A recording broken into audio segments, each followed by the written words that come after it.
Hello, hello. I think I had the millennial pause there. Sorry. That was less millennial pause. I don't even think I technically am a millennial. I think I'm like technically I don't know. The lines between generations are stupid, and I did not mean to start this stream with a generation rant, so I'm not gonna do it. Hello. We're gonna talk about Emily this stream, and then we're gonna probably, and normally I don't talk about characters in beta this far ahead of their release because sometimes they get changes. Emily has all the vibes of a character that's going to see little to no changes. I could be wrong, obviously. So, as always, take everything with a grain of salt. This is information from the beta, and this is information from the beta before the first couple of weeks of the beta where the most changes tend to happen. So do join my Discord if you're really curious and just take everything with a grain of salt. It's very possible they change some of the things. But yeah, overall, Emily is a Dendropolarm, and she's probably actually going to be pretty decent for the places she makes sense in, which is not that many. But we'll get into that. So, anywho's, good afternoon. Hello. You want to know why I didn't stream at noon? Like so noon my time is when I usually start streams. So this is like an hour late about. It's because I woke up late, but the reason I woke up late is because I woke up early, and I was like, well, I could try to read or fall back asleep. And I fell back asleep, but I didn't have an alarm set, because usually I wake up, like, I just naturally wake up before, like, the time I need to do things based on when I fall asleep. Like, my brain's pretty good at not sleeping in too much. But when I wake up early and then fall back asleep, not so much. So there you go. Hi. What? Oh, frick. What did I just trigger? Oh, good God. God dang it. Not what I intended to do. What is this? The Sumeru Catherine has a quest for me? In fact, this commission is Oh, is this a new quest? I didn't mean to do this. All it asks us to do is to find the missing person. Okay. Yeah, I actually don't want to ignore this because I do want to do this quest. Maybe I'll do this quest on stream. Maybe. I don't know. Depends how long it takes to talk about Emily. I didn't mean to start this quest. I am interested in this quest. Like, I don't want to skip through this. So, sorry. I just saw the thing here. I teleported here. Why did I teleport here? Oh, for the crafting table. If it proves to be beyond your capabilities as well. Okay, so this commission was can we by the Vimara Village? Okay. But the problem So, is, anywho's, they don't know the missing person's Emily. name. Hello. They can only provide Emily the information about his Dendropolarm, general right? appearance. And 5-star, notably. So, yay for polearms only. But we'll talk about polearms only more specifically later. Polearms only is actually a context wherein, when I start thinking about the usefulness of her on polearms only, you can start to see what's kind of interesting about the character. But overall, like, I'd call her boring because Mihoyo has put a number of things, well, 2 specific things, in her kit. Like they basically added a restriction to her so that she can have more personal damage contribution, which is fine on a baseline, but then it heavily restricts her team comp utility. Although I realized, like, I don't know this is quite correct, so I saw a binge in my Discord chat. I read, he answered a question from someone in the channel on my Discord, I think. I forgot where, but someone asked, like, where Emily's negative 90% damage factors in the damage equation. There aren't many upsides to a prank that costs in any case. Okay, I really wish this was shorter. I didn't mean it. Alright, good. Okay, we're going to Vimara Village. We have a commission. That was a lot of dialogue for something extraordinarily simple. Not a great sign for the start of the story, but hey, hopefully it improves. That quest was, hey, traveler in Paimon, there's a quest in, there's a commission for you. You take 5 billion commissions already, so you're probably used to it. And all I really need to say is there's a quest for you in Vimara Village. Are you interested? It involves, oh, what does it involve? Oh, it involves doing X, X, and X. Okay, yeah, that sounds good. That's all it has to be! Okay, not whatever the F that was. Anyways, yeah, TLDR, the whole Catherine dialogue was missing person, indeed. Whatever. Mihoyo's writers. I don't know if this is just like a normal thing with writers in China, or like, I don't, and it's like, they're not as bad, to be clear, as Wuthering Waves writers, to be clear, or translators, or some mix of all the above, but like I appreciate Genshin's writing a little bit more, surprisingly, after Wuthering Waves, but at the same time, so, anywho's, I don't think it's getting worse every patch, but they're not improving in the, like, core writing problems, so, just, like, whatever. Oh, it's because, yeah, this is why I went to talk to Catherine, because it might have been because I saw the quest thing there, but it's also because I wanted to claim my expedition rewards. So, anyways, sorry for the distraction. Let's talk about Emily. Well, maybe I should wait a second while people join anyways. So, any other... Oh, yeah. So, as far as, like, this is just, like, surface level initial things. I'll start summarizing her whole kit in a little bit here once some more people start joining in. Let's go murder some Eremites while I wait. And... Hello, ninjas. I'm pretty sure this is just a Chinese writer's problem. Yeah, that's my guess, dude. Like, I imagine if I started watching, you know... Well, I don't know. I actually, like... I was gonna say watching, like, Chinese shows or something, but I watched... Actually, no, this show does kind of have this problem, particularly in the second season. Like, I dropped this... So, there's this excellent anime... Well, okay, some people would be like, oh, don't call it an anime because it was made in China. Like, excellent show, an animated show called Link Click. Highly recommend the first season. It's really, really f***ing good. And then the second season actually does like this dialogue problem, I think, that Genshin has. So I think it just might be a Chinese cultural problem, not meshing with, you know, me as a, you know, Westerny. It's just annoying because it's how time wasty it is, right? It feels like so much of the time when that dialogue could have been so much better, like simplified. What? Oh, I didn't start with full energy. That's why. Still don't have energy. Okay, you know.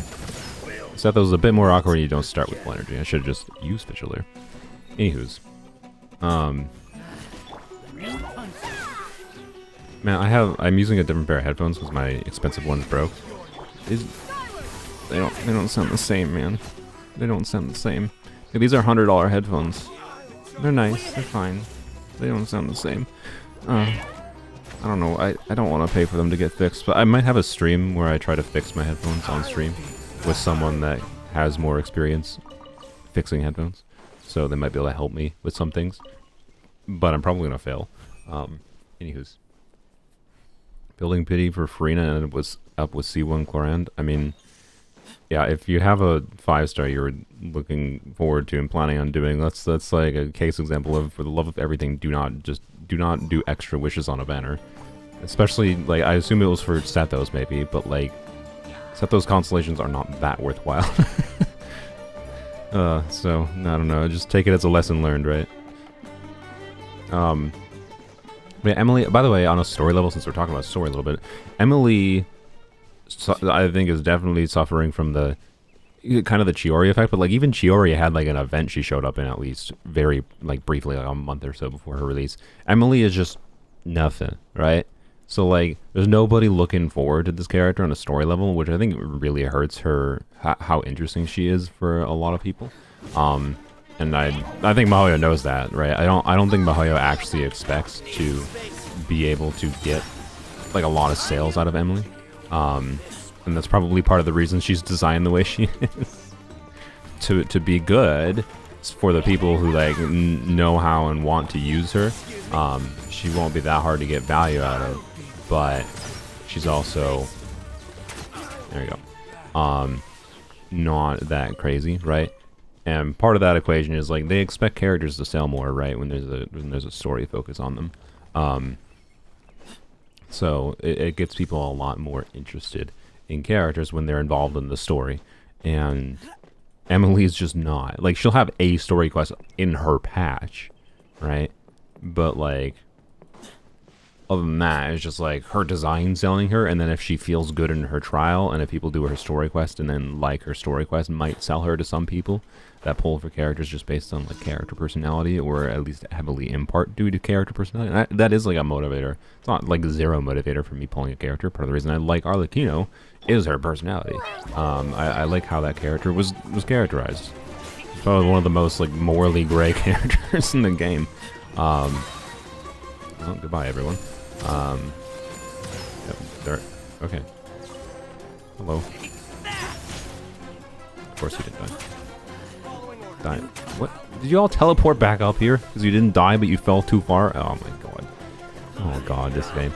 So, yeah, she enables burn melts. That's one of the main focuses I'm going to talk about with Emily.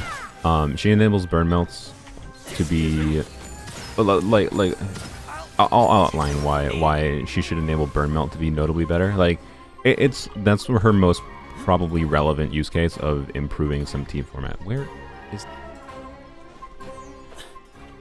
No, someone else just teleported up here. Oh my god. No? Why?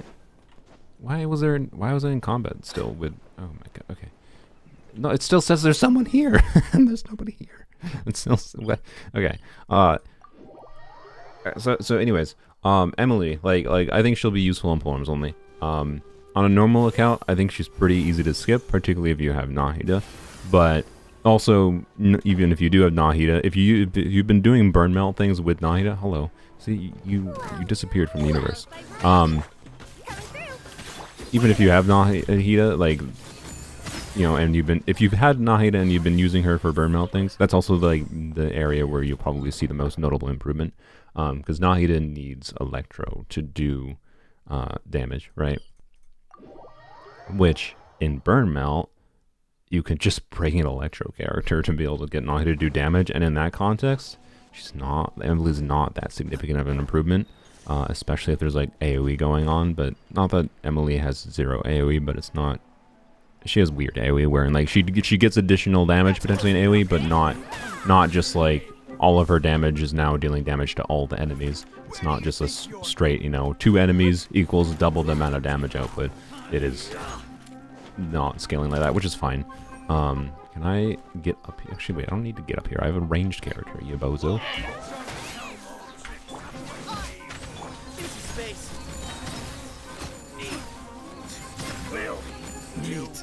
Okay. Hopefully this kill him. Oh, it's not gonna kill him. Dang it. Oh no. Dang it. Also, you're over here. So I didn't trigger aggravate on that, so I didn't get the energy.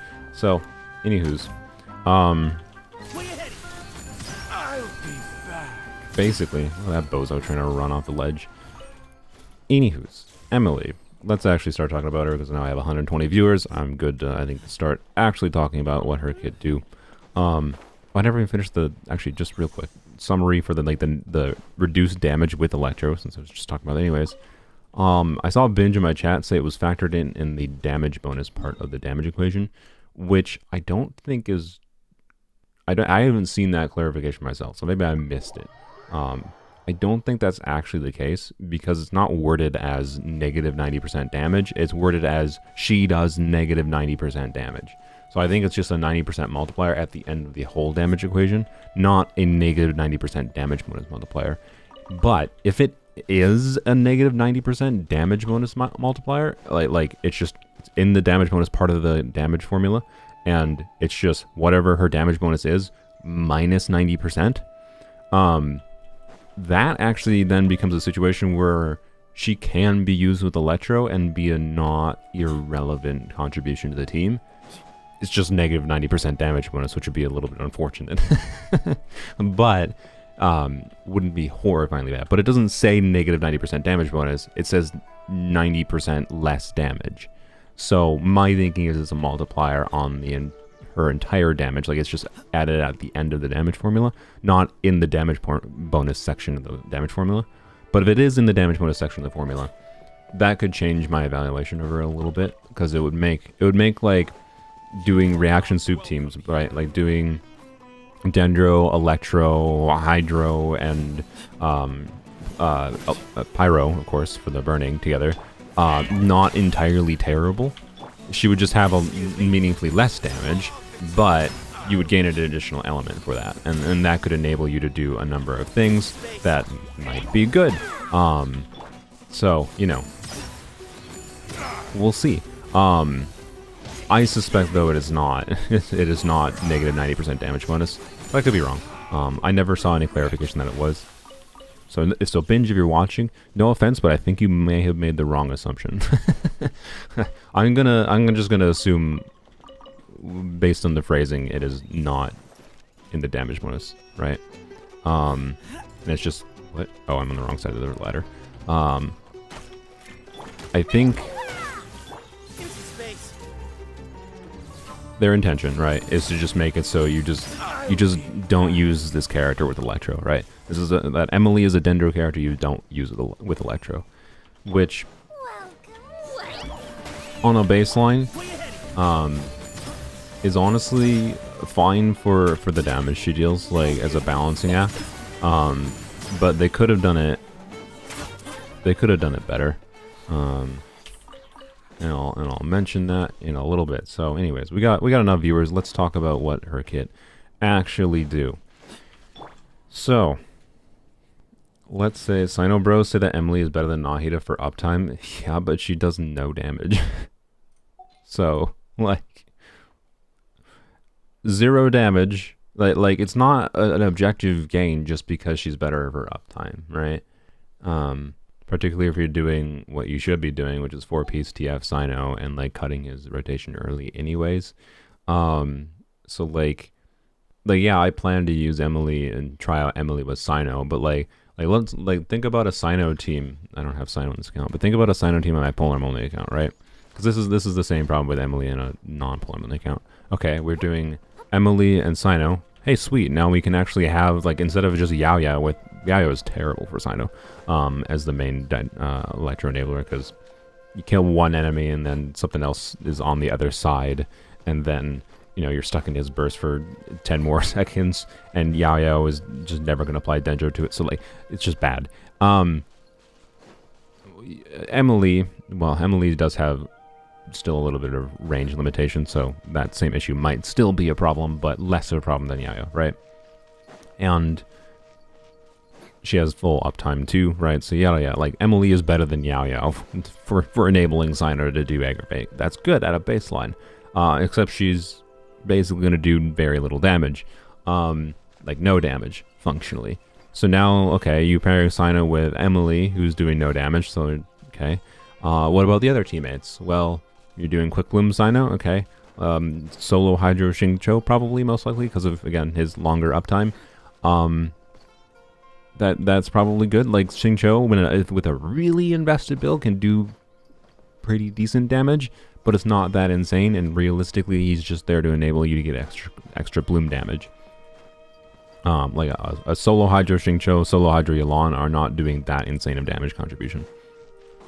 And then the last slot, most people probably want interruption resistance, so you probably do something like, you know, or actually you either want, you're gonna want either a double Electro for extra energy, so, you know, like your officials, or whatever else, or you're gonna want like some form of interruption resistance, so whether that be, I don't know, a Beidou or Zhongli, whatever else, right? And it depends how your ER is looking, because you still do need to get his burst back consistently, but if you're doing the full 20 seconds of his burst, then, you know, it's not as important to have extra ER to be able to end his burst early, right? So so like with Emily, you can more feasibly get away with not doing double Electro with Sino. So on Polearms only, it might look something like Sino, Zhongli, Emily, and then not Xingqiu, but actually, who the heck do I even do it for the last one? I guess Chevrus, if I have her available, just for the damage bonus. Like just on that outline of like, it's all like characters that are tied to like improving Sino's damage. And if you bring Xingqiu, you can diversify the team's damage a little bit through the Bloom damage and a little bit of Hydro damage, but you're putting most of the team damage like being reliant on like team performance being reliant on Sino. And therein lies the issue compared to like Nahida, where Nahida can contribute very meaningful damage of her own and AoE damage. So, you know, as far as Emily's kit goes, right? Yeah, she's a 5-star. What do you mean Sino isn't Sino hyper carry? yeah, you can do Sino Hyper Carry, but Hyper Carry is a bad way to like make teams that feel good. So like, I'm not saying it's gonna be unusable, but I can assure you it's not gonna be one of the better teams in Polearms only when I do that. And it's not gonna be because the account doesn't have St. Joe. It's gonna be just because the account, like it's just Sino problems. It's just Hyper Carry problems to an extent. So you know. Anyways, Emily's kit, Dendro, Polearm, 5-star. Yay for me on Polearms only. It shouldn't be that hard with some farming to guarantee her C0, right? But let's can I switch? There we go. But there is an issue on Polearms only in that, you know, we're not going to get weapon. We just hold for C6 with Kino. So it's going to be annoyingly difficult maybe to even get her C0, potentially. But we'll see what happens. It shouldn't be that hard to get her C0. Okay. So Dendro, Polearm, 5-star. Okay. Off-field damage dealer. Okay.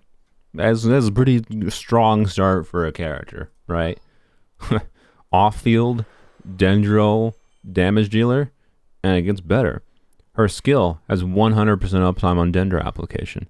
It has her skill places a turret down, so it's you know, it's kind of official style, wherein you use her skill, it places a turret that stays in one place, and then it does single target damage every 1.5 seconds. It poops some Dendro on the nearest target, basically. It has next to no AoE damage on it, so it's very single target from her skill. And then her burst can reposition it and resummon it, and her burst is low burst cost. And she generates a pretty significant amount of energy. I think she generates 7 or 8 particles in a 20-second rotation. Most of those would be being picked up off field in mini team compositions for Emily. But still, that's enough particles and a low enough energy cost that she has a very low energy cost, energy needs, which means she's a very easy off-field unit to use. That's good.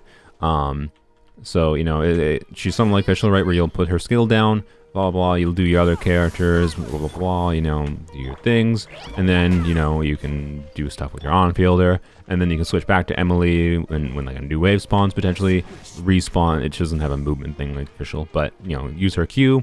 Her Q does its own, like, little short duration burst of damage, and then leaves behind a turret, so like Oz again, right? So you can do like a Fischl thing with repositioning using her burst, and it should be easy to have that up with good uptime. And notably, her skill uptime is I think a 14 or 15 second cooldown on her skill with 22-second duration, right? So full uptime, very easy uptime, which is pretty rare on a non-Archon off-field unit. Like these are all the really like good things. It's going to make her feel pretty decent to use. And then her burst is a 13.5 second cooldown, so there is potential for using her burst, like extending rotation times in certain contexts maybe, and using her burst multiple times in a rotation. Point is, you can be a little bit aggressive with using her burst if need be for repositioning utility. Her like circle impact issue won't be that hard, or won't be that much of an issue. And her range, by the way, is wider than like for her skill, and her burst is the same range. Is wider than Dendro Traveler's Hydro Infused alt. So let's go to you. We'll need a strategy. Of course, I don't have my energy up. Do you have a Fav? You have a Sac. That's fine. Okay, your energy is quite low, but that's whatever. It'll be fine. It'll be fine. We just need to get our energy. Blam. Of course, I didn't trigger freaking Sac. God dang it! Is this an R5 Sac? Yarp. Okay. I just missed 2 80% chances to proc Sacs right there. Thanks, game. Yeah, whatever. It's fine. Oh, look, they're a trigger. Yay. Alright. Blam.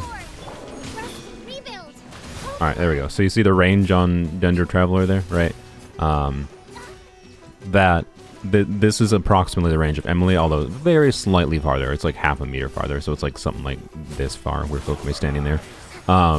That's pretty good with 100% uptime, and you can reposition it pretty conveniently, right? It shouldn't be that hard to ow. Go away. Go away! Why are there all the things near me? Okay. Give me a second. So. Really? Let's do the teleport right before. Okay. Butthole's gone. Very good. So all that looks really good so far, right? And then so that's just her skill and burst range, right? Is about hydro infused Dendro Traveler, right? So pretty long range. So circle impact issues, I think are going to be relatively not significant. There will be situations where it will be a little bit annoying, but a lot of times it might even be down to player mistake in where you positioned it, because I believe it does drop her skill down wherever she is standing, right? So it's again like it's visual style where wherever you're standing is where it'll drop down. It doesn't have auto targeting jank. So if you know an abyss setup spawns an enemy right here, and you don't have a grouper, right? You don't have a grouper or any good way to self group them, which a lot of times you do, right? But let's say an enemy spawns right here, enemy spawns right here. If you just plop, Emily's thing down right here on this enemy, it's not gonna hit the enemy over here. All you need to do to mitigate that is stand right in the middle, and then it'll be within range of both of them. Blam. It's only targeting one enemy at a time, to be clear. So she's still doing single target damage, but I don't know off the top of my head how it targets. I don't know if we saw clarification on like if it's just randomly targets enemies within range. I think the footage I saw though made it look more like it targets the nearest enemy to it. So that's going to be a little awkward in AoE situations. Like that's one thing, like Yai's AoE application for Electro is actually better because of the fact that she randomly targets enemies within the range of her turrets. Not the enemies that are just nearest to the turrets. So Emily targeting enemies that are nearest to the turrets will make like getting Dendro going on when she's the only Dendro unit, especially, which notably for burn, a little bit awkward. So anyways, right, high uptime skill, can be repositioned, good range. The actual application from her skill is not very good, by the way. This is one thing that makes her a little bit weird as far as evaluating her useful teams, because I'm someone who's done a lot of burning and Burgeon shenanigans, right? Like I did crit Kokomi like forever ago, where before Verena released, I used Marshall Hunters on Kokomi by doing a Burgeon team. Like I was doing burning stuff, right? I've done it actually all the time. I really like burning and Burgeon shenanigans already. So at a baseline, you would think this character would be super interesting to me, right? Because this is a character that's like stronger and incentivizes doing the burning reaction, right? Well, so anyways, we'll get into that. It's all good at a baseline, and that's cool, right? Her actual application though, for Burgeon in particular, is a little bit potentially rough, because she's only applying Dendro every like 3 seconds, and that's more than enough to keep up burning. That's fine, but it's not necessarily enough Dendro to be able to also use the Dendro application she's doing to do Burgeon stuff. So if you want to do Burgeon stuff with Emily, you might need to do double Dendro, and that restricts Burgeon team comps quite a lot with her. It might be more than Vine still. It's one of the main contexts in which I hope will work decently well on Poems Only, like doing Yao Yao, Emily, Candace, and Toma together. I think could be really interesting, right? How well will it work? I don't know. We'll find out. So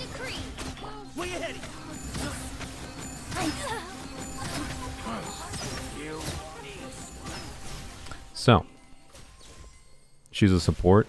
What the F do you mean by, like, support's such a weird term in this game. Like, support implies she's a full buffing, is what I would generally speaking label a character as full support. But you can argue, like, and she's not full buffing. She does all for buffing. She doesn't do any buffing. Well, okay. The only buff, quote unquote buff you could argue she gives is that she reduces burning damage, which means, yay, you don't die from burning, which is good, or it's less likely. you still take some burning damage, which is good actually, believe it or not. She buffs shred burning red. What? She buffs burning res. No, she does not. She does not buff burning res. That could be a change they give to her kit. I think that would be smart. Like, she doesn't buff burning res. She does nothing for burning. She just wants burning happening. She's like Navia in that, like, she gets extra damage from the reaction happening. She doesn't actually do anything with the reaction itself. Right? Well, not gonna lie, Dendro Traveler with Kokomi and Sethos feels pretty good. At least for Overworld here. Anywho's, so, it's all good at a baseline. The burning stuff, though, so how her burning interactions work, right? Will the burn equivalent of Spread Bloom be good? No, probably not. That's kind of what I was talking about, wherein, making her useful for a Burgeon is very questionable right now. I haven't mapped out the application because it's kind of it's one of those things, like trying to map out the application situation for Burgeon in particular is really annoying and requires making a lot of assumptions on when your application lines up that might not actually happen in reality. And originally I thought like she might have had a little bit of variable application based on what she was originally described like by Homtcat, and then they clarified that no, like basically so to explain her skill further, right? Emily's skill, when it deals damage, has a really low multiplier at its base, and then when burning is happening, and it does this check I think every few seconds. I don't remember what the exact phrasing is. I could double check, but basically when burning is happening, she does like a lot more damage. Like it's like 3 times the damage at level 1 versus level 2.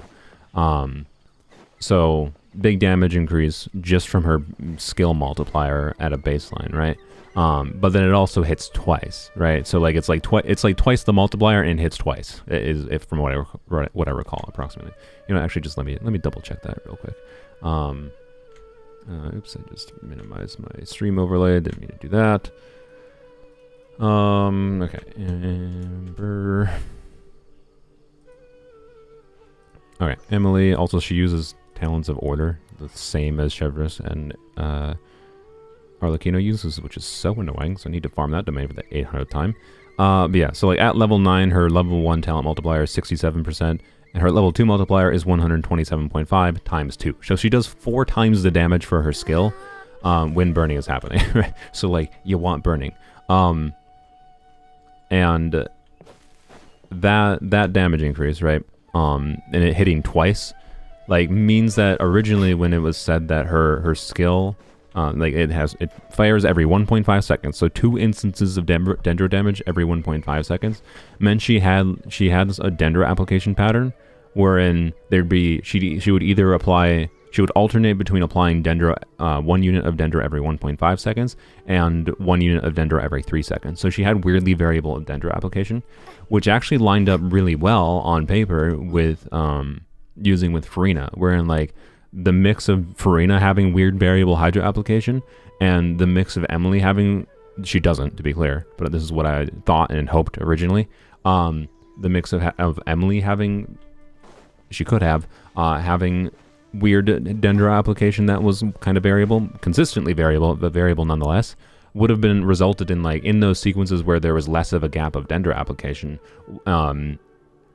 lining up with how Furina applies Hydro could have had more opportunity for Furina and Emily together, creating more Dendro cores, right? And that's more cores that could be triggered with Pyro, doing Burgeon, right?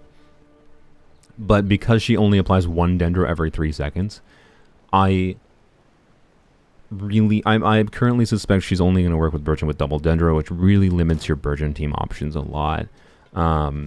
And probably doesn't really improve them that much, but I don't know. It's going to be one of the more interesting things to mess around and see how good she is, but it's really hard to make any assumptions that her Dendro application will line up in a way that is super favorable for Emily with Burgeon. which means she's kind of restricted to just like doing right now. The main way to evaluate her is she's kind of restricted to just doing. How far away am I running, by the way? Too far. Burning, right? Just kind of like mono pyro, but having Dendro in the mix is kind of the idea. Or doing burn melt, right? Which, and of course with her like multiplier reduction thing on with Electro. So, anywho's, I haven't even explained her baseline kit. I just keep on rambling. This is how I do. I'm sorry. Watch the Jess pre-release if you want like an accurate, like concise breakdown. I'm just a rambly boy, rambling my thoughts. Xiangling's getting a buff again. Not really. No. But part of the reason Emily might be designed the way she is so that Fischl didn't get a buff though. So, you know, like Xiangling is getting no stronger than she already was. I don't think. Like, no. I don't really know how she makes Xiangling A stronger. There's not that notable of specific synergy with Xiangling, other than like you can do on-field Emily with C6 Bennett, Xiangling, Emily, and Kazuha, right? But like, it's not that insane. So, you know. Anyways, so you can. By the way, on-field Emily with C6 Bennett. Unironically, like, I calced with my artifacts. Which I have like so this is the exact artifacts I have in forms. Only pretty good artifacts, but they weren't anything insane. Like my Dendro Goblet is like a 20 CV goblet. My timepiece isn't great, but my other 3 pieces are pretty good. For her the new burning artifact set, which I'll talk about that more. And like off-field damage, I calculated around 620,000 damage. In an off-field situation, which in a rotation, in a 21-second rotation, which is about 30,000 damage per second, right? Average, right? It's not consistently every single second she's doing 30,000 damage. That's average damage per second. Which is and that was a relatively pessimistic estimate too, because her burst is weird, and how much damage value her burst will give you is relatively variable. So it'll like depend on, from what I understand of how it targets, it'll depend on how many enemies there are. It'll depend on how many, what the size of the enemy you're hitting is. That is, oh, he fell down here.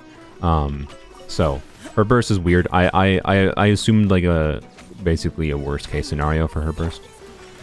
Pyrone223, welcome to my bosses. Thank you. I need to make more member videos to actually incentivize you people. Thank you. So today's Lisa's B-Day. Yes, it is. It is indeed. I think I already claimed the mail. It's gone. There it is. Yeah, Lisa B-Day. She gave some spaghetti, or bologna. What? How is what? Okay, whatever. I don't know cooking things, so maybe that's correct. Anywho's, I didn't even explain her passive yet. So so she's doing like that 250% multiplier damage, applying Dendro every 3 seconds, which is basically just enough to keep up burning. That's what it's designed for. It's fine. Okay, can you get off of an awkward freaking butthole?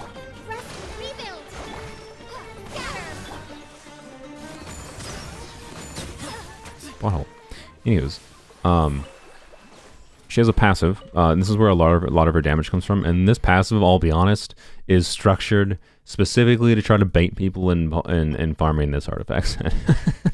Like her kit is balanced in a way where the most of her damage comes from just her skill, but you know, 4-piece golden, she's an off-fielder, and 4-piece golden troop exists, so they couldn't. So it's Hoyoverse, so they couldn't just make this character be a skill damage dealer and count her passive as skill damage. No, they specifically have a line saying this does not count as skill damage. And it's like, depending on how much damage her burst is contributing, her passive is going to be contributing and only gets affected by buffs like this that do universal damage bonus, right? So buffs that affect all types of damage, not just only skill damage like Golden Troop does, right? To be clear, I don't think 4-piece Golden Troop is going to be terrible on her, because I think Her skill, like what in a 21-second rotation, what with that 127.5. Let's just redo my math again. I think I might have this saved somewhere, but I'm not gonna bother finding it. We're just gonna do it live. 127.5 times 2 is 255%. Right? This is at level 9. We'll do a 21-second rotation because 21 divided by 1.5, she hits 14 times in a 21-second rotation from her skill. So 14 times 255 is 3,570 motion value, 3,570%, which is pretty good. And her passive is a 500% multiplier, and this notably does AoE damage. It still randomly just targets like the nearest enemy, and it hits like every 4 seconds.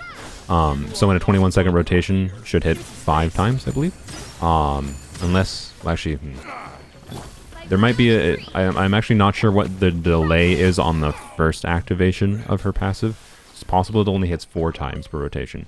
I suspect it's 5 though. Either way, since she has like full 100% uptime, whether or not it activates the first time isn't really that important, because on the second rotation it will be 5 times per rotation. So, anyways, and it's a 500% multiplier, and it's doing AoE damage, which means it will skill better with like grouping.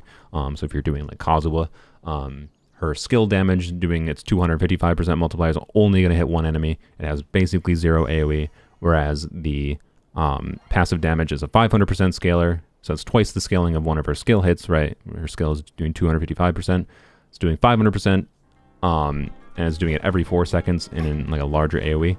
So, but in a single target situation, just evaluating, motion value versus motion value, single target, that's 500% times 5 in that 21, I have a stroke, 21 second rotation, right? And that, all right, blam. Blam.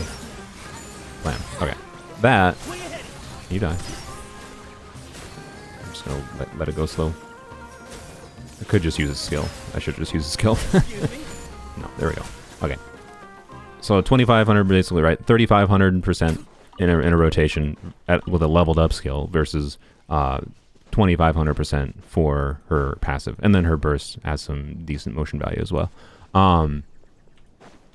So the majority of her damage, right, the highest damage contribution for her kit is her skill, but then her passive is doing like getting close to competing. So it's not like a something you want to neglect, right? That's why you don't want to do Golden Troop on her. I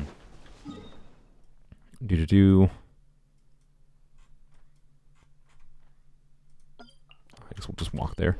So, anywho's, you don't even wail, just Welkin. Welkin is wail. No. I'm sure there's some people that consider that, but anywho's. So as far as multiplier values go, and then her burst, by the way, in the worst case is 1,000% multiplier value, but can go up to more like 3,000, depending on the situation and like how many enemies it hits. So like, her burst is weirdly variable too, but also benefits from, being buffed by her signature artifact set. So that really like points to a lot of things like, oh, they designed this character to really want this artifact set, right?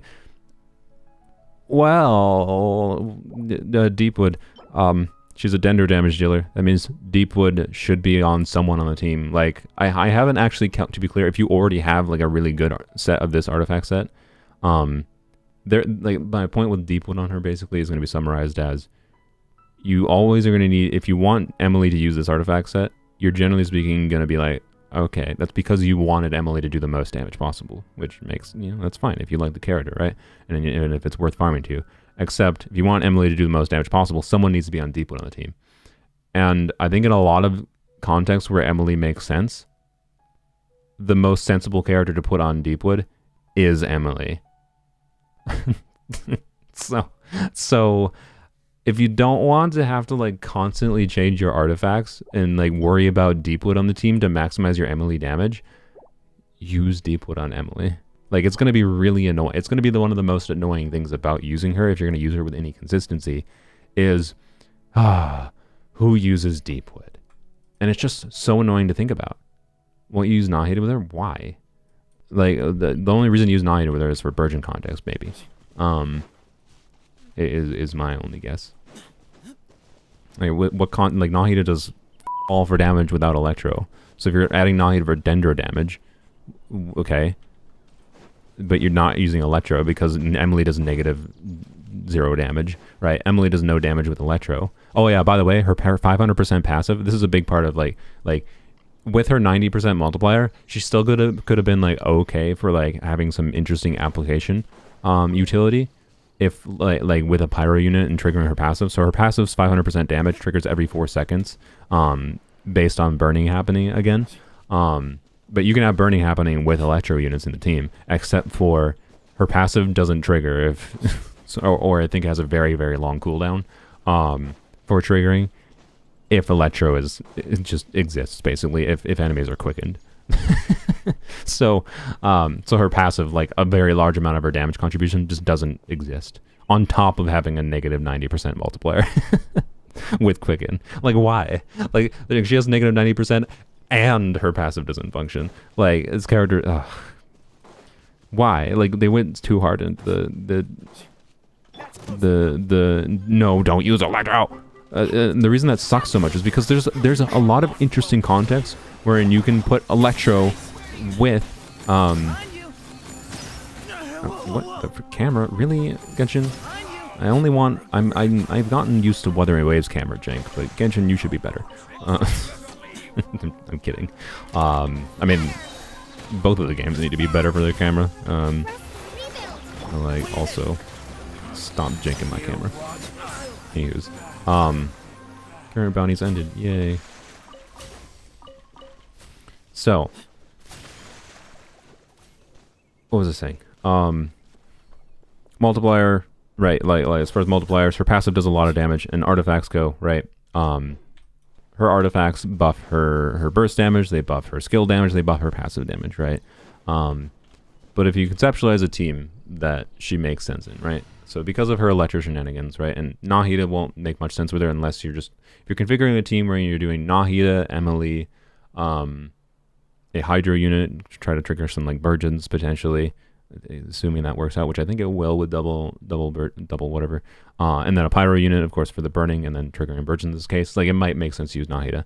But like, Nahida has no Electro, she's going to do very little damage contribution of her own. And no. I'm not saying there's never reason to do double Dendro, but honestly, I think double Dendro with Nahida is one of those situations where it's like the least relevant to do Nahida with her. I think Emily will be good with Linny because of her passive. Yeah, she'll be pretty decent with Linny. Assuming you're, well, wait, does Linny want, I'd have to go double check this. Okay, does Linny want 3 Pyro teammates or just, I think he just needs Pyro happening all the time, right? That's all he really needs. I'll double check. Not that. Yeah, blah, blah, blah, blah. Affected by Pyro, damage deals will increases damage dealt. Each Pyro party member other than Linny will cause the damage dealt to increase by an additional 20%. Oh, that's part of why you want like just 3 Pyro party members potentially. Well, a lot of people don't. I think you can do double Pyro Dendro and then, you know, Zhongli or something with Emily. So anyways, Linny wants Pyro applied. Yeah, burning will count as Pyro being applied. So yeah, that's it'll probably be pretty decent. Anyways, like, I think one of the notable contexts I'm going to use is so let's compare this exact team, but instead of Candace, right? Conceptualize an Arlecchino team, right? So Bennett is buffing Arlecchino a lot. Kazuha swirls Pyro, offers grouping, and a lot of buffing, of course, for the Pyro damage. And then let's add in, you know, Emily instead of Candace here, right? So what you're doing when you add in Emily instead of Candace here is you're sacrificing Vapes on Arlecchino, which in an AoE context, like losing Candace for AoE Hydro Vapes, like against triple Magu Kenki, is probably not going to be a good idea. Like, you wouldn't want against triple Kenki to swap to Emily, most likely. But what, like just think about on a numbers level, right? So my Arlecchino has basically no EM, like 23 EM. So on this Arlecchino build, when she is vaping, which is not all of her hits, right? Like, all of Arlecchino's damage is not through vapes when you're including a Hydro unit. But when she is vaping, she's increasing her damage like by 1.5 times. which is how you get, those 150, 200k hits with Arlecchino's with your vapes, but it's not happening every single hit. You're increasing a portion of Arlecchino's damage by 1.5 times. So if you can swap to, you could use a unit like Emily in this team, right? And now, instead of you're sacrificing Arlecchino doing a little bit more damage in favor of having another unit that's doing a bunch of off-field damage. I'm pretty sure in a single target scenario, the increase of the team DPS by including Emily in this team versus Candace for a single target will be higher. Like Emily's own personal damage contribution will be higher, and this team DPS will be better with Emily instead of Candace. Despite the fact that, Arlecchino's damage is going down. I'm guessing a little bit. I'm estimating. I'm pretty sure my vibe on that is correct. You're also losing the normal attack damage bonus for Candace on Arlecchino, right? But I'm just kind of using this as an example of, sacrificing some Arlecchino damage in exchange for diversifying the team damage and increasing the team damage by adding a off-field DPS, because doing Bennett, Kazuha, Arlecchino, or Bennett, Kazuha, Candace is very much the hyper carry format for Arlecchino. And Arlecchino is a strong enough unit, much stronger and much more flexible than someone like Cyno, that it doesn't have as many problems as doing hyper carry Cyno. Sorry. Cyno is not a great hyper carry. So, anywho's, whereas she can be. So, I'm not saying it's objectively better in every single situation, is all I'm really trying to illustrate. But on a baseline, right, you're just removing a little bit of Arlecchino damage in exchange for adding a different unit's damage. And her damage is good enough. 600,000 damage in a 20-second rotation is good enough to be worth considering. But then you realize what I mentioned before. Who uses Deepwood in this team?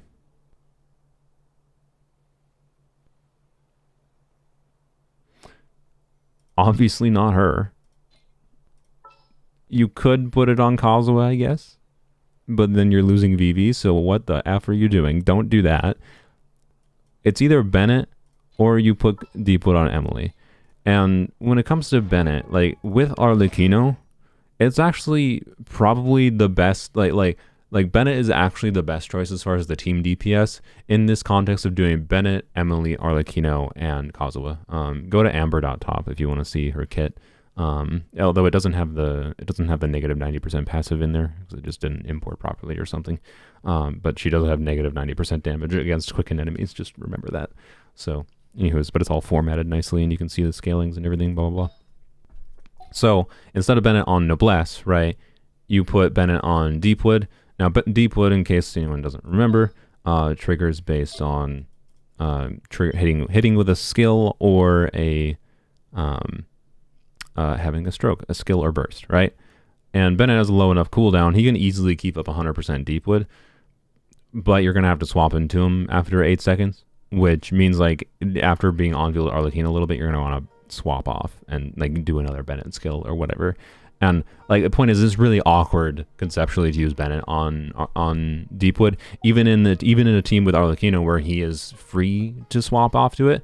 It just makes it more awkward to play, and you're losing DPS by having to sacrifice some Arlecchino field time or extend your rotations.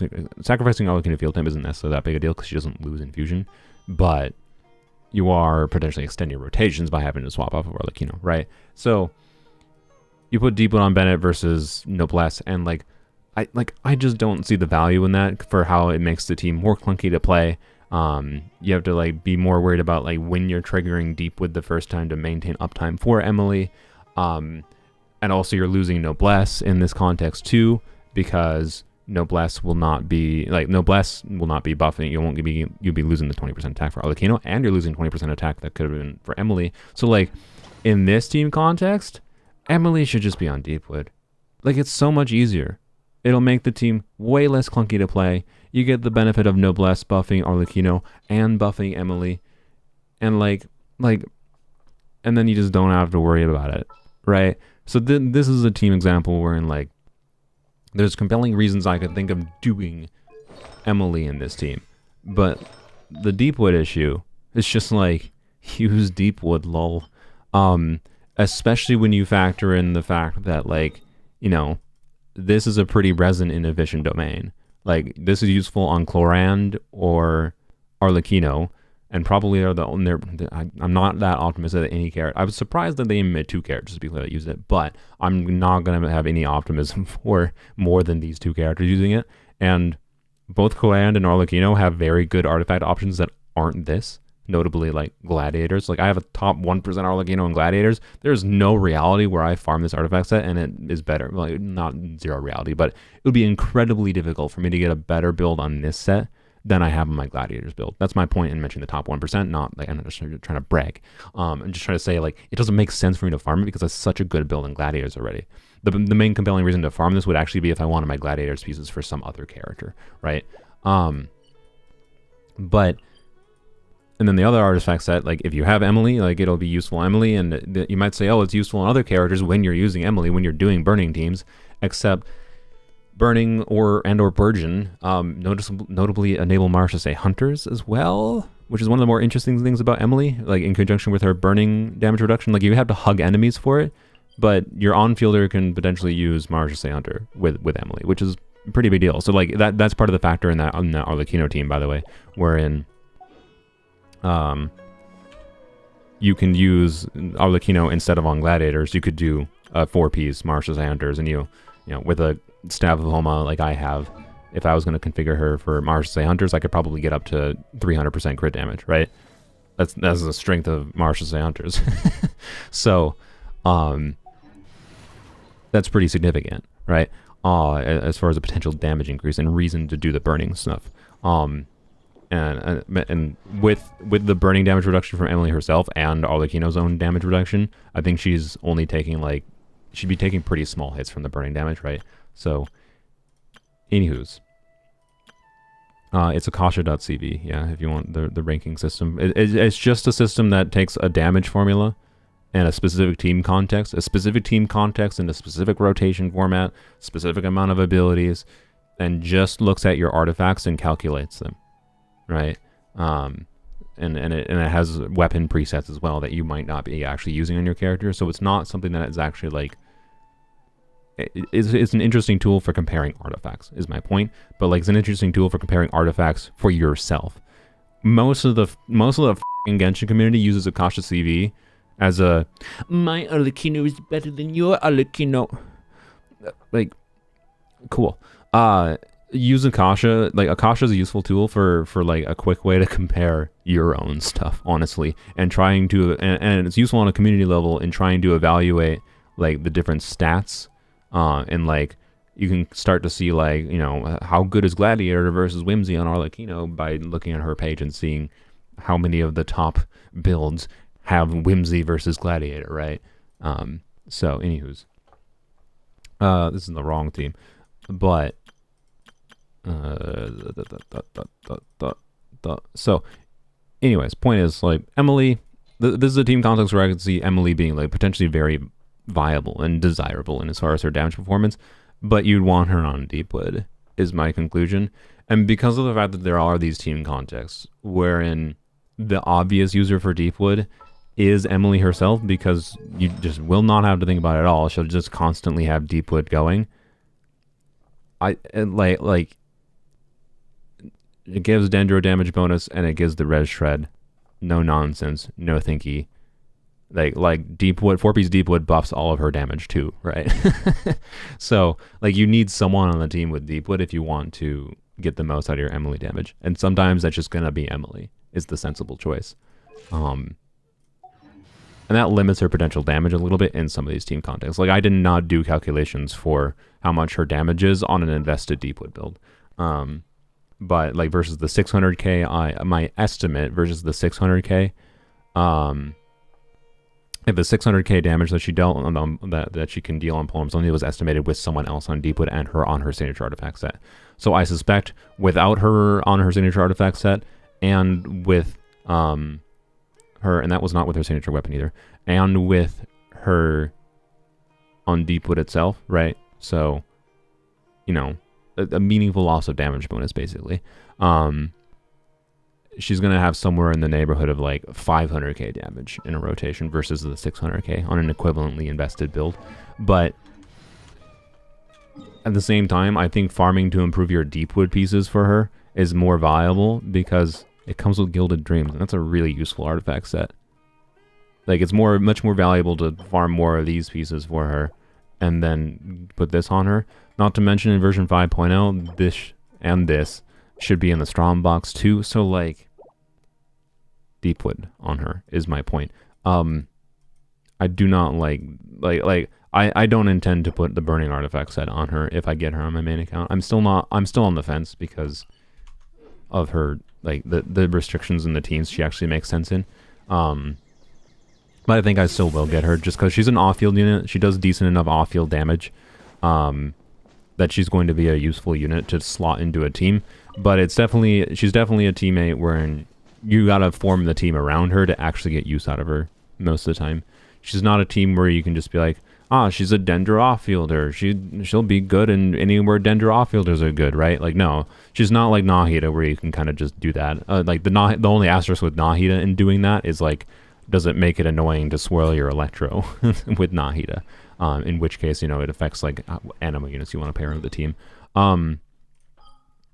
So, yeah. It is a Nilou situation like Dendro, but it's less obvious that she restricts that way. So the main team archetypes that, because of her anti-Electro synergy, where she just doesn't have her passive and does 90% less damage with Electro. And by the way, like, one of the reasons like Electro could be really useful is, like, there's overburn situations, like where you have, a Pyro unit, right? You're doing Dendro and Pyro. Right, so you're doing the burning stuff, and then you're triggering Electro on them. You can get Quicken going for your Aggravate on your Electro unit, and you can trigger some, like, overloads. Like more transorted reactions is good. Like, doing these reaction soup teams has a lot of potential options. Like them making it so she does essentially nothing with Electro really hurts her team versatility. And the number one thing that frustrates me about that is Binge, when I was talking to him about Emily's kit, had the idea of, like, they could have made this character have so many more team options, be so much more interesting, so much more versatile, dealt the same amount of damage she deals. Like, this wouldn't buff her. Like, they could design it so that she could be paired with Electro teammates, and she wouldn't be insanely OP. Like, she would do absurd amounts of damage with her skill with spread if she could trigger, do meaningful spread damage, right? Like, without that negative 90%. But there's a really easy way conceptually, not necessarily programming wise for the game, but, like, Mihoyo has the money to do things that take a little bit more effort to program. Do you not think that? Conceptually, you can very easily see a way that Mihoyo can make it so you could pair Electro teammates with Emily, and she doesn't just lose the entirety of her kit. And that would be by making it so she cannot trigger Spread or Quicken. Which would mean, if you want to do, an Electro unit with her, you'd also have to put a second Dendro unit in order to, so, like, if you wanted to do, pretend Dendro Traveler is Emily, right? And then doesn't matter, the Pyro, right? There's a Pyro, there's Emily, and then you have an Electro. We'll just leave Sethos here. Because of the fact that Emily wouldn't be able to trigger Quicken or Spread herself, if you wanted to trigger Aggravate for your Electro unit, you'd have to put in another Dendro unit to be able to do that. Or just not have Aggravates, which might be desirable in some cases just for the Electro unit, providing their own off-field damage that isn't triggering Aggravate. Or is just used for triggering overloads. And that could be useful for, like, weakening the burning aura so that you could have, a Hydro unit here instead. And weakening the burning aura means more potential Dendro aura that is available for Hydro to create Bloom cores that can be triggered with Burgeon. Like, her team versatility and, like, the interesting ideas with her go through the roof. Go through the roof. No, I'm not in the beta. I'm talking about things that you can go and see yourself. I'm just drawing my own conclusions based on her kit because it's relatively simple, based on my knowledge of Genshin. So, like, her team versatility goes through the roof when you start factoring the potential for Electro. Like, in this team archetype, she wouldn't be able to trigger, like let's pretend Raiden would be a better actually choice here as far as, like, a reaction soup team goes. So, like, pretend this is Emily, right? You got Raiden doing some off-field Electro, Arlecchino doing things, and then you have your off-field hydro unit, right? And in this context, right, we can Raiden would be there for triggering a little bit of overload damage, right, doing some overburn stuff. Raiden would be there for maybe bursting on her if you need the energy, but most likely just triggering some reactions off-field. She wouldn't be doing any meaningful quicken damage herself, like because Emily wouldn't be able to trigger quicken or spread. In this context where instead of negative 90% damage, she just says cannot trigger this reaction, rather than if reaction triggered does minus 8 million damage. Like, the only people that would get over by having this wording of her not being able to trigger spread or quicken is Sino people. Sino people that wanted to just use Sino and her together. Like, that would be the main loss, is using her as a garbage quicken enabler as she currently is, would go away. Like, but we're talking about removing one really minor aspect of thing that you could use her for right now in exchange for having way higher team versatility that she could be considered used in. Like, just making her so she can't trigger spread or quicken makes her so much more interesting of a character.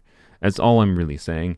And it would be harder for them to program because they'd probably just have to program it where, like, it shows up as Dendro, but it doesn't actually function the same as Dendro. So it'd be like Dendro version 2 on like a coding level, but like it wouldn't be that hard, right? Like, it, with my superficial knowledge of like coding and game dev stuff, I don't think it would be that hard for them to do that, right? But it would be harder than just doing if quicken negative 90% damage, which is what they've programmed it as right now. And like right now, this team archetype would not make any sense though, right? This team archetype doing a Burgeon Arlecchino with Emily, and Raiden here to be able to weaken the Burning Aura, and then Yelan providing the Hydro would not make sense right now because of a number of things, but notably because like Emily herself is doing 0 damage. Like, it just wouldn't be worth it versus doing Nahida instead of Emily, right? Like, it just doesn't make sense. As Emily's kit currently is. So like the teams where you could have conceived of Emily being really interesting to format teams around, and making this team concept better than it was before, doesn't exist as it is right now because of the fact that she does negative 90% damage and her passive doesn't function with Electro. Notably, by the way, enemies can have Electro Aura too, and that also makes Emily do negative 90% damage because you, I guess, is what Mihoyo's decided. So don't bring Emily to the Electro Bird or anything else that has Electro Aura on it. Yay. And who wouldn't simp for Arlecchino? What are you talking about? Okay, whatever. So yeah, right, like, if she just couldn't trigger spread or quicken, it'd make her a much more interesting character, and she'd have more interesting teams, way more team versatility. I think this would be one of the coolest characters. But instead, let's go over the teams that Emily would actually make sense in, with her negative 90%. So basically, you don't really use Electro with her if you're a Sino main that's coping so hard with your Dendro options that you want to do Emily and Sino together. Go wild. Like, I'll try it on polearms only. I tried Sethos. It was not very good. I never said Sethos was an ST or DPS, but you probably didn't have the build to make him feel very good or the supports to make him. I believe I emphasized that Sethos is quite reliant on your investment into your supports. So, but that's also the case for most Electro on-fielders right now. So, anywho's, let's obviously I already talked about like the Arlecchino context, right? So the Arlecchino context was something that you could apply to other characters, right? Wherein like adding Emily to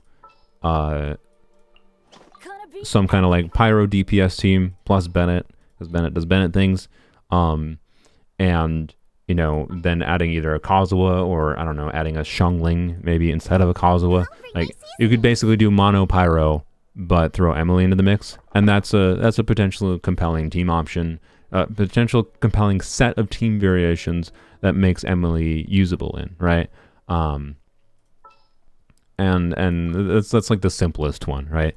The more interesting one, and these are the team archetypes wherein, like chat mentioned it before, is burn melt, right?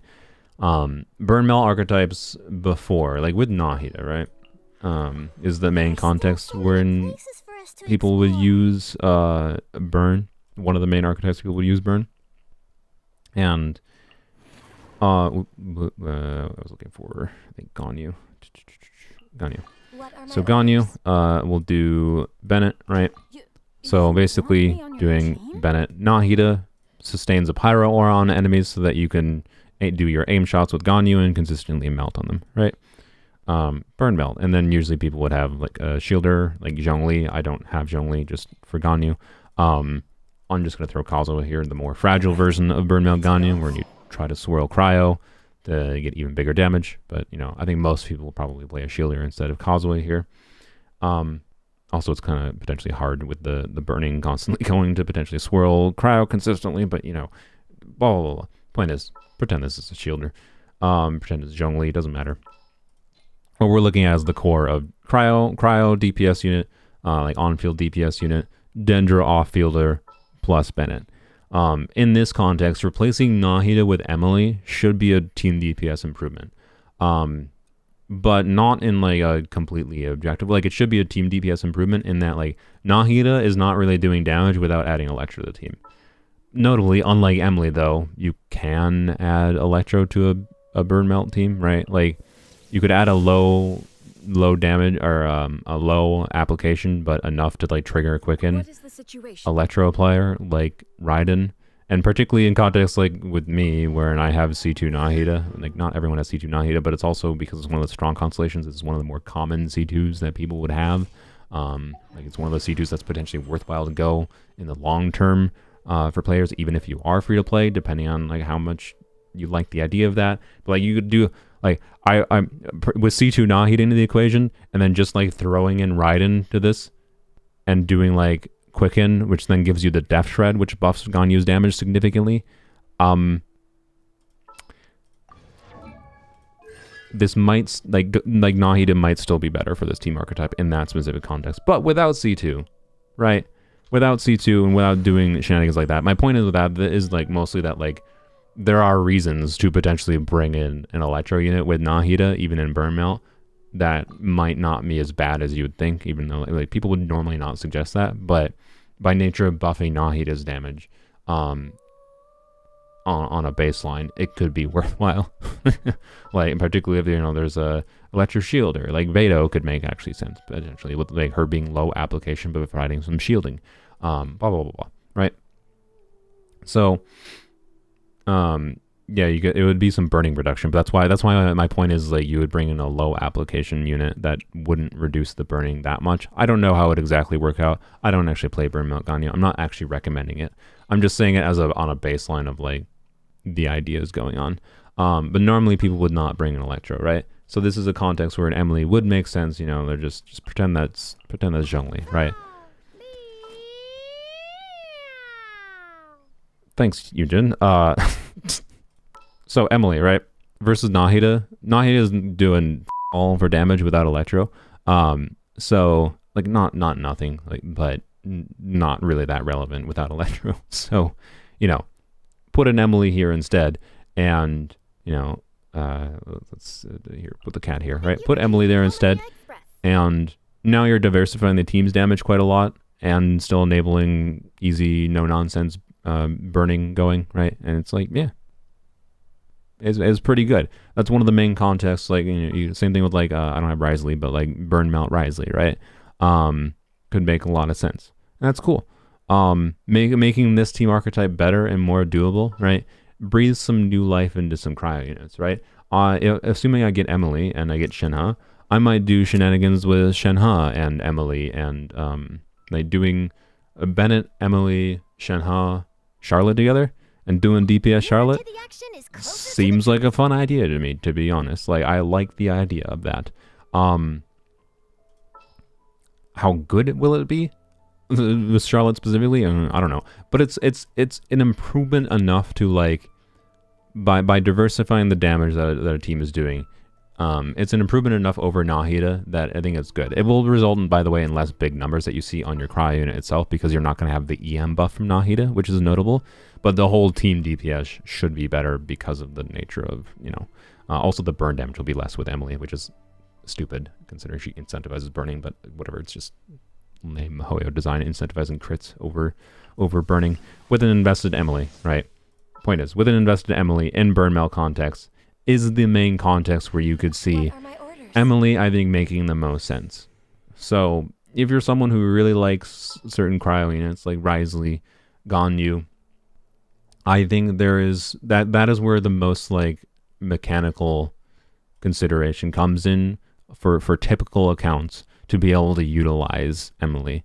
And that's not useless, right? Like, she's not a useless character. She's pretty good, but the fact that she's basically, in my mind, limited to primarily mono pyro, but doing Emily instead of one of your other typical mono pyro teammates. Like Emily, for example, replaces Xiangling in mono pyro context a lot, potentially, and is easier to build, easier to use than Xiangling is. And if the Pyro Archon is an attack buffer that buffs attack for the whole team, probably becomes notably better than Xiangling. I don't know if she's actually better in mono pyro than Xiangling with a really invested Xiangling build paired with Bennett, right? But there are future contexts where I suspect she will get even better because of an attack buffer that will buff a lot of attack. I still think the game is heading in this direction. Like, this whole last year has been like, hint, hint, wink, wink. We're probably going to have an attack buffer that probably doesn't buff as much attack as Bennett, but will buff the whole team attack, which buffs characters like Emily meaningfully, right? So like in this team archetype, right? Emily plus Ganyu. If we have someone that does like 20% less attack buff than Bennett, or honestly even like 50% less attack buff than Bennett, right? That means less damage on Ganyu, but you're also getting more damage on your Emily. And then presumably the Pyro Archon, I'm assuming it would be the Pyro Archon that has the most chance of doing this, by the way, on a mechanical level. Also does their own damage contribution, might be significant. So, point is, this can kind of be a cryo buff, is what Emily is. Do I think you need to get Emily to use with your Ganyu, though? Probably not, right? Like, realistically, I imagine if the Pyro Archon is an attack buffer, the Pyro Archon will be more relevant to get for your Ganyu than whatever. Same thing with Wriothesley. But it is probably one of the more notable places where she will feel very relevant in. And that's a good thing. But it's just, these two archetypes being Mono Pyro but Emily, or Burn Melt but Emily instead of Nahida, is relatively boring. It is kind of all it is. That's just not that many team archetypes that are that interesting to think about. It's possible the Virgin archetypes, right, with Emily, a Pyro unit and then a Hydro unit mixed in. Like, if Emily Farina Bennett combo ends up making more, like, ignore the Ganyu here, right? But if Emily Farina Bennett combo ends up making more Virgin cores than I expected, then I will probably like Virgin archetypes for Emily too. But that's very on the fence, and I'm very skeptical of that because her Dendro application is just not very good. I don't suspect you will actually see that many Dendro cores. But it's possible Farina, by nature of overriding she sometimes just applies a bunch of Hydro in a very short burst. Like when you first cast her skill, for example, she applies 3 units of Hydro basically right after casting her skill. That will be enough to potentially generate some Dendro cores. And that's interesting, right? So it's a potential option there. But I'm very skeptical of how well Virgin is going to work with her because of her total Dendro application. I have Leaks Pyro Archon buffs party attack if burning in a team. I doubt the Pyro Archon is going to restrict burning. I'd be very, very, very surprised. So anyways, right? The two obvious archetypes where you can be pretty confident right now, barring any insane changes to her kit. Like, I don't think there's any changes in her kit that are going to significantly affect the evaluation of her in the context of Burn Melt or like mono pyro compositions. It's just for an off-field unit that's doing meaningful off-field damage is a pretty limited context, is what I would describe it as. And that's unfortunate. So you don't need to make cores. Vaping Farina attacks is super good. Yeah, you're not wrong. Like I'm not saying there's no reason to pair Hydro with her, to be clear, particularly Farina. The context of being able to vape on a lot of Farina's hits on top of Farina buffing the whole team is pretty significant. Like doing a vape Farina build with Emily, like I've done vape Farina with, you know, having a stroke, Nahida before, right? And he's pretty good. Like not joking. It's quite good. You know, you'll see random. Oh, hello, Farina getting 150k damage from her crab vaping. So, like, yes, that is a compelling. Like Farina and Emily will be a compelling team option. And Farina Emily variations, I think, are the more interesting team variations. If you want to know what I think the most interesting team variation would be for me to play, it would probably be Emily, right? So Emily instead of Cat, Bennett, and then Farina, and then doing on-field Emily, right? Doing on-field Emily, using Marshall Slay Hunters on Emily, right? And the last teammate would probably just be a grouper, I imagine. So probably well, I don't know. The last teammate is a flex slot. There's different things that could potentially be done. I'm not sure exactly what I would want to do, actually. Anyways, doing C6 Bennett shenanigans, doing on-field Emily, just getting a whole bunch of extra crit on her. She ascends with crit damage too, so like she's a character where it'd be doable potentially with Marshall Hunters to get to the 300 crit damage range. And that's pretty nice. And then, you know, you could do an attack goblet on her, which, again, if the negative 90% bonus is applied in the damage bonus formula, attack goblet might actually be exceedingly good on her as far as actually making her potentially useful with Electro, so there could be some shenanigans there. But I suspect it's not actually in the damage bonus part of the formula, and I suspect it's just at the end of the chain. So, you know, right, but the team archetype of on-fielding Emily, I don't know exactly what I want to do for her last slot, with C6 Bennett, and doing Pyro normal attack damage. Notably, by the way, she, unlike most, I don't have a polearm unit out. Unlike most polearm units, she does not have like the typical spinny charge attack. So, you know, this. So you don't have to do jump cancels on her to be able to like get extra application down if you're doing infusion shenanigans with Bennett or with Candace or whatever, right? So instead she has a vertical hitting charge attack, I believe, if I recall, kind of like Raiden, which I think will make her it'll make her feel a lot more nice to do when it comes to like shenanigans with C6 Bennett. So if I'm getting her, which I think I likely will get her, I think I will have the most fun with doing those kinds of things with her personally. And her personal damage contribution, by the way, one of the reasons to do that is she doesn't snapshot, but well, you might have seen leaks that she did snapshot Bennett buff.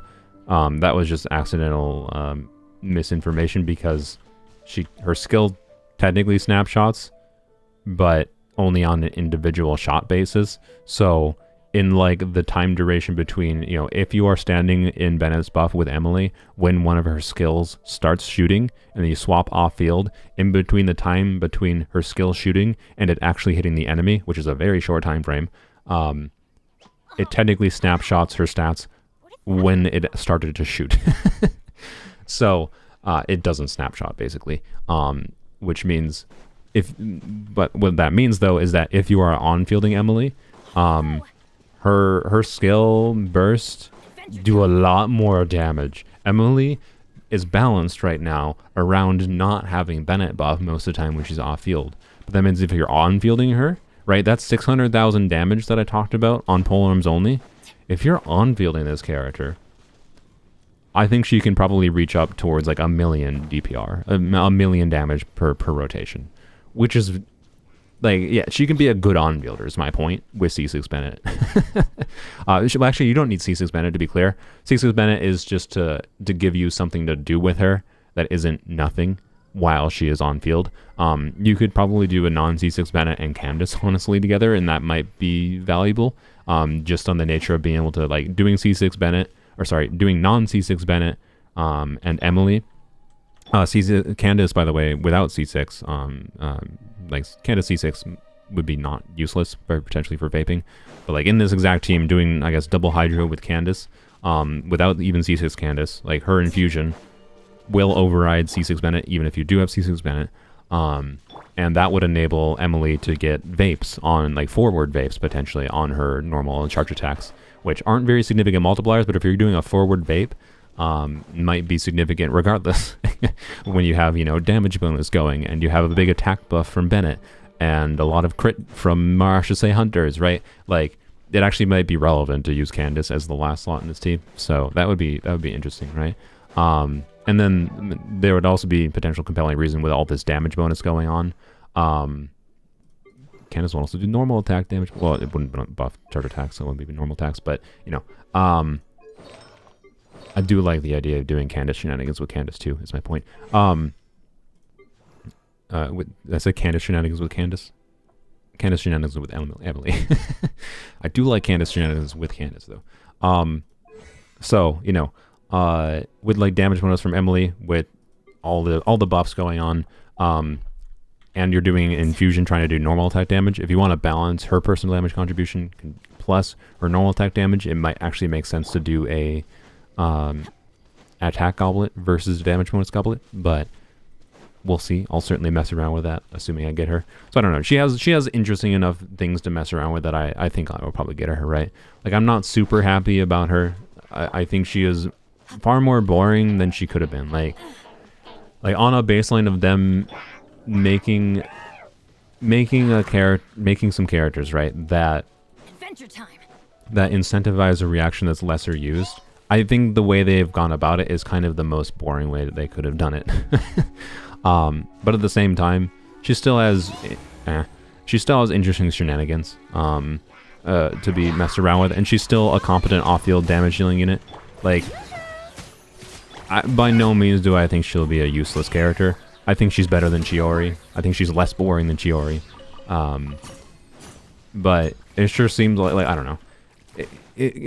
Being that we're in the reality right now where they seem to be making a little bit more off-fielders than they normally would is kind of how I feel. Like, but when they're making off-fielders, they really don't want to be crazily good. Like Farina, they seem to be just limiting them pretty heavily. Like Chiori is limited pretty heavily in her general utility. Emily's kind of the same vein, but less limited just because, you know, there's more concepts of teams that do meaningful damage with Emily included. Compared to Chiori. So, yeah.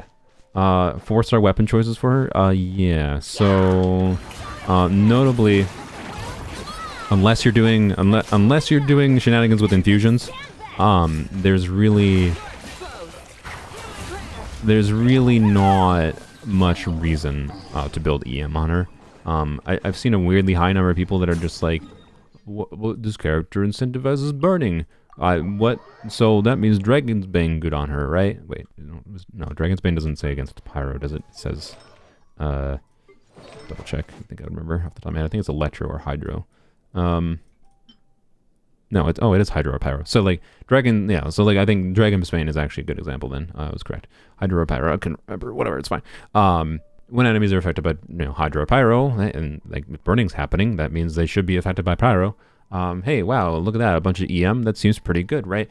Except no, like the EM is only going to really benefit her burning that she's triggering. Like she can't trigger spread, quicken, like she's not triggering aggravates where the EM would benefit her there. So all the EM is doing is increasing the burning damage, but because she has a kit that is she just wants to do more talent damage because of burning happening, it means you build her towards crit and attack percent, basically. And EM is really only relevant on her in the contexts wherein you're doing infusion shenanigans, where you might be like using Candace infusion on Emily and triggering a forward vape with her EM, and like the opponent being affected by the burning, or might be a forward vape that gets this damage bonus, and this could be a compelling option. Especially when she's on field with Bennett, where the base attack matters less, right? But in general, your options for free-to-play options that are not, like Deathmatch will be a good, compelling option. Jade Spear will be an okay stat stick, just because high base attack gives some crit. When you're on fielding her in particular, it's also even better because, You can get some damage bonus and attack percent going. Like Jade Spear is proper good. Her ER needs should be basically non-existent, so this is not super relevant. But just by having high base attack and a little bit of crit rate, it's probably not the worst option. This is probably okay, just because it gives a bunch of attack percent, even if the EM isn't that relevant. Fav honestly might not be the worst option, because like even though her ER needs aren't that high, she's an off-field unit. She's being built for crit anyways. Fav Lance has high base. It has, I don't have level 90 Fav Lance here, but it has 565 base attack. That's the highest, well, not the highest, but it's basically the highest most 4-star weapons have. Right? It's higher than some 5-star weapons have for base attack. So, like high base attack, benefiting the team in some way by generating Fav particles is good. So Fav is not a terrible option. If you have other weird attack percent weapons like this, when using an elemental scalar burst, all symbols like this weapon is probably pretty okay on her. Gives damage bonus. How many stacks of this? 3 symbols. So this is 9 at R1. This is 9% attack and 21% elemental damage bonus. It's not bad. Like this is probably okay. No to that. Racist Spear could be okay. Could actually be pretty good in the right context. But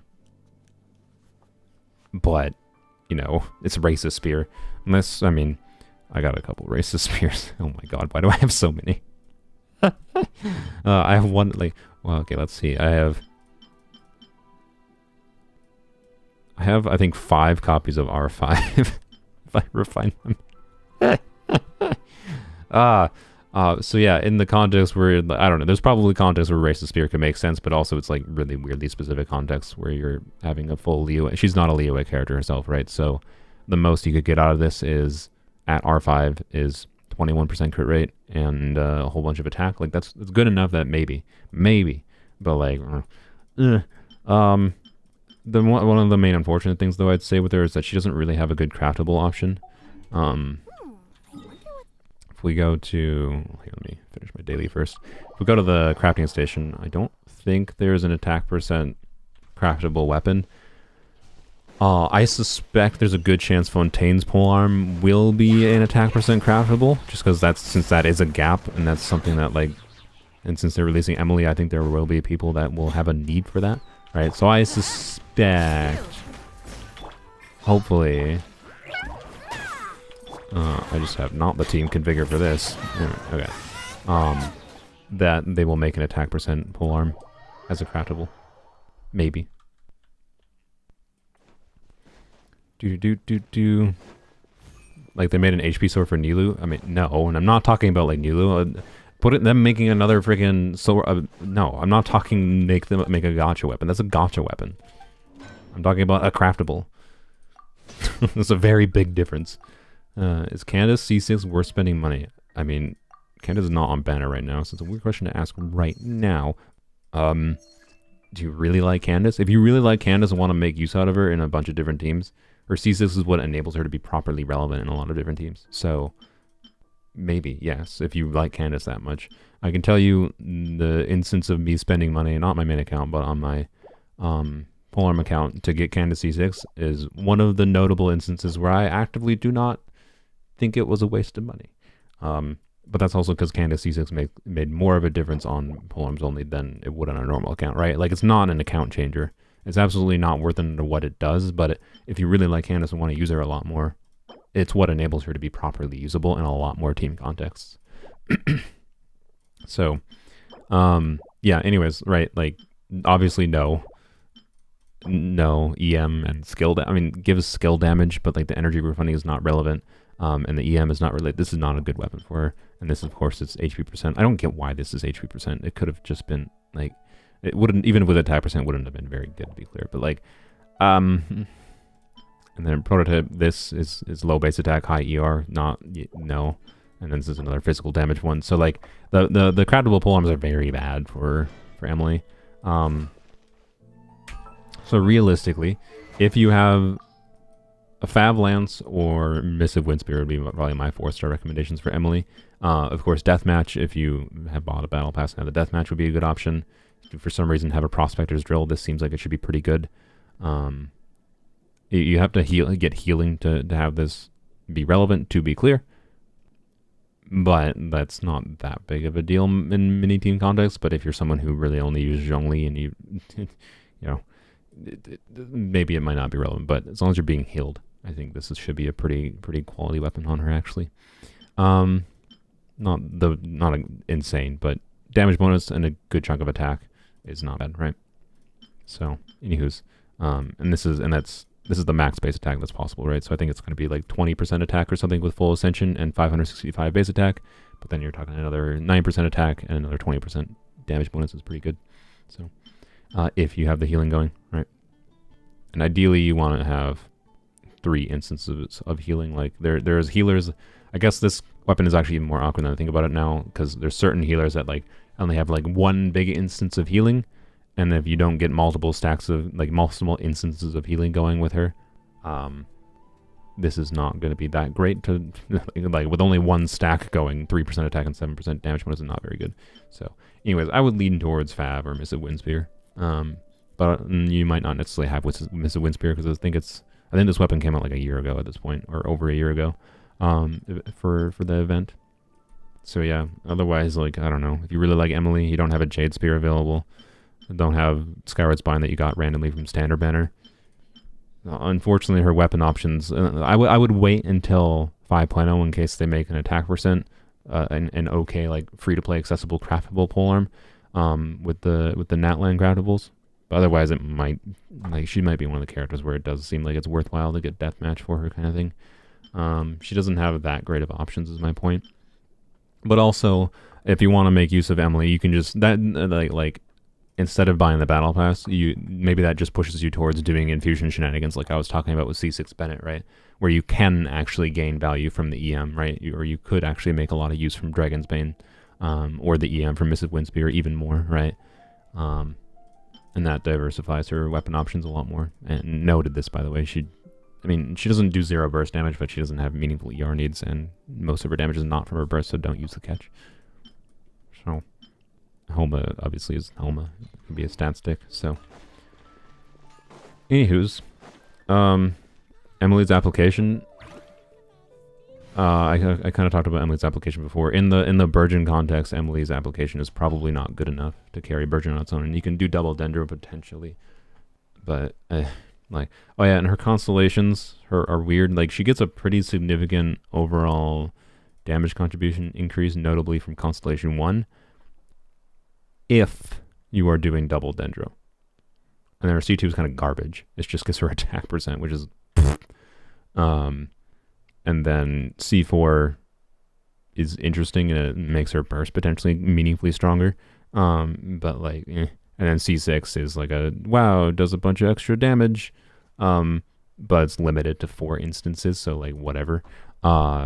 Her C1 is basically her main relevant constellation, is what I would say, but it's specifically like C1 with another Dendro unit, which is weird. Emily Hyperbloom? No. Unless you want Emily to do 0 damage. She has a passive that makes her do no damage with Electro, basically. As it is right now. If that changes, my entire evaluation of the character, like, this character goes from like, I'm on the fence, I think she's kind of interesting, and like, probably worth getting for how I like playing the game, as someone who likes doing burning Dendro, whatever, burn melt shenanigans like that I could potentially do with her. I like the idea of doing that. I have ideas where I can find her potentially useful in, but not so much that like her team versatility goes through the roof with it if they change her passives, as far as actually allowing her to work with Electro but not do insane damage with Electro. It's possible they could do that. I just find it highly unlikely. I think, my prediction, she's one of the reasons I'm comfortable talking about her right now earlier than I would normally talk about a character before the release is, one, I want to talk about for Poems Only, which I haven't even talked about yet. But she's just, I think she's really unlikely to get any changes. So, it'd be right there. Why bother, essentially. You want to try an Overworld more? I'm going to try the, There's still so many places for us to explore. try the Dia team variation a little bit more in Overload. Again, this is a team, I think, if you missed the stream yesterday. Notably, wait, I don't need cat if I'm doing this. Who's official? Duh. The threads of your fate lie in my hands.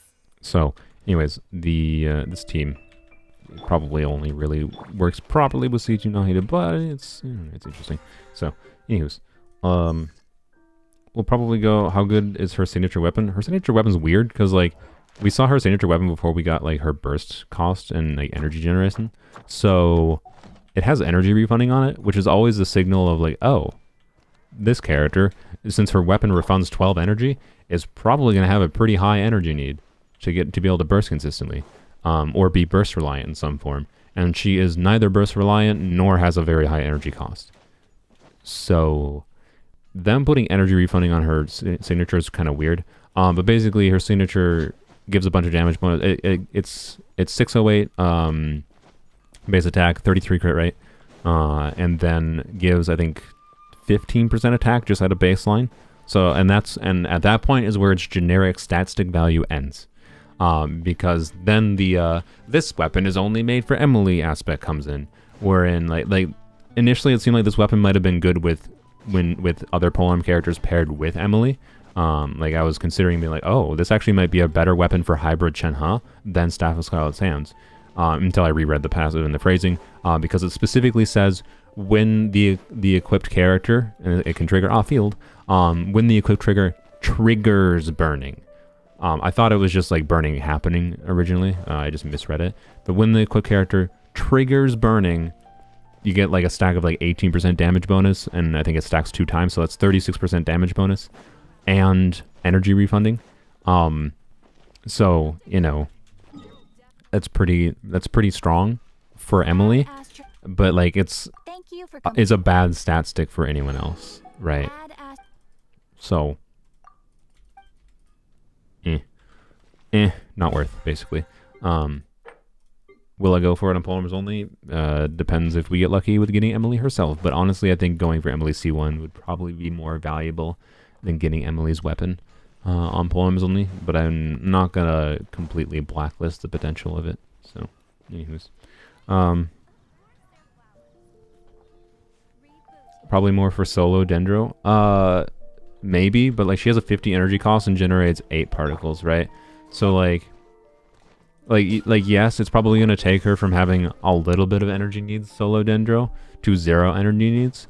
But remember, she doesn't even need to, like, her burst value is variable. Like, there are some situations where her burst is going to contribute not much of her damage contribution to a degree that it might not be worth using her burst for the animation time it takes. Actually, I don't know. I haven't seen clarification on whether her skill... It depends on whether her skill is actually still dealing damage during the animation. Because basically when you use her burst, it replaces her skill with a special version of like a new turret. So it's basically like Fischl, you use Fischl's burst, and it eats Oz, and then places down a special empowered Oz that does more damage in a very short window. But then after it ends, Oz comes back on field wherever you casted the burst. So it can be used to reposition, which is probably one of its most useful things. But like, I don't know. I right now, because of the potential variable value of her burst, it's not even that important. But in some contexts, you might want to have a little bit of energy on her to be able to burst consistently. But it's like, she's gonna have pretty low energy needs, right? And she generates, I think, 8 particles. She generates a particle, I think, every like 2.5 seconds. So in a 20-second rotation, 8 particles, right? And 8 dendro particles in a rotation is pretty good. She's catching most of them off field in most contexts, right? But she's catching them off field with a 50 energy cost. That's not very significant, especially in conjunction with whatever other particles are going on in the team. So, you know, like, and again, that might be a reason to like build Pav on her. So like, the energy refunding part is kind of weird on her weapon. But anywho's. What if reverse burning triggers? No, you have to specifically like if Pyro is on the enemy currently, like she's a Dendro unit, so if burning is currently going and she spits Dendro on them, that will count as a triggering the burning reaction again. You could use her weapon for having Dendro going first and then doing Pyro. the problem is once the burning aura is going, doing pyro again on an existing burning aura is not triggering burning, right? So the burning aura would have to end, and then you apply Dendro, there's an underlying Dendro aura, and then you can apply some pyro again. That's the context wherein you could use it on a pyro unit potentially, but like that's very, very clunky. Especially when you like are factoring that like burning aura is just kind of a thing that's just going to be constantly going most of the time in Emily teams, or burning teams in general. So using it on any other unit is going to be very clunky. Not impossible, but pretty clunky. So, anyways, is Chlorine's weapon a good stat stick? It's okay. The disgusting amount of crit damage dazzled me, but I actually don't know if it's that good. It's okay. Like, yeah, being 674 base attack and 80 crit damage is pretty good. But, like, Furina doesn't care about the base attack, right? So, with Furina, it's no different than using Light of Foliar, right? Actually, Light of Foliar is better. Light of Foliar is better because it gives crit rate on its passive. And you could, theoretically, in weird scenarios, use her passive. I did it. The other part of the passive. So, you know, it depends. And like looking at like the sword users in the game, right? I don't think I have every sword user, but you know, it's okay. It's good for a number of potential characters. Like I wouldn't mind having it as a generic stat stick, but it's nothing insane. So I don't know if you can get use out of, if you have spare wishes, right? You're not planning on saving for Natlan, whatever, for whatever reason, and you can get use out of both these weapons. It's certainly not a terrible weapon. It's one of the better Fontaine weapons they've done as far as generic stat stick value, probably on the units it makes sense on. Does that mean it's worth it to like go all in for it? No, but it's an okay banner. How does Dia work with Sethos in this team? Dia provides interruption resistance, makes him more tanky. Speaking of, I wanted to try putting her on instructors. Okay,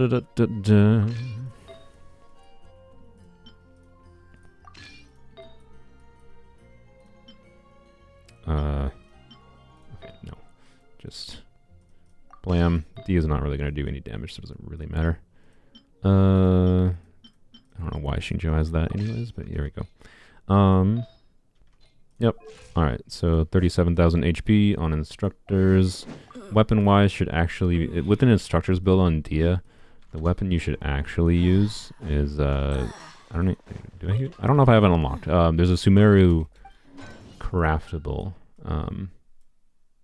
No, I don't have it unlocked.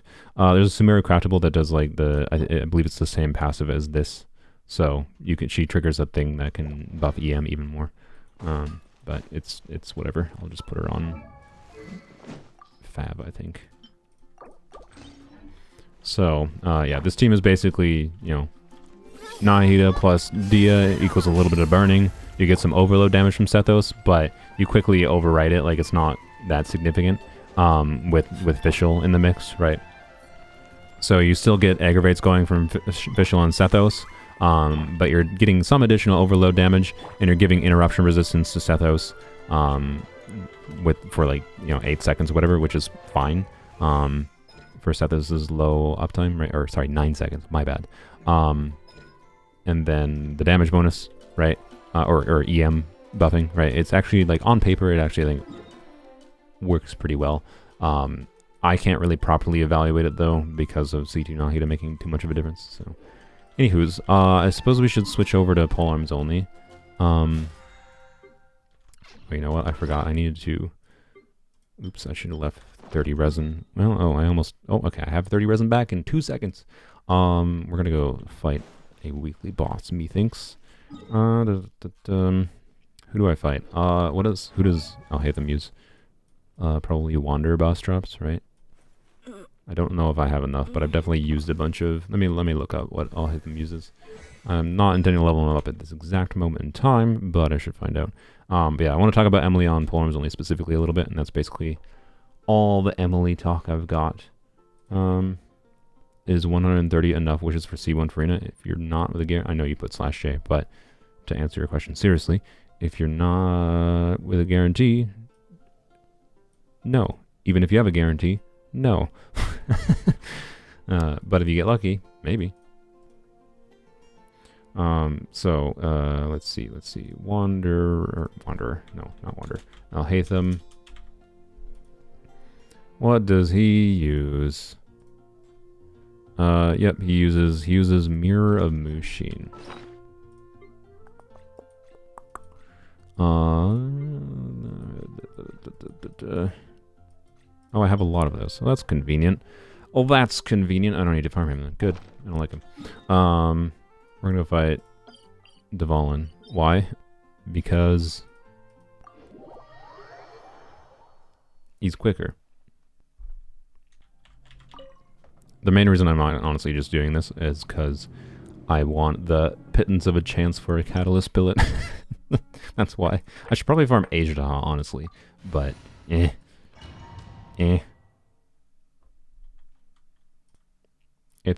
Alhaitham is Wanderer, pretty sure. Yeah. So, yeah, as far as Emily goes for poems only, I think there are more interesting contexts for her enabling some teams that that because of like Arlecchino and Chevreuse' existence, they've kind of like lost their relevance. Like doing Dendro reaction shenanigans with Candace has lost its relevance a bit.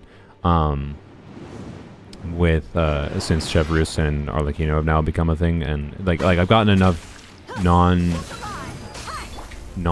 whatever. Can I not tag you? Oh no, I can't. Okay, good. Without burning. Except for it didn't reapply. There we go. Slam. Okay. Blam. Okay, well, I'm not going to be able to showcase anything here. Also, this is going to be awkward. Oh, what the frickin' Jesus. Okay. Yeah, well, welcome to Dvalin being jank and Mihoyo never wanting to fix it. Arlecchino can't trigger the mark on Dvalin Crystal. Yep, I know. No. Catalyst split? Sad. Wow. Quality. Alright. That was worth. Very worth. If Emily had let me solo her, why do you have a check mark? Are you... Wait. No. Can I view your channel? Go to channel. Are you the let me solo her? Ain't no frick... What? What the f***? Are you serious? No, I'm sorry. Like, for anyone that hasn't played Elden Ring, this dude's a legend. I have a literal legend watching... Oh my god, this is the most... I have a legend watching my stream. Like a notable individual. Like, you had a check mark, so I was like, wait a minute. You have a check mark on let me solo her. Are you the let me... You are. What? Hi. So let me... So how do I explain this dude? So Elden Ring has a boss that is notoriously difficult, and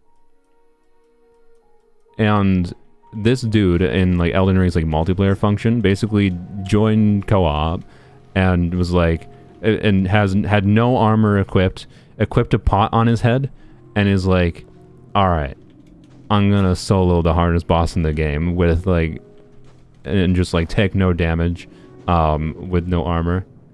It's rare for Genshin players to recognize me, LMAO.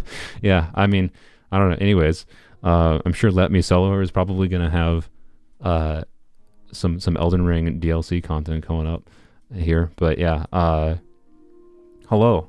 I am humbled to have someone like you. It's like, oh my god, mom, I've made it. No. What was I gonna do? I'm now distracted. Oh yeah. We're gonna switch to polearms only real quick. So, anyways, yeah, Let Me Solo Her is like a very well-known individual in the Elden Ring community, and it's kind of... I had no idea Let Me Solo Her cared about Genshin at all, so hello, sir.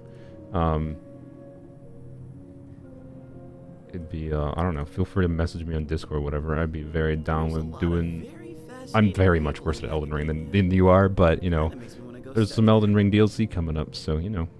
Wink. I met my hero. Not my hero. I mean, to be clear, I'm not like the biggest fan of Let Me Solo or anything, but I know of them, right?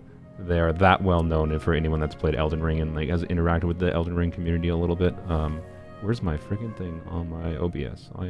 There we go. There we go. Bam. Bam, I found it. It's fine. Only took me 10 years. I'll use my resin later on the account. Solos, Elden Ring, and Genshin. You have C6 Nubilette. That is... I mean, you know what? C6 Nubilette will let you solo in Genshin too. So, anywho's. Not as big as fan. Look, like, you know, it's I mean, it's not like he's Bill Gates, or I don't care about Bill Gates, but I'm just like a notable billionaire that everyone. It's not Taylor Swift, right? I'm not saying that, but like, I be a funny video game dummy, and I like people that do fun video game dumb things. I like playing video games in dumb ways, and he do be a dude that plays video games in dumb ways just for the fun of it, right? So, yeah, I guess, sure, I'm in my tsundere mode. But I am definitely going to brag to some of my friends that let me solo her watching my stream. Yeah. There we go. Blinding white light. Saw Emily's gameplay already. Her gameplay is absolutely stunning. The damage was being... the damage was being showed. She didn't have artifacts, but did 3,500 damage. Yeah, she can... I mean... Her damage, like she does low multipliers mostly, other than, like, she has a high multiplier in her passive, but Emily is not gonna ever be doing 100k damage. She's much more like, she's a unit that has a lot of damage potential, but spread out over a lot of hits, right? She's not Navia, wherein, like, collect crystallizes, do 400k damage in one hit. Anywho's, I wish I could make Selena react to me that way. I mean, you're anime. Anime has affected my life more than Let Me Solo Her has, but I don't think you're the reason all anime exists. Not that Let Me Solo Her is the reason all challenge runs exist or anything, but Let Me Solo Her is a notable individual, that's all. So anyway, glad you're on the stream. This is kind of weird to have someone like that here, but hello. What was I doing? Oh yeah. So Emily. I have a couple, like, this is mostly things like connected, kind of what I've already mentioned. I already mentioned, like, Emily Sino, right? So Emily Sino it'll exist. But like, again, Emily Sino is like Emily's doing no damage. So, you know, and then I can do Electro, because I probably want to be able to actually burst consistently with him. Like, I can use my TF build, so I'd probably use her, and then I'd probably Zhongli because Shielder, and then Emily's in the last slot. Like, this is what the Sino team would look like. So no damage. I mean, actually, okay, I could put Raiden on her hybrid build and do some damage. Like, she wouldn't be doing 0 damage technically, but not much. Like, so Emily, Raiden, Zhongli, 3 characters doing no damage, and then Sino doing damage.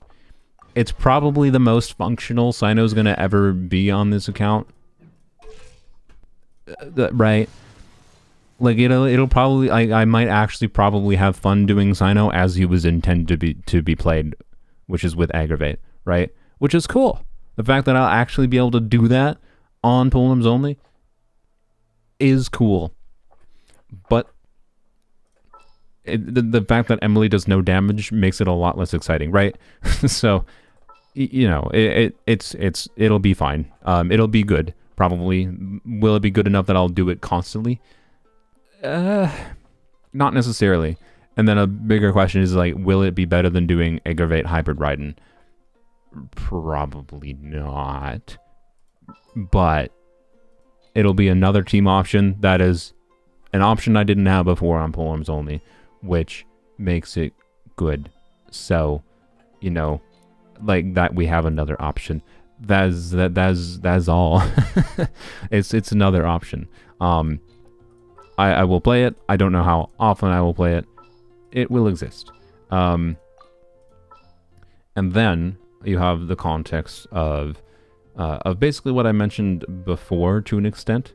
So notably, let's see. We can do. There is the potential. So I'll let you know. Let's throw like a Kali here for pretend that's her, Emily. And then,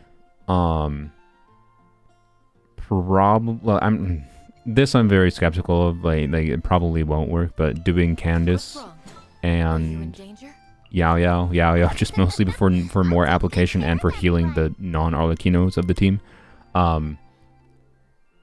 might see some versions, but like this one I'm very skeptical of. What's more potentially interesting, of course, is the variations with doing double Dendro, or not even necessarily double Dendro. It's possible if Emily generates some virgin cores, like with Candace's ability to have some front-loaded Hydro, it might actually be able to happen. But in the context of doing, Virgin Toma, and then, have a second Dendro unit here if I need to, or just have Zhongli, or just do whatever, right? And then doing on-field Emily, right? So doing on-field Emily with Virgin Toma build, Candace, and then Yao probably here just to either be a healer to keep the team alive if need be. Toma might be able to keep the team alive well enough that it's not necessary. Zhongli would just be for like res shred, right? Universal res shred would be damage improvement for the team potentially, but it just depends if the Dendro application is relevant. And then on-field Emily with Candace, infusion, get potential forward vapes. Will it be good? I don't know, but this is one of those contexts where, in like kind of what I was mentioning before, where there is some potential infusion shenanigans to be done with Candace that make it interesting. So I really like the idea of it. I think this has a lot of potential to make Toma Virgin actually function in some form, wherein it didn't really function before on this account, because Yao Candace just was never able to make it relevant over doing Yao Candace Raiden, essentially. But Yao Candace Raiden itself has now been eclipsed by doing basically anything else with Raiden, with Chevreuse, with Arlecchino teams. So, that's whatever. I have to solo a boss to honor him. I just noticed that from Grim Notes. Alright, I can solo a boss. I don't think that's really that hard in Genshin, to be completely honest. But, I don't know. Pick out a boss for me to solo, I guess. And I'll solo somebody. I can solo Abyss with Arlecchino if you want.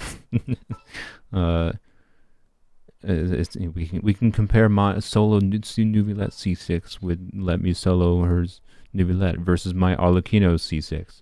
And anyways, the other interesting team combination that I think this is actually one of the most potential relevant ones with Emily, is doing Zhongli, Xiongling, Hu Tao, Emily, because this is Mono Pyro Hu Tao, right?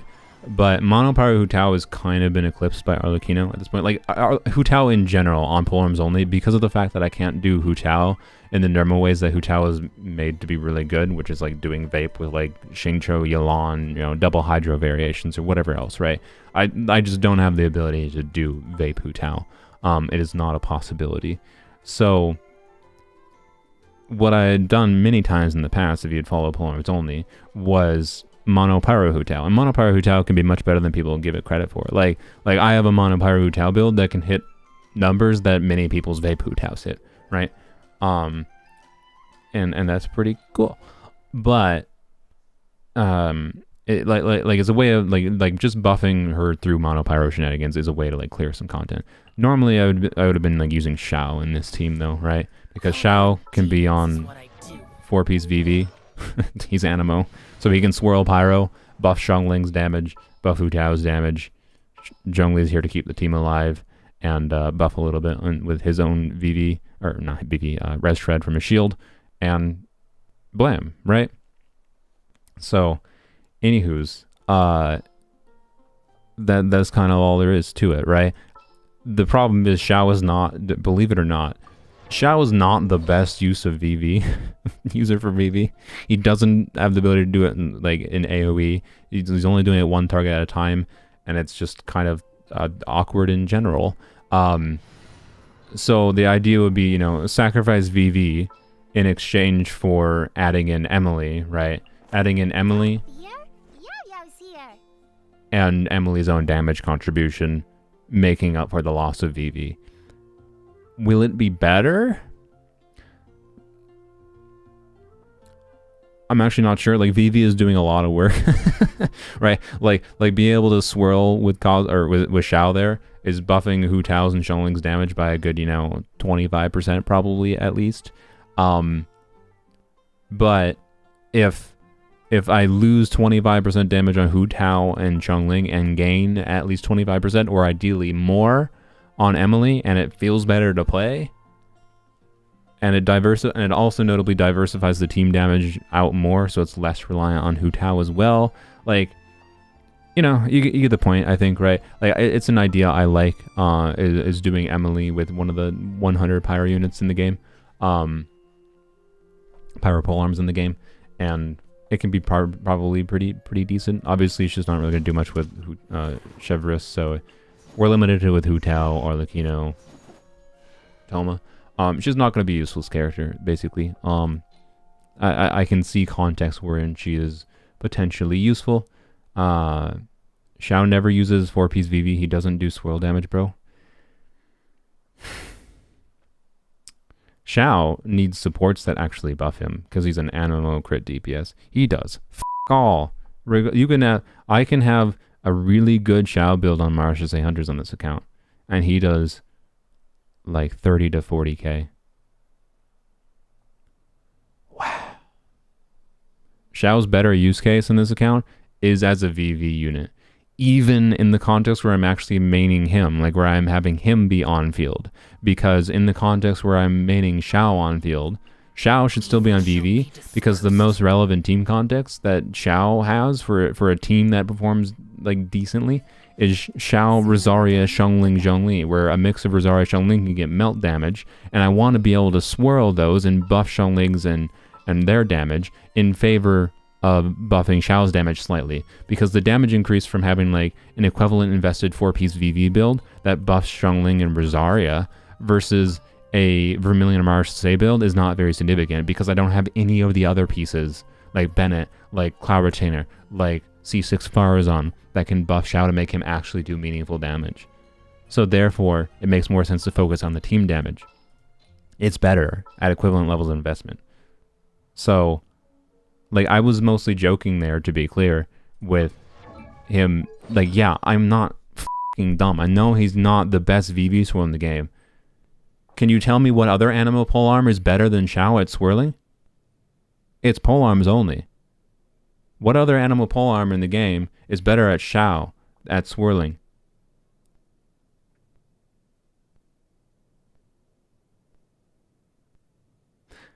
There is nobody. So you tell me who's a better VV swirl than Xiao in the context where no one else exists. And he's not a good enough character in his own right. He requires too much else for animal crit DPSing to get working to be a good like main DPS, that it's not actually relevant to build him with Vermilion or Marches. So anywho's, yeah, as far as Emily goes, right? Any other context that I could imagine using her in? So yeah, I want to try the Emily Candace shenanigans on this account. Right, I could do Emily, so pretend Yao Yao is Emily here. Emily, Candace, Zhongli, Xiangling, maybe, right? And just have more pyro damage going, right? And try to and Xiangling's extra pyro probably isn't necessary to be able to get hydro vapes out. But the idea is maybe it is necessary to be able to get hydro vapes on both Candace's C6 procs, to have like Candace can get like good 40k damage with a forward vape on like my builds that I can do on her, maybe more potentially, and then on top of potential forward vapes on Emily. Like on fielding Emily I think is a really fun idea with her. And again, doing stuff like with double Dendro with Thoma might be doable. Like I do like the idea of messing around with like more, like it's polearms only, so it's going to be more unoptimal variations of teams, right? But in a way that's good enough, essentially, that I think she'll be a useful character. But ultimately, of course, she won't be. If she could actually, trigger electro reactions, like, oh my god, like Like, actually, that's an interesting idea, though. She might be useful for helping, because Hybrid Raiden actually has a problem sometimes in that, this is something that Yao Yao C6, I think, mostly fixed, though. But if I'm doing a Hybrid Raiden, right, where Hybrid Raiden is with doing Yao Yao and Raiden together for Aggravate, and then I have her Staff of Scarlet Sands build that converts a bunch of EM to attack. And then Candace is here just to be a little bit of Hydro, but honestly, like, a Hybrid Raiden might make more sense just with the C6. Like, anyways, Candace doesn't do nothing here. Like, Candace is the actual real issue with Hybrid Raiden being consistent. But sometimes what happens is, like, I can't get enough Dendro from Yao Yao to be able to actually trigger Quicken with consistently with Raiden. There are instances where I see, like, oh well, I didn't get aggravates on like her initial hit on her burst, or I didn't get aggravates on some of her normal charge attacks that I'm doing while bursting with Raiden, and that limits Hybrid Raiden's performance quite significantly when I don't have Quicken going. C6 Yao Yao, it's one of the areas I noticed C6 Yao Yao did mostly fix that, because she throws out the extra Radish. That is an extra instance of Dendro application. But it's possible, like, doing Emily instead might be actually relevant there for improving Hybrid Raiden slightly, maybe Asterisk, but I'm not super optimistic about that. But it is a possible thing. So, you know. Emily, yes, is a polearm. Indeed. So, anywho's. Owned by my husband. Are you calling me your husband? You're welcome. I mean, if I ever get married, I will probably be someone that just has friendly banter of like, no, you're wrong. Like, I don't think I could realistically get married to someone that wouldn't be comfortable with me bashing them, just as like almost a form of weird humor that we would do is my guess. You gotta be comfortable with me criticizing you, and I would have to be comfortable with being criticized in turn for being an idiot sometimes, because that's how people do. So, anywho's, I'm not marrying you, probably, but I don't know who you are. No offense. So, you know, but in the context of me being married, I would definitely still bash people, bash someone that I was married to. I see no value in being overly nice to the person you live with. You gotta be able to have real conversations with someone you live with. Which character are you gonna solo Agedaha? Is that what you picked out? Am I soloing Agedaha? I saw multiple people mentioning soloing with Arlecchino, so like it won't be hard. Especially with Arlecchino. Like, Arlecchino can heal herself, you know? Like Arlecchino is the easiest character to solo with. One of the easiest characters to solo with in general, regardless of constellations. Without C2, she's a lot more awkward to solo things, but as soon as you get C2, like, you don't have to, like, deal with her cooking stuff. And that means, like, she can self-heal herself. She can just kind of, like, solo. As far as just beating the content, right? She can solo a lot of content. Okay. Soloing Arlecchino boss. Alright. I'll solo Arlecchino boss with Arlecchino. Let's go. The pyro-resistant boss. Which Arlecchino is stronger? The strongest Arlecchino that a player can possibly have with a pretty decent build going, or the Arlecchino boss. I like that idea. Let's see. I could try to solo the Arlecchino boss with someone else, but who would it be? I mean, if we're embracing the let me solo her energy, it has to be someone that can't just heal themselves. So it wouldn't be Hu Tao. Even though Hu Tao and Arlecchino are obviously the best at being able to solo, it wouldn't be those two. Actually, Hu Tao is kind of worse at soloing because of how low health she gets. But, you know. Who would it be? Yeah, who has the ability to solo in this account that isn't Hu Tao and Arlecchino?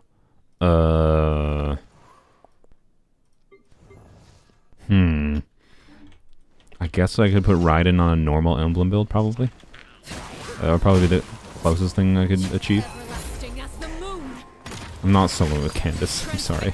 I don't believe in Candace that much. I mean, look. If I... No, okay. If I was truly embracing the let me solo her mentality, I would solo with Candace. But... You have no idea how long it would take. I don't know. I'll fine. Well, fine. To honor, let me solo her joining my stream. I don't even know if they're still here. But like, to honor, I got an instructor's goblet.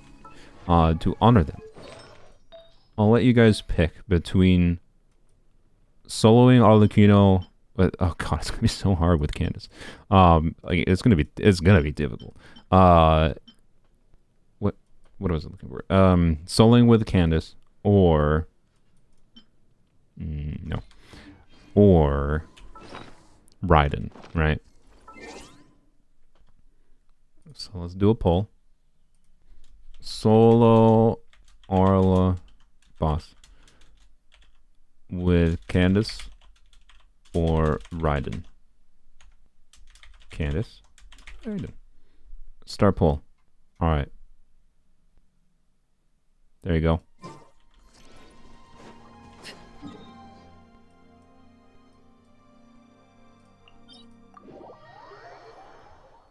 At least you can cancel the bonds yourself. True.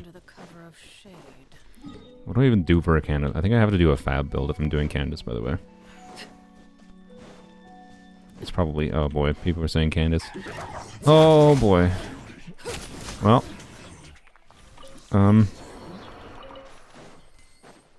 I have no confidence that this is going to be done in this stream. 80% votes for Candace right now. I have no confidence this is going to be achieved this stream. But I will try to do it eventually. This might be something I return to. Maybe it'll be so hard that I can somehow make an edited video out of it. I don't know.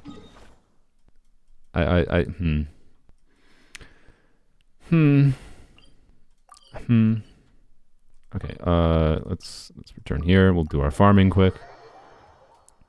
So you made the poll fumble. I mean, I knew it would be for Candace, but it's fine. What do I do for a build on her though? You still need to burst on her, so no like Shimeis.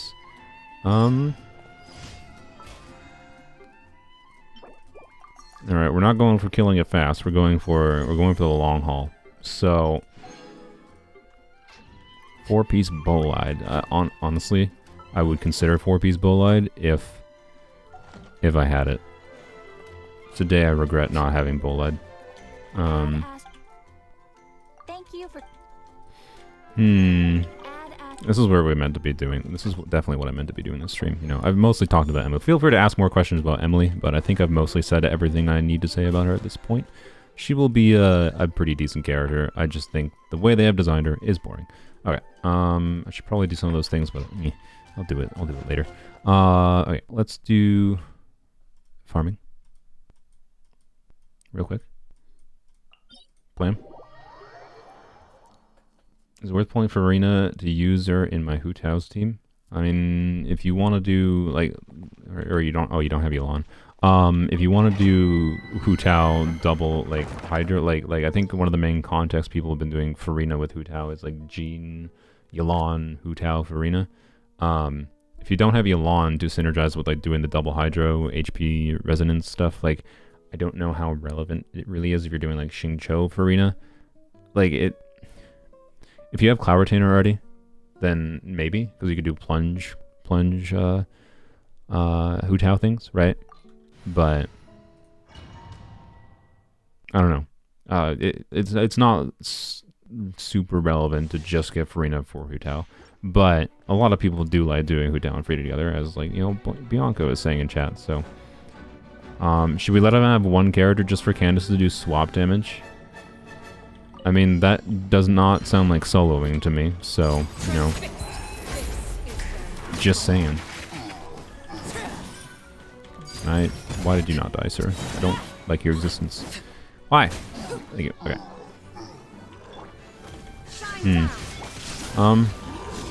Yeah, we're not doing 4-piece emblem, but we do still need to burst consistently, right? So, I think Is it just... I don't think I have good enough gladiators. Tenacity, maybe? Do I have good enough tenacity pieces? Well, one of the problems we're going to face is we need to spec her for attack scaling damage.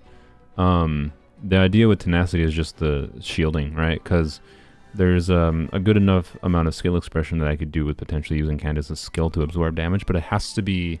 I have to absorb, like, all the damage. I can't take damage, right? So I don't know if it's actually relevant doing tenacity. But, you know, shield strength increased by 30%.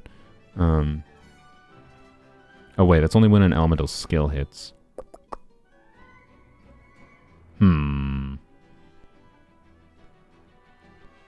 So it wouldn't, the reason that's a problem is it wouldn't actually benefit my shield strength when I'm actually shielding, so never mind. Never mind. Okay, frick. It might actually just be 2-piece combos, sadly, which is lame, but I don't think there's much else to do.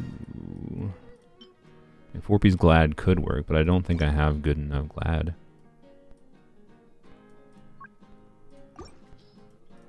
That's okay. Okay. I might need an ER timepiece, so that might be relevant, actually. My goal, I think, would be to do Fav, though, instead of an ER timepiece. I don't know. I don't know. But we'll, I think we're gonna do 2-piece to start. And then we'll see how it goes.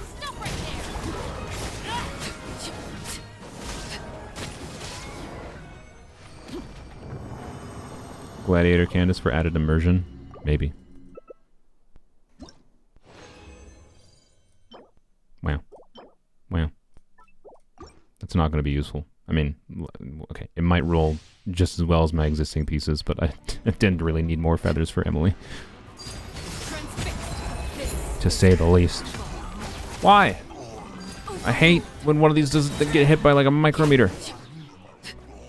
I don't think it's that much of a time loss, but it just annoys me. That's all. It's fine. Okay. This is going to be painful. This is going to be really painful. Wow. Quality artifacts today. I've gotten one Arlecchino artifact, and it was a poopy poop goblet. I appreciate that game. It's really what I needed. There we go. Finally killed them both.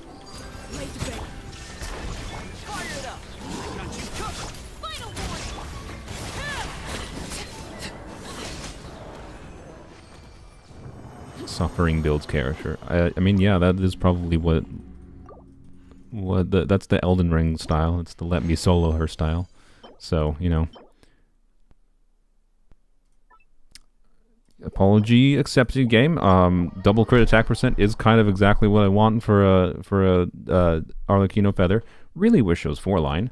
I have not much faith in this being better than this piece. Like, this piece is not amazing, but it has pretty decent stat value, right? Like, it has 5 good rolls. That's not nothing. This could be a lot better, but it also could really let me down. Double low roll with 1 min roll to start is not great, especially with that now. But you know what? We'll find out. Yeah, I rolled this yesterday. This was a 3-line, I think, and it did not roll well.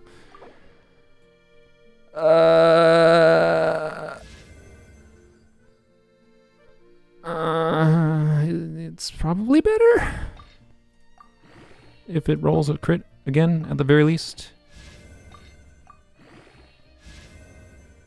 Okay, crit damage would have been really preferable. In fact, I kind of hate this because it doesn't have crit damage. The reason being, man, that def roll, that defense roll, man.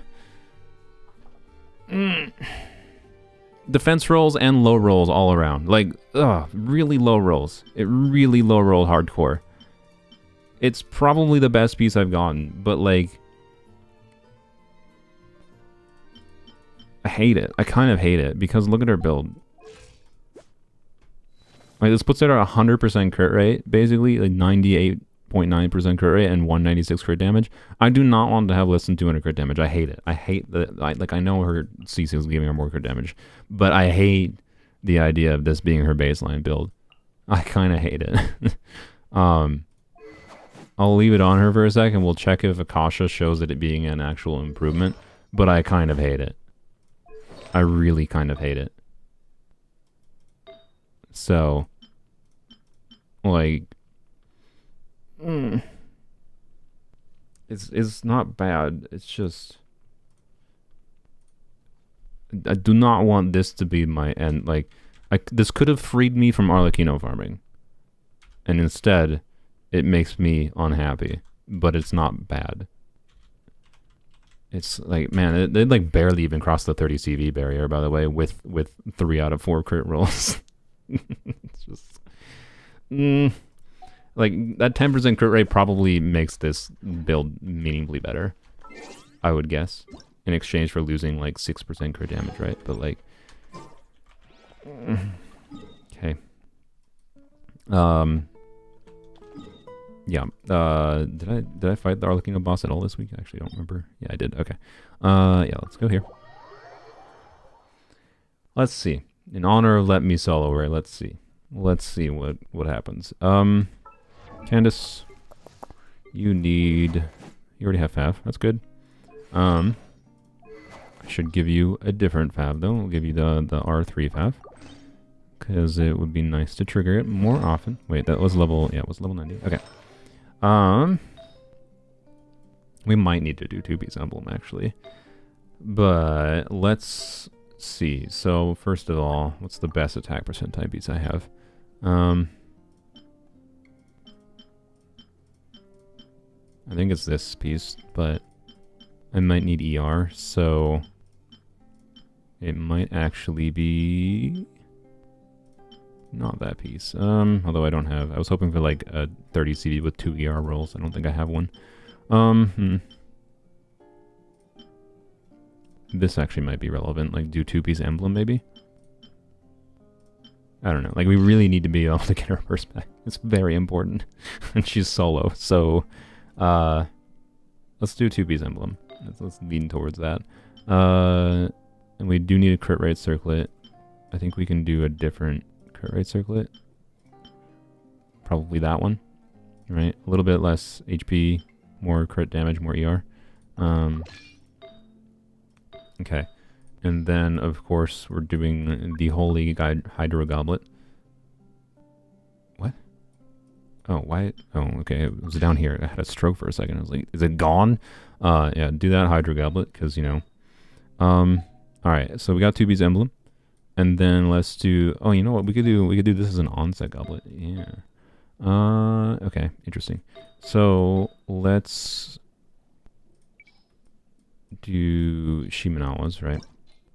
Figure out what the best Shimenawa's feather or flower we have is. I mean, maybe this, because we have a lot of crit damage from our goblet. We kind of need crit rate, I think. But let's try this piece first. Alternatively, yeah, we could use one of these other pieces. But now we can do an off-piece flower, right? So, crit is currently 80, 128, 188. That's a lot more ER than I expected. Oh, that's because of this, yeah, okay. Hopefully 160 with her on-field with Fab is enough. We'll find out here. I think it'll be fine.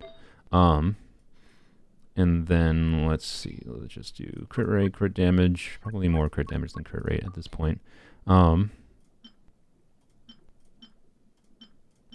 Oh, I actually don't have that amazing of off pieces for flowers and feathers. Or sorry, for flowers specifically. I might have better feathers.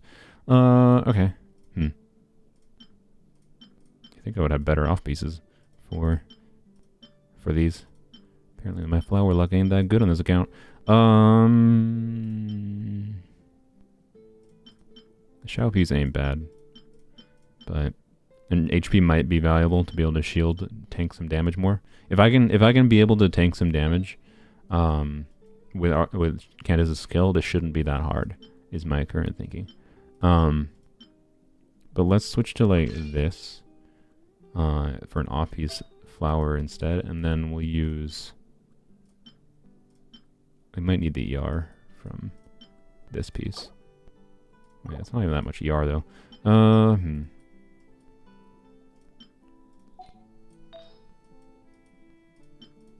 I thought I had one with more ER, but apparently not. Okay, well, let's just switch to that. How does that look? Not bad. A little bit lower crit rate than I prefer, actually. But I don't know if we have anything with higher crit rate than this. Nope. Whatever, it'll be fine. 188 ER, 68, 175. Whopping 1600 attack. Was not. It's a triple crown Candace. Alright, I guess I should record this, just in case I turn it into some form of video. Alright, streaming here. Chat decided, because Let Me Solo Her showed up in my chat, of Elden Ring fame, we are going to try to solo Arlecchino with Candace, is what my chat decided. I put her on a 2-piece build with Fav and a good chunk of ER. Hopefully this will get her burst back consistently, and hopefully she won't die instantaneously from Arlecchino hits. We'll see how this goes. Wait, no, I need to just do a new team. Alright, I think Let Me Solo Her is gone, but this is in honor of you. Let Me Solo Her. Character's down. Okay. Give me a second. Stay close. Don't know why she's dead, but she do be dead. Golden Troop is definitely good enough. The burning set. Oh, did I miss a question about her artifacts? Yeah, Golden Troop is probably okay enough on Emily, but like, honestly, if you're considering using Golden Troop on Emily, you probably just want to do Deepwood instead. It would be my general recommendation. But if you have good enough Golden Troop pieces, it shouldn't be bad for her. It's just not going to be... Like, you're losing a lot of potential damage by not trying to use artifacts that increase her 4-piece damage, or her passive damage, sorry.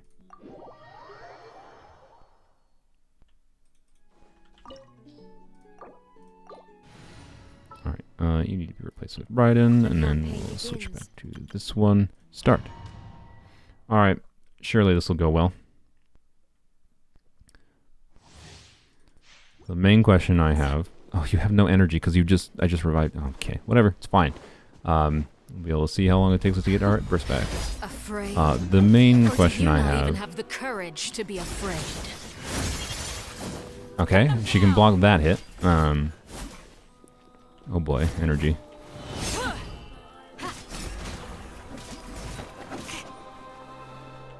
With these rising flames, No.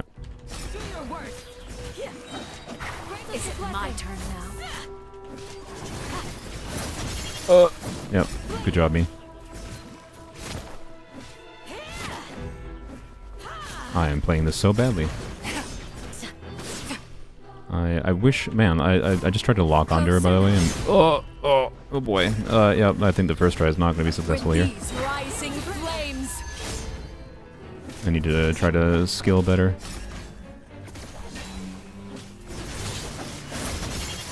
is it my turn now? Oh, did I get hit by that again? I thought I dodged it. Okay, I just needed to try to skill block that. But I also need to use the skill to get energy, so like, you know. Well, okay, I think I dodged that. I disagree. Are we gonna restart with 0 energy every time? Oh my god, okay. I need to go... Oh, also we restart without max health? Okay, Genshin, why? I'm pretty sure I'd start with 0 energy every time, but we're just gonna try to use food. But also, like... Why? Why can't I just have my HP? Please? Please? Golden Troop buffs elemental skill damage? I'm aware. Afraid? Or do you not even If have we're the talking about for courage Candace. to be afraid? Pin them down. It's not Is worth... it my turn now? Okay. We're just gonna play this hyper slowly, I think. I think, honestly, Golden Droop, I guess, might be better. If we just want to, if we're just gonna, if we do this, like, super slowly, and just do skill-based damage, like, maybe that is the bet. Just do skill-based damage instead of farking with, I didn't even hit. Instead of farking with her normal attacks, right? Because, like, it's not like they're irrelevant as far as damage. But versus just, like, being smart with her skill. I don't know. Oh, frick. I was hoping to be able to skill that. Okay.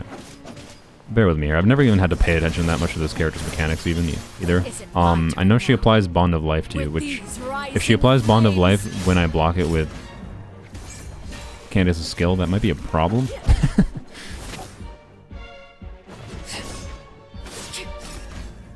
Oh, okay. Well, I thought she was going to do another attack there.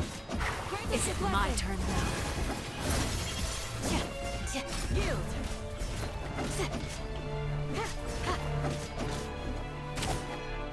If I'm not talking, it's because I'm actually trying to focus. Like, I do kind of have to focus. Closer now. You're exposed.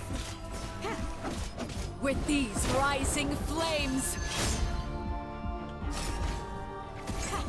Too easy.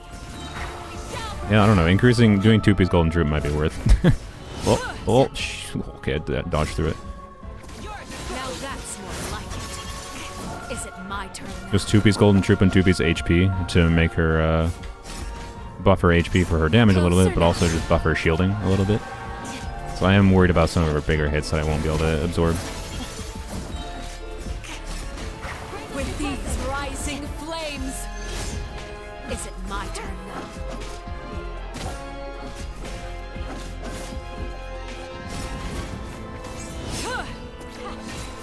Can't touch me. Is it my turn now? We shall prevail.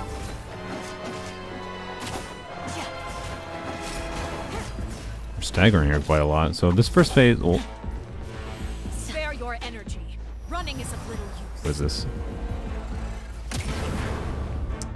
Oh. Taste of okay. purgatory. Oh, those still do damage. Okay, gotta dodge those. Yep.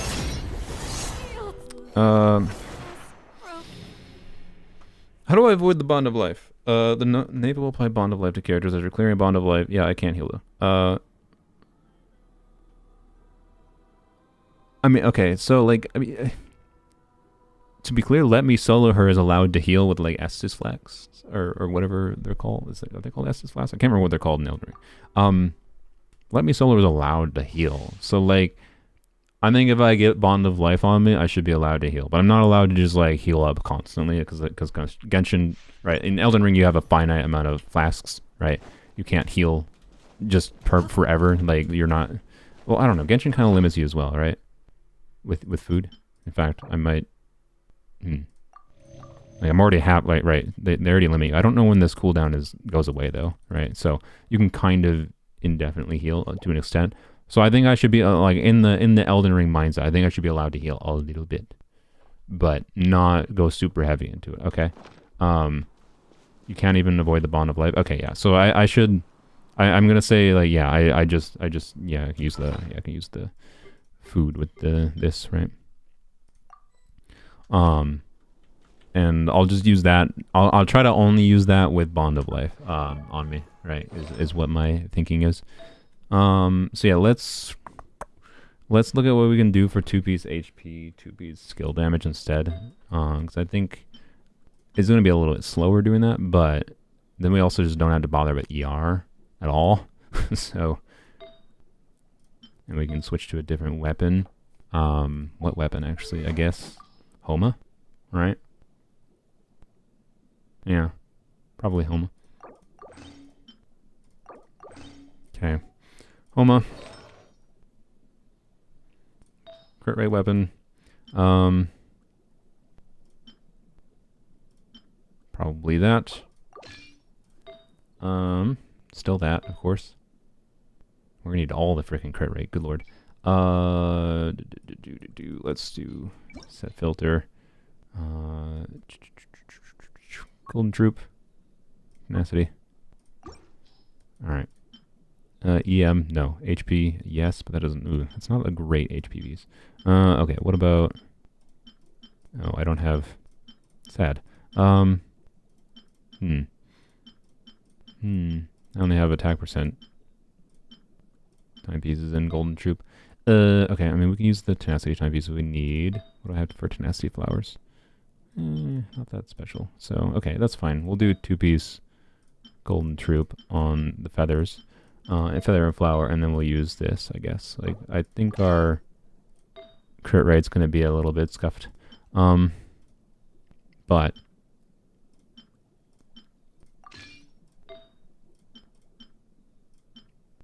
yeah, what does our crit rate look like? It's fine. It'll be fine. It'll be fine. Alright.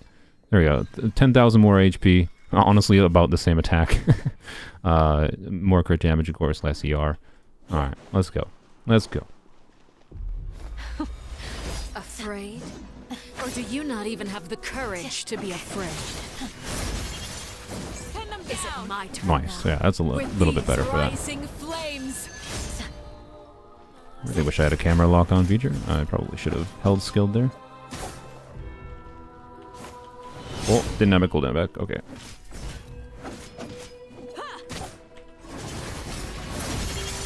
Is it my turn now? Charge attacking is probably worthwhile. I don't know. She kind of does get poise broken, so I probably should charge attack. With these rising flames. How amusing. No damage. Good.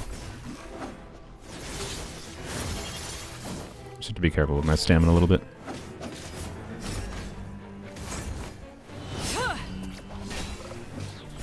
Alright, we got this.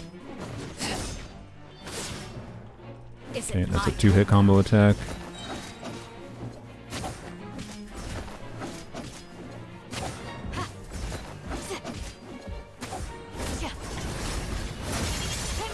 Should I turn on the music for this, by the way? I feel like I should. With these rising flames. I don't have the ability to right now, but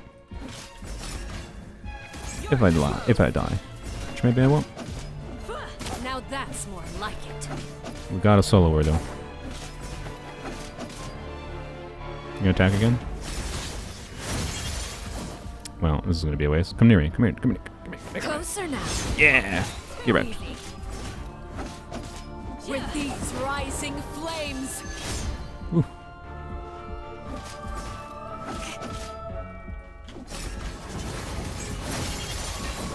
No crit. Sad. Is it my turn now?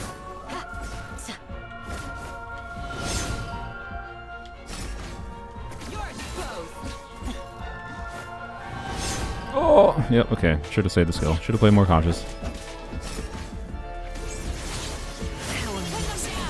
No crits. Dang it.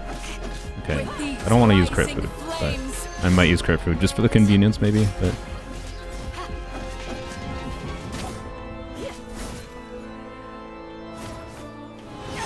Elden Ring has no nonsense with critting, so... Well, I mean, Elden Ring has some critting, but not like Genshin. Is it my turn now? With the fall No, of frick. Okay. darkness, This doesn't deal damage to me, shall at least, right? rise. Okay, yeah, so have to heal. Have Like, a taste of I guess I could... Oh, yeah. Oh. What are you doing? Oh, frick. with Okay. these rising flames. Okay. Witness your blessing. Yield. Here we go. Oh, I have another... Okay. No. I need to... Can I switch this in my thing? I don't want to, like, constantly use these, but, like... If I can have a lower healing amount thing, right?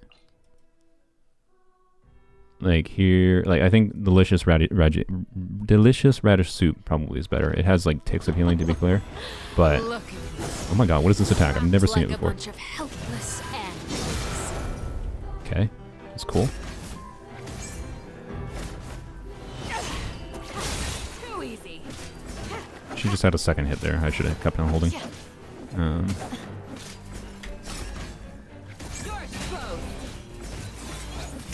The countdown has Great. begun. I feel like I'm gonna not be able to heal at a certain point here. Like I'm gonna have too much food that I'm using, but well. I should probably test if I can eat that hit. Don't think I can eat that. Alright.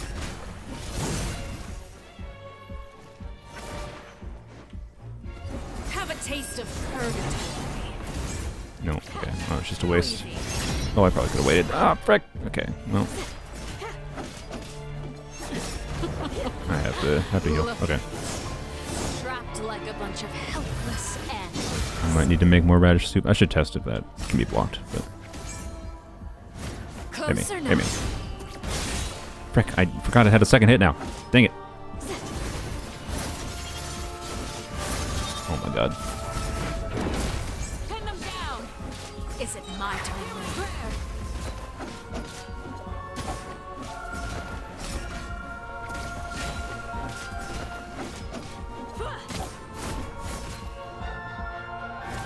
Spare your energy. Oh, frick. Running is of little use. I don't know why I didn't just start holding skill there as soon as she backed up. Oh, frick. Well. Should you charge attack after healing bond for a stun? Okay, good to know. Thank you. Good to know. I see. Didn't, yep. Naval apply bond of life. I didn't read the, yep. Next attack interrupts on the nave's attacks. Ingredient. Okay, cool. Alright. Was that VR video your first unintentional face reveal? I mean, it wasn't unintentional, but I've also shown my face technically before in, I think, one random video that I think is unlisted, not because of the face, but I think because of something else, if I recall. Actually, maybe it is not. I don't know. I don't even remember if it's unlisted, but... Afraid? Or do you not even have the courage to be Oh, afraid? frick. I didn't heal. And you're not even gonna get hit by this, are you? Come here. I mean, at this point, I should just let it go. No. Closer now. With these rising flames. Is it my turn now?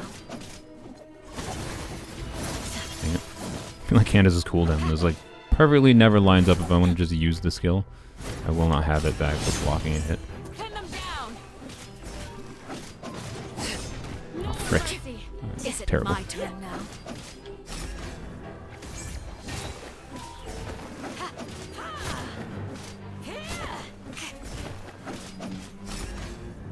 Attack me. With these rising Uh-oh. flames. Oh, she's still... Okay, good. She doesn't do damage with that. Okay, good. Is it my Thought she turn would get now? through. No. Pin them down. No crit. It's very easy to dodge. Grant us your blessing.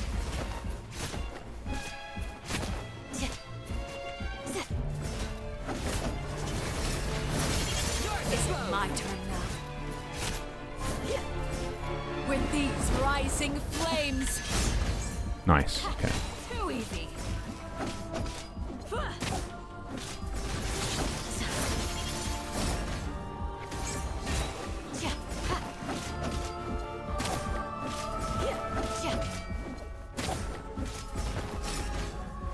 You're exposed. Oh, frick. You bowel. Spare your energy. No! Running is of little use. Too easy. With the fall of darkness, destruction Yeah, shall put the bond on me. rise. Have a taste of purgatory. Down? You're exposed. I didn't think she would get through that. I think I let go of the skill and she was still in like a dealing damage animation and yep. You know about that one Beto main that solos Very Boss? I don't know who Very Boss is, but with 1 HP, guessing that was autocorrect. Well, okay. Okay. We're gonna heal with some chickens because I think it is fair to at least start with full health. All right, and then I'm gonna take a drink of water. Oh yeah, I can do this. Well, okay. I'm not still not very confident I'm going to do this stream, but I know I can do You not even this. have the courage to be afraid. Is it my turn now? I forgot to turn up the music. With these Ah! rising I flames. don't have my... okay, didn't have a skill back, so... Bringing Kokomi would make this fight much easier. I mean, sure. Kokomi is neither a polearm, nor is she Candace. Pin them down.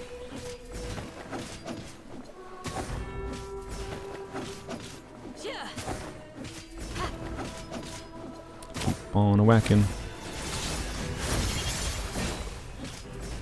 Is it my turn now? Okay. Too easy. Closer now.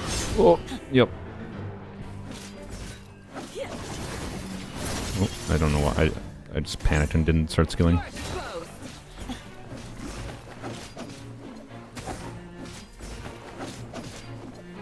You know, it's funny. This is kind of reminiscent to Millennia, and you can stagger Millennia pretty easily. So, Too easy.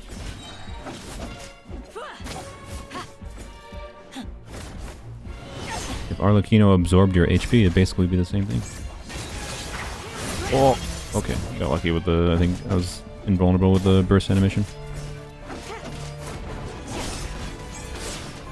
Now that's more like it.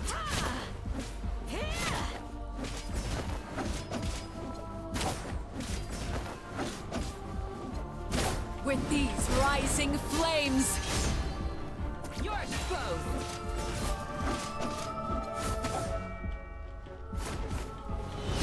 Whoa. Yep, yep. Is it my turn now? Probably could have skill blocked that, but whatever. Probably could have gotten the skill in here too. With these rising flames, you're exposed. Is it my turn now? Wow, I bursted 2,000 damage. With the Yep, fall do your thing. of darkness, destruction shall rise. Clear the bond. Have a taste of purgatory. Oh, frick. Jesus. Oh my god, I just took half health. Alright, gotta clear the bond. I already... With these rising flames, Oh. Okay. Can the chicken, or did I not? Okay, there we go. you're exposed. Oh my god, okay. Is it my turn now? All these things I've never seen before. Oh, I see. I needed to interrupt Spare your energy. that, I Running is guess. of little use. Yeah, I see. I see. Oh, okay, okay, okay. I see. That's what you're supposed to interrupt with. Okay. Oh, I thought that was an attack animation. Do your thing. Pin them down. Oh shit, she's doing more, isn't she? Okay, we're fine. Oh, she's doing 2 sequences now. Oh, and a 3rd sequence. Okay. Good to know.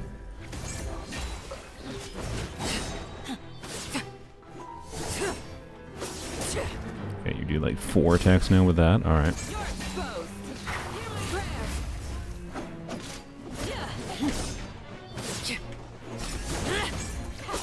Oh, frick, she is. Oh my god, lady, you do so many attack combos.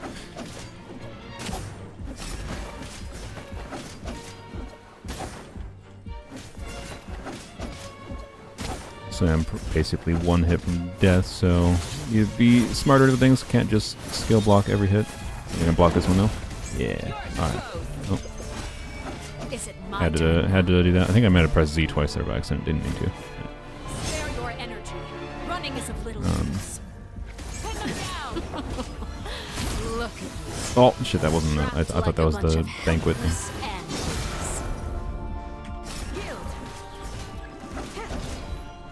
Oh, yeah, of course. The countdown. Now I can't block this, so 'cause I already used it. I already used everything. Or can I still block it? I guess with the charge attack. Probably not. With these rising flames, Yeah, I think I have to have that around me, like after clearing the bond. too easy. hold on to that, I suppose. Oop. Spare your energy. Running is not Oh, bad. frick me. You've proven to be a worthy opponent after all. Okay, it's fine. Not dead. Not bad. You've proven to be a worthy opponent after But forgot that one still. Okay. all. Spare your energy. Hello. Running is of little use.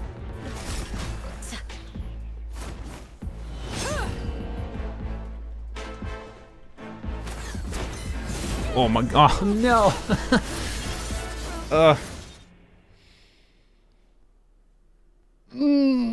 Yep, this, I mean, not gonna lie, this does feel kind of like Millennia.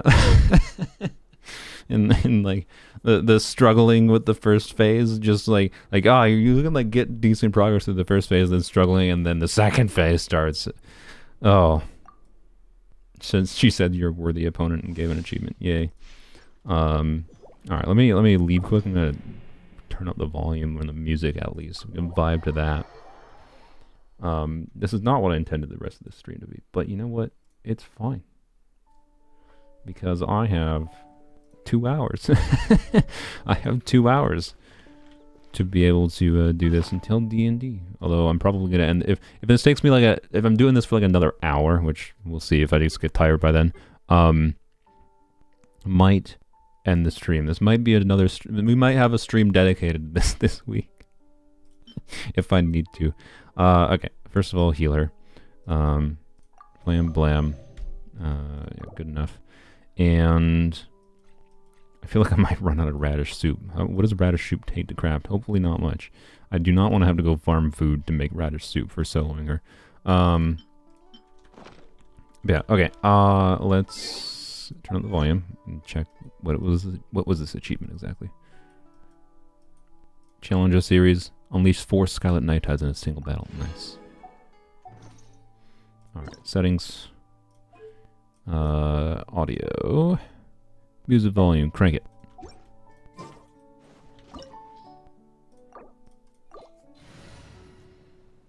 Search for in YouTube 1 HP Beto versus and this guy with every boss using Beto parry. Nice. Very nice. You saying I have to do that with Candace? just with Candace 1 HP all Candace parry. Afraid? Or do you not even have the courage to be afraid?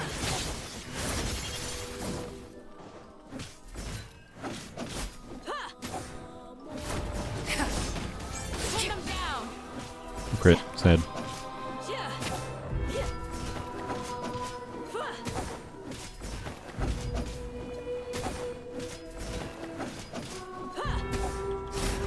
Oh my god, just completely wasted a skill.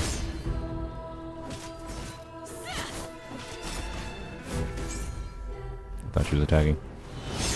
She is, obviously, but I just had to wait longer than I wanted. Is it my turn now? Okay.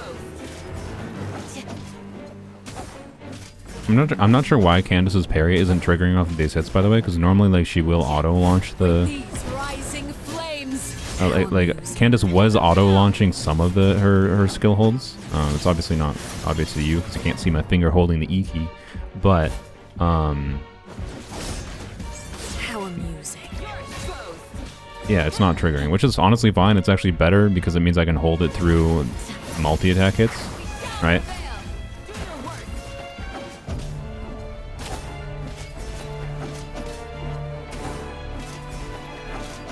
Heavy Candace's heavy attacks are actually doing some helpful stuff here. Oh god, dang it. It's stupid.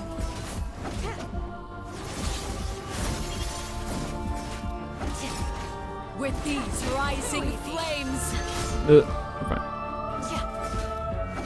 I'd like us not to be on the edge of the battlefield, but it's fine. Now that's more like it.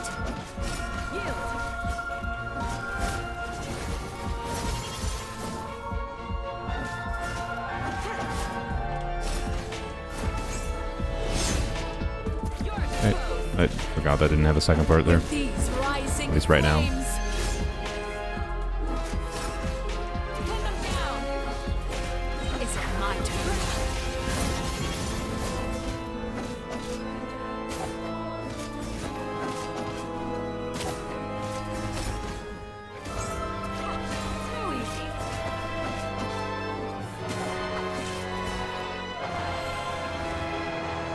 With the fall of darkness, Yep, do your thing. destruction shall rise.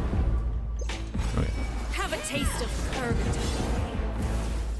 Alright, so can I do this right away? Oh, frick. Well, not like that. I'm an idiot. Oh my god, really? Oh, I have Bond again. With Frick. these rising flames. That just does damage right away. Okay. Oh, I still have Bond. Oh, no. Okay. I feel like... Okay, good. Yeah, the recurring HP just got rid of it. Good, good, good. Took a terrible amount of damage there. but- Closer now.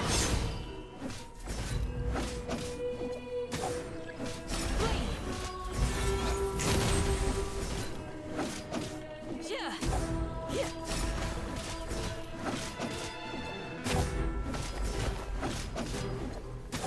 Yeah.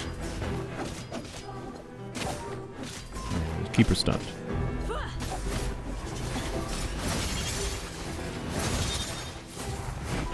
How amazing. Oh, that goes through. Okay. Okay, so I can't eat all of that. Frick. I need to do that. Look at us. Trapped like a bunch of helpless animals.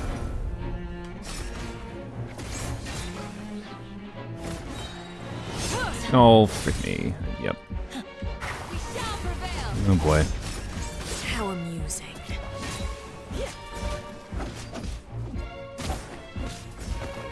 Only Candace's skill cooldown started after you started holding, not after you launched it. Imagine how much better it'd be. Spare Okay. your energy. Running is Yep, that's fine. Oh, frick. Forgot about that.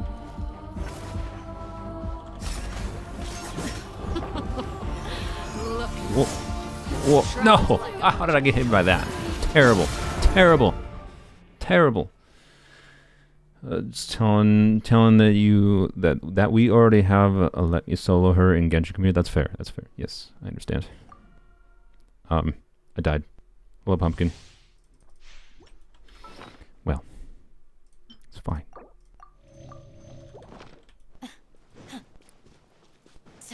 Got it this time for sure.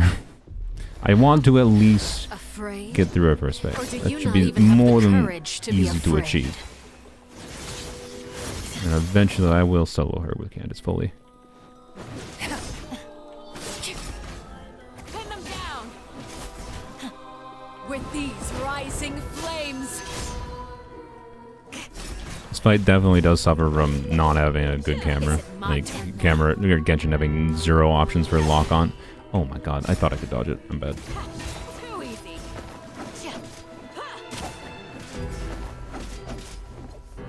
Should probably update the title of the stream and say, and soloing Arlecchino, I guess. Spare your energy. Running is Oh a my weakness. god, okay, Jesus. Just restart this attempt, clearly, but like, whatever. Lose half my health in the very first beginning, but good lord. Is it my turn now? And of course, didn't even get anything from the burst. You're exposed.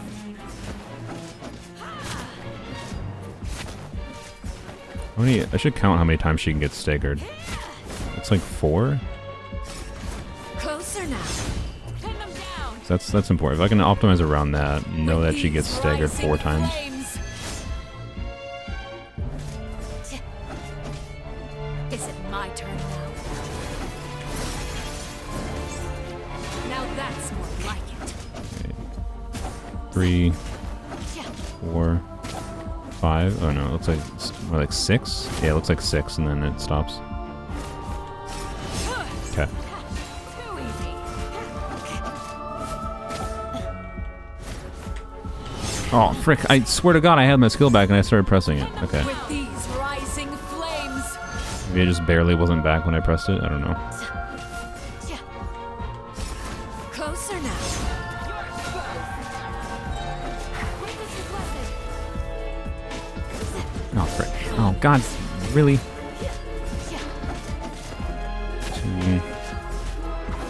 That's only 2. Okay, well I guess it's because she was doing that attack maybe. The countdown has begun. Have a taste of purgatory. I think I can eat this. Yeah.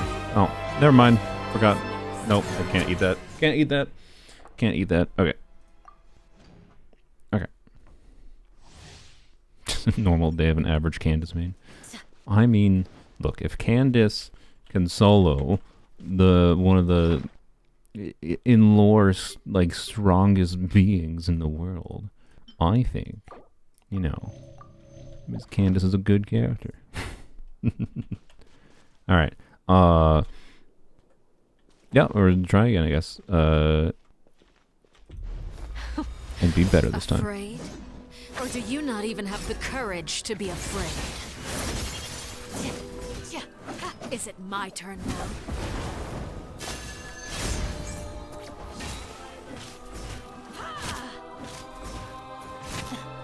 I'm not sure when she actually starts being able to be staggered. That's something I should probably try to figure out.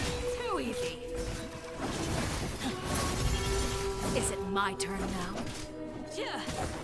1, 2, 3, 4, 5, 6. I think it might not be a limit of how many times she can get staggered, but maybe just like a countdown for her recovering her poise or something. Oh frick! Terrible.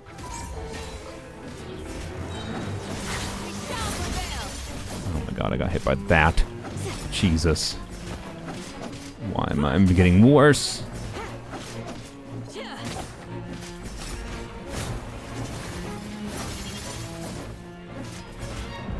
With these rising flames, you're exposed. Is it my turn now? Oh yeah, I was gonna update the stream title to say "and soloing Candace,"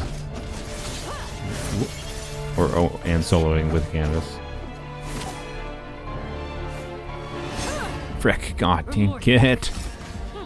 With these rising flames.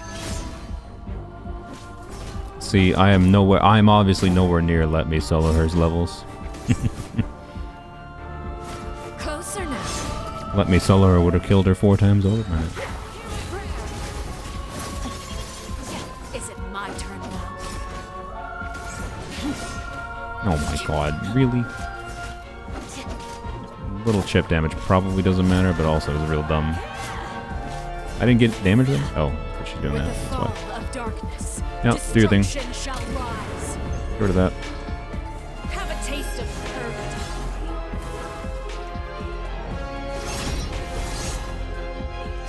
Hello?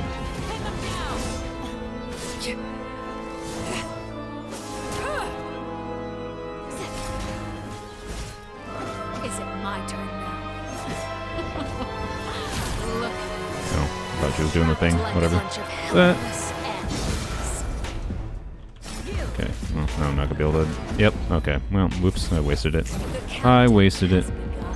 Oh wait, I can do it now. I forgot she... Like a fly There we go, tangled okay, in a good. web. Good. I'd try to do charge attacks here. I didn't actually hit her? Okay. Grant us your blessing.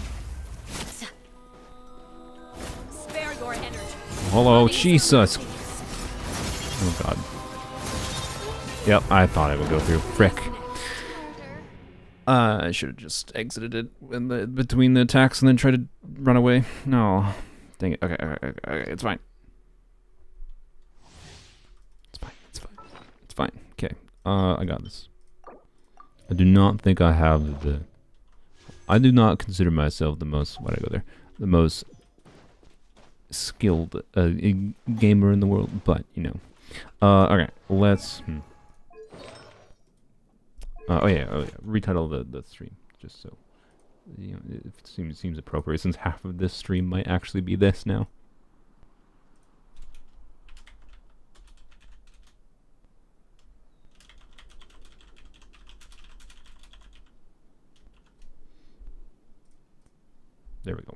There we go. Stream now accurate. No longer false advertising. Feel free to still ask Emily questions. I'm just not going to be able to answer them properly. Alright. For every death you do, I'll pull on Chlorian banner? No. Or do you not even have the courage to be afraid? Sorry. Is it This is in honor of Let Me Solo Her, not in honor of gambling. Also, it's on polearms only, and I need the wishes. Oh my god! You're exposed. I just okay. Closer now. How am I taking damage in the I think I'm just being stupid in the start where I got too comfortable with the start. And then I keep on taking really dumb damage at the very beginning. Rising flames. Is it my turn now?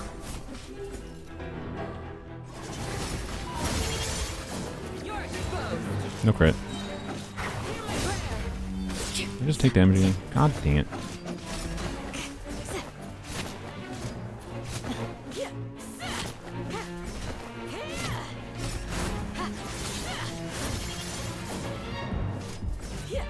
With these rising flames, pin them down. Okay. Is it my turn now?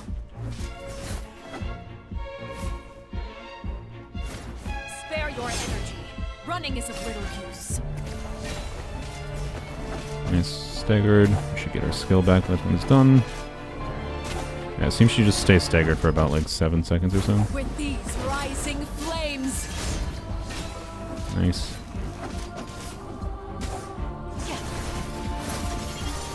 Is it my turn now?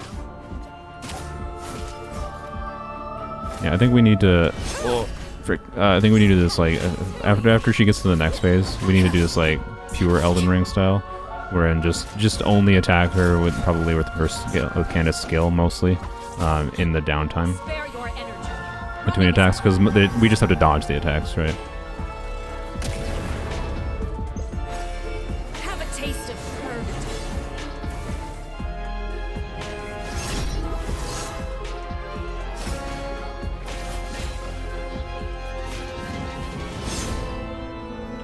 We shall prevail.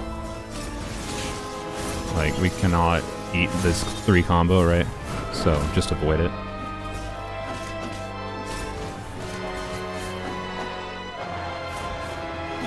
Oh, okay.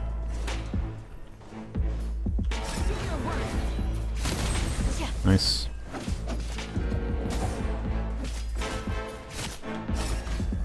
Pin them down.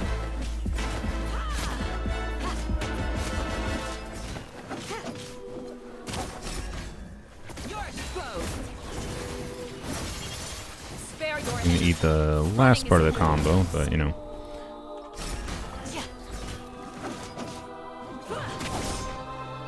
Yep, 2 attacks, 3rd attack, yep, 4th attack. Do you do a 5th? No, just 4th. Okay, good. Is it my turn now? Closer now.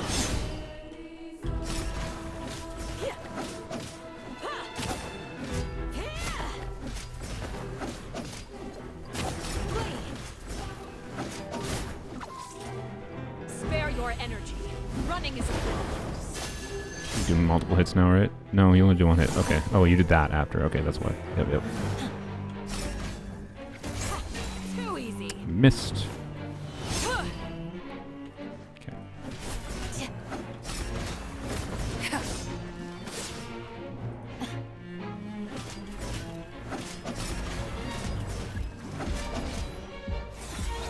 The countdown has begun. Nice. Yeah. I think the Radishes were the correct choice as far as balance of not having too much healing, but being able to actually interface with the mechanic. It counts as the same as Elden Ring, where you have some healing. It's very, very minor healing, but it's enough to clear the bond, which is kind of all we need. Oh, speaking of. Look at you. Trapped like a bunch of helpless animals. Do your work.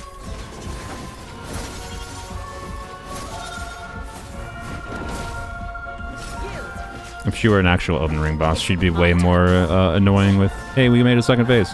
If she were an actual Elden Ring boss, she'd be way more annoying with how, like, her targeting for some of those attacks where she'd be moving more on place, but it's fine. Alright. Hard phase now.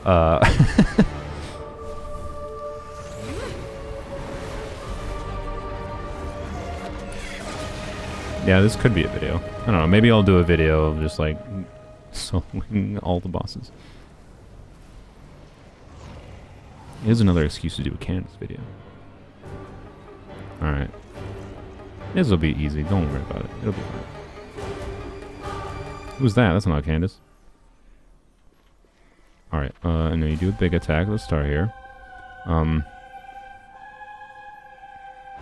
Hello?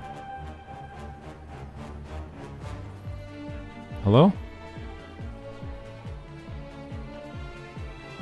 Does she not attack until you step in a certain area? I've never had this happen before. You have to approach her? Okay, that's why. Where's the line? There it is. Oh, frick. Oh, good job, me. Good job, me. My blade is all that remains.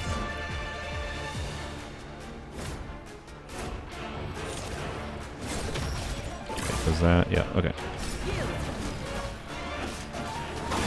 Oh. Okay. Good job. Okay. Yeah, we gotta play this. Dodge everything. Dodge everything. Okay, I wish I had at least. So for what it's worth, I'm pretty sure the second phase has substantially less HP, which is something.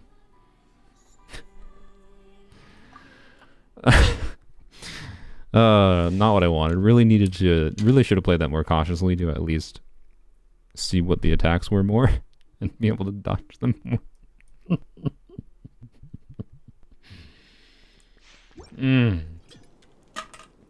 Alright. I'm gonna do at least 1 or 2 more attempts, right? Right? This is more than doable. This is all just skill issue. It's all skill issue. Every little bit of it. The first phase is a bit of a slog, but you know. Or do you not even have the courage to be afraid? Is it my turn now? With these rising flames! Too easy.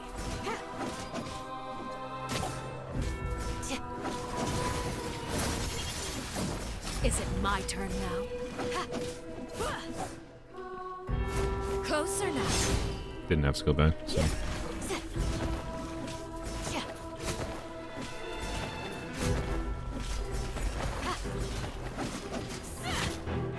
With these rising flames. Also still didn't have to go back. Sad. It just wasn't lining up quite right. Is it my turn now? What did I take damage from, by the way? I don't know what I actually took damage from. Was it from that attack? I didn't notice it. Spare your energy. Running is of little use.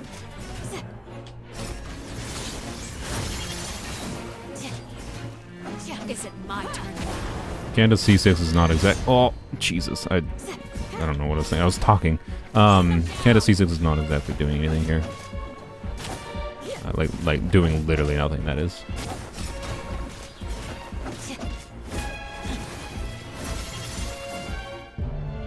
Hey, I intentionally went down. Okay, I intentionally went down to this amount of health. That way, I'm doing more damage. I have Homo's passive triggered, so I'm doing more damage with my normal attacks.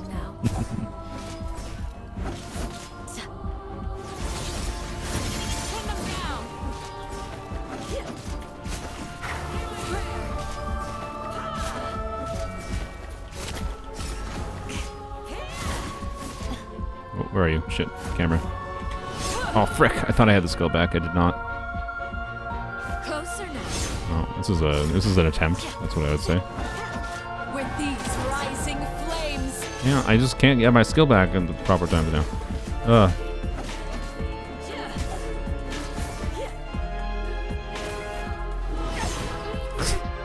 Wow.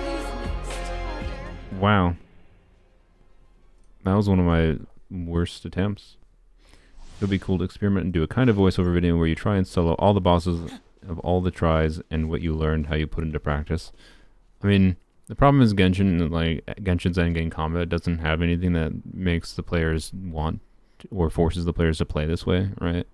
So it'd be interesting, but this is an aspect showing that they do their enemy design in a way that is kind of like Souls-esque, right? It's kind of Elden Ring-esque, wherein they put a number of mechanics where you can interface with the enemy mechanics and just play well, dodge, and succeed, and slog through things. But the entire structure of the game and is designed around, you know, trying to incentivize the mindset of, you know, putting challenges like time challenges like Abyss, or the new endgame combat is time challenge 2 as far as I understand, and doing that, right, to try to get people to like just focus on, you know, doing the things that are required to log in every day, to improve the characters, to clear the time challenge content, right? So it's damage per second check rather than skill check more than anything.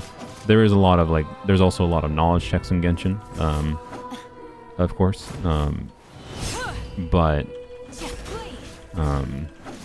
it's just interesting that like they do design a number of these enemies in a way that like you can clear them with better skill expression, right? With fighting this enemy over and over and getting used to its dodging its attacks kind of thing.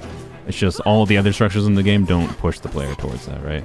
So I don't know if there's actually that valuable lesson to learn from it, other than like, wow, this game could be more fun if it weren't a gacha game in some ways.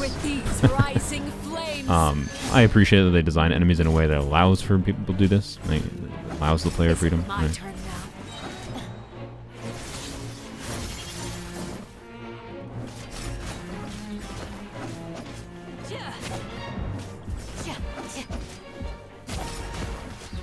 New endgame is only time gated for cosmetic rewards. That's something, I guess.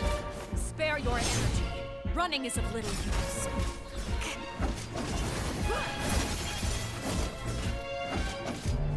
With these rising flames. The cosmetic rewards might be more important to some people, though, so it's still a little bit of a bummer. Now But that's more like you know, it. I just want a simulated universe in Genshin, man, and that'll make me really happy. I had a simulated universe. Add some kind of infinite ways of like slowly getting harder combat, like infinite waves of enemies that just slowly gets harder, and you just do it until you die. That'd be fun, Rising flames. right? Is it my turn now? There's lots of things I'd like to see them do as far as like endgame combat modes, and they don't have to be modes that have recurring rewards. Is it my turn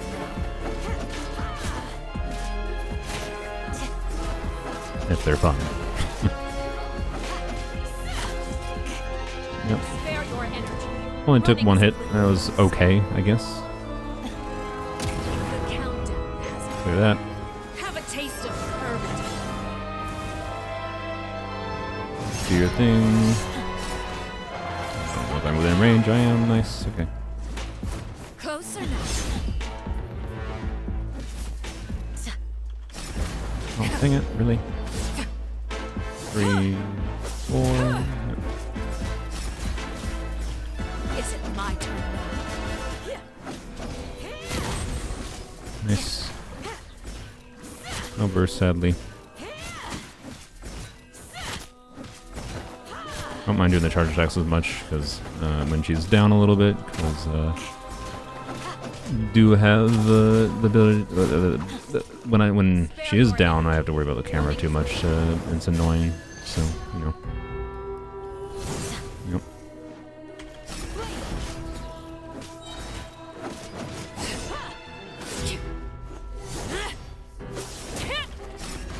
We shall prevail. Is it my turn now? No, you don't want to get staggered. Darn.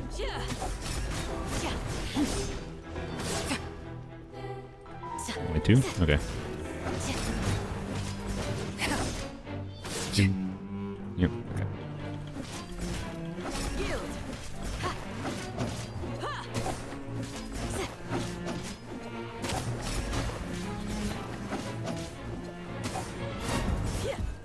Oh, oh. Closer now.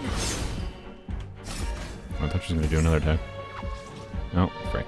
Spare your energy. Running is of little use. Oh god. Okay, I didn't take much damage or any damage there. I got lucky though, because that was just as the shield was ending. The countdown Yeah. has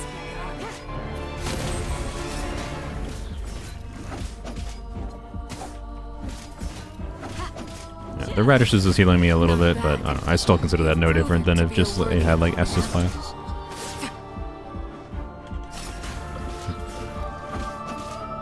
Is it my turn now?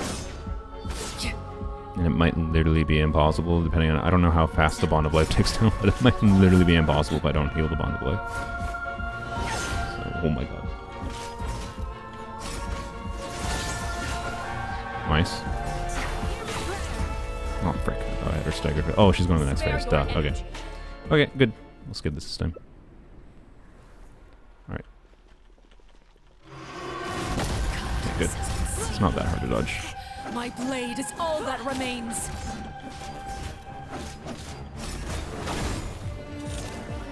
Yep. 2, and then we do a swipe. Okay, or charge forward. Where are you? Jesus. Okay. Oh, okay.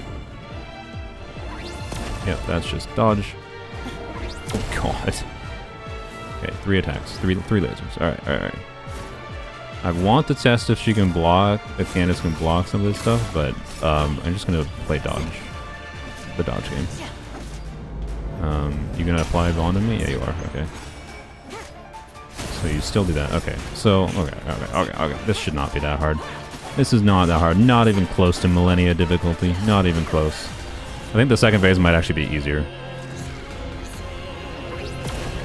More risky, like getting hit by some of these big hits is just probably maybe one-shot territory, but...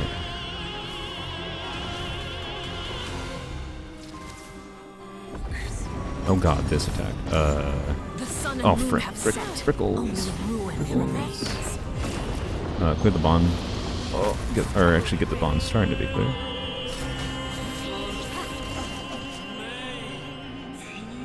Okay, I need to use another thing.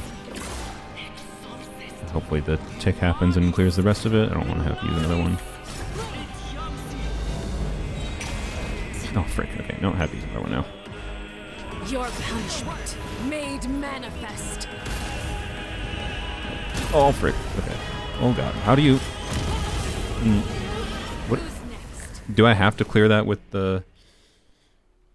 I'm guessing to stop that... Wait, unless the idea was stand on the border and then swap between the two. Doesn't Bond of Life last 10 minutes? Well, yeah, but the radish soup I had heals a little bit after I initially use it. So I was hoping that the radish soup would clear the Bond after.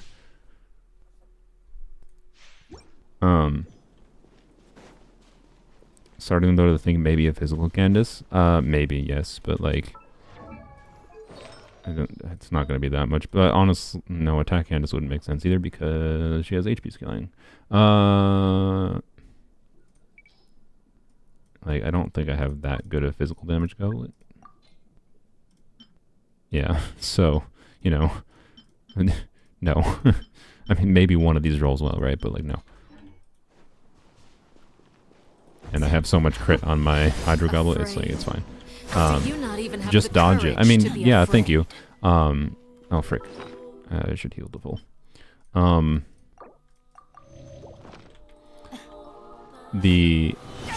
my god, good start. Okay, good job, Brain. Is it my turn now? The problem, yeah, it was going out, going in, going out again, but like I think it was maybe the intention, or use a charge attack when you clear the Bond of Life, get that thing going. May have been the strat as well, but oops. I was hoping Candace would just be able to eat the damage with their skill, but really not. It's too much damage. Is it my turn now? That's what I get for saying the second phase might actually be easier. With these rising flames. It's more a slog than anything else. Stagger you? Yeah, let's go. Okay, need to jump cancel when doing that.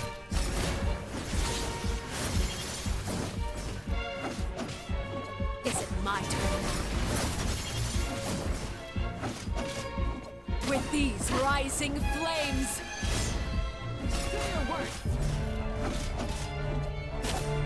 Now that's more like it. Is it my turn now?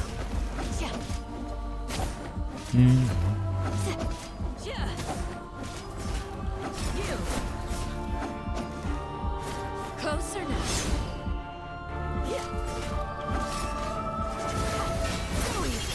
thought I was gonna take damage from that. With these rising flames. I probably could have skilled there. Well.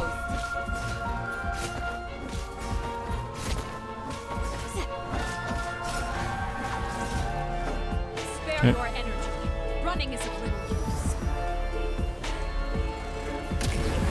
Clear the bond. Have a taste of purgatory.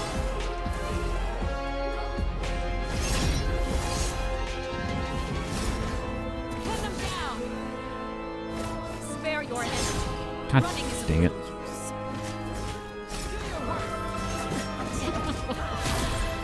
Oh, frick. So use that Like a early. bunch of helpless Okay. Well.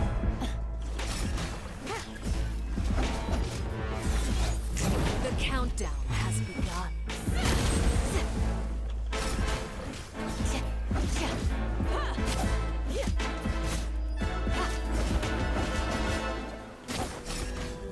You're exposed. We shall prevail. With these rising flames.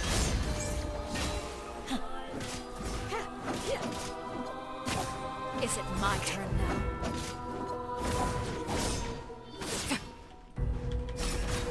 Probably should have done a hold skill there. Had time.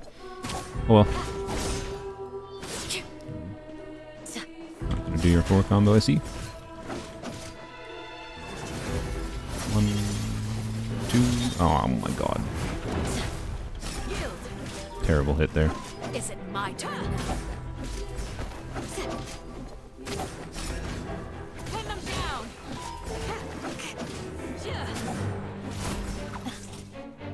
Spare your energy. Okay. Running is Do a lunge? No. Yes. Okay, yep.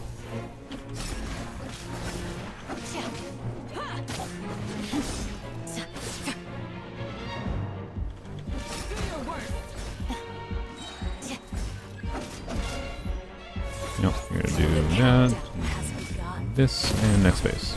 Yield. Yep, next phase. Okay.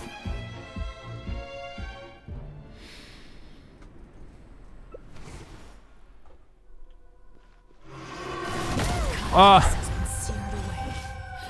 My that was blade good. is all Good that start. remains. Good start. Where are you? Oh, laser's right away, right? Okay, okay.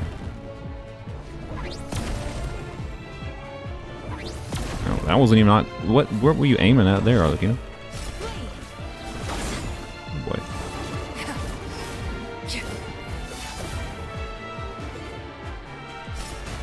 So yeah, the main scary hit. Oh, you're doing okay. Okay, the main scary hit is that one big sequence of attacks, which might be able to be interrupted with what I just did there, right? Also should have done that, but oh boy. Hello. Oh god, I think it's harder to dodge if I'm farther away.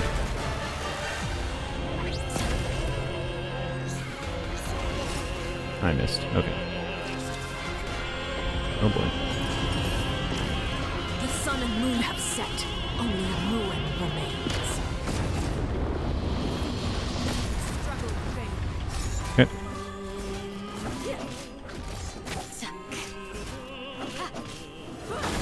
Frick! I got overly aggressive.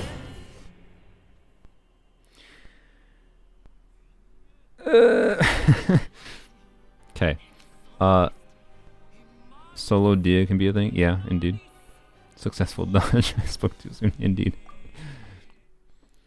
Dang it. Terrible. Dang it. Yeah, okay. Second phase is probably harder because it's more punishing. Hmm. Now, dude, Child? I don't think Child would be that hard. Well, no. Does he have Hydro Resistance? He might be more annoying because of that. Afraid? I got to heal. Or do you not even have the courage to be afraid? Is it my turn now? With these rising flames! Hello? You're exposed! I don't think I actually had to turn there, but... Closer now. Pin them down. Is it my turn now?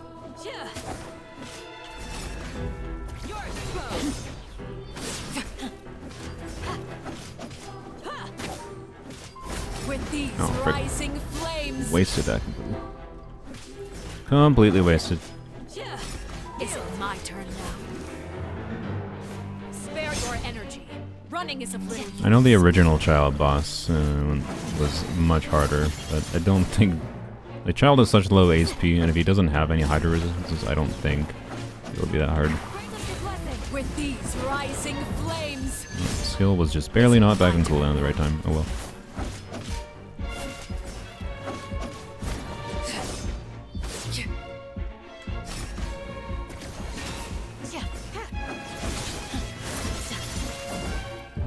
Is it my turn now? Now that's more like it.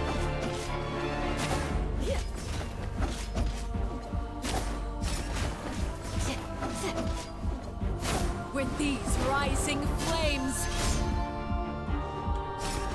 Oh, forgot to hold. My bad.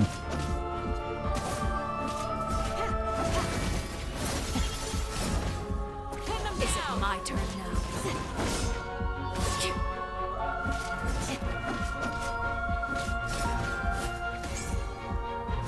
Closer now.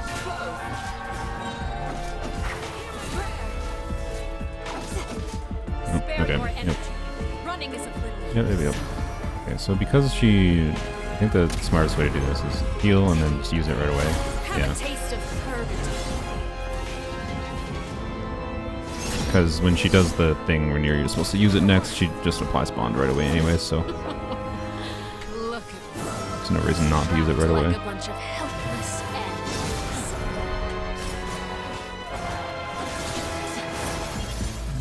2 and 3. This would be a much more difficult and harder fight if she did some of those attack combos and it snapped onto you much better. It's very easy to just like walk away and avoid them, so.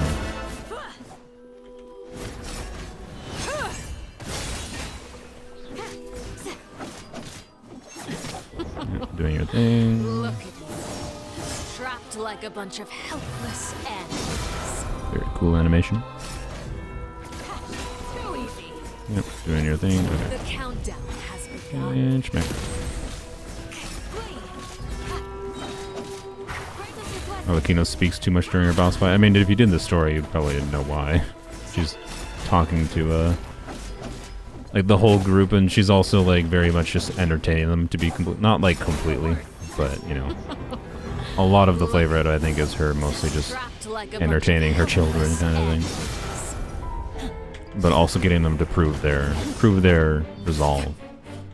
It's what happened in the story. So, like, it actually makes sense for her to talk so much. She's not just, like, being a chatty lady.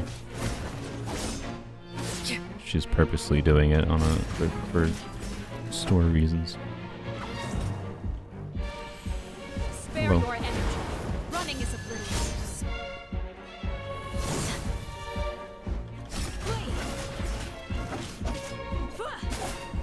What? Pin them down.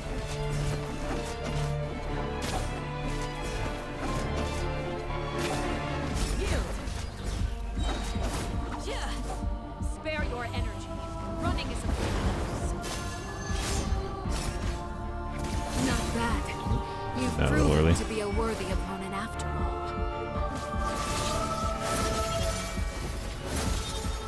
Not bad. You've proven to be a worthy opponent after all. It's my Chose turn. to do that early. I think I might be able to get her in her second phase without having to use the thing again. Not bad. You've proven to be Or a not. worthy opponent. Your next phase, please. There we go. Okay, finally. Spare your energy. Running is of little.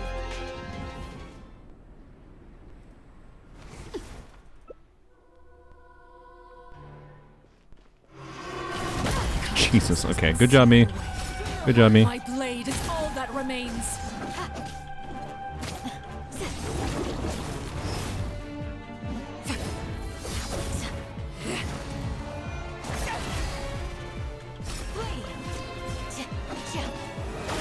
You know know, I like that I had some wiggle room to take a hit in the second phase because I did so well in the first phase, and I immediately lost that wiggle room. Okay.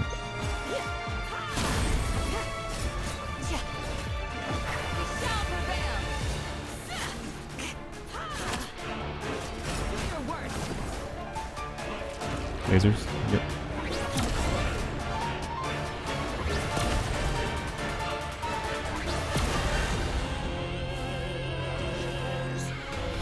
Okay. Yep, this. Yep. Can I tank through this? Oh, it applies bond. Frick. Okay. I think I need to power through this bond, but these radish soup heal me. Oh, frick. Oh my god, what am I doing? Okay, just need to clear the bond. Alright. I have another bond on me? Why? Where did it come from? Frick. Where are you? Oh, you're doing laser. Okay.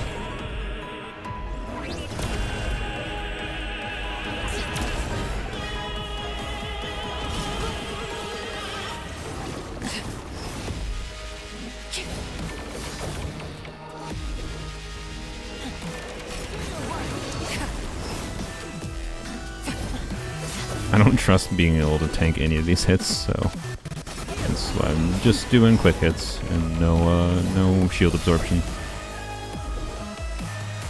Should test it, but also I might be able to actually beat it. Thank you.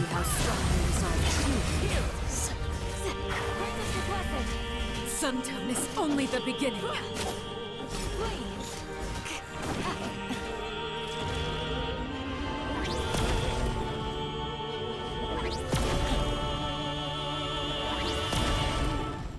Okay. Oh boy. The sun and moon have set. Oh frick. Only No, ruin no. remains. Gotta clear it. Gotta clear it. Struggle and fail.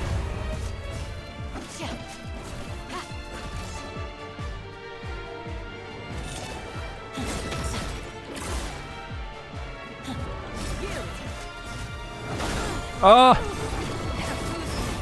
God dang it.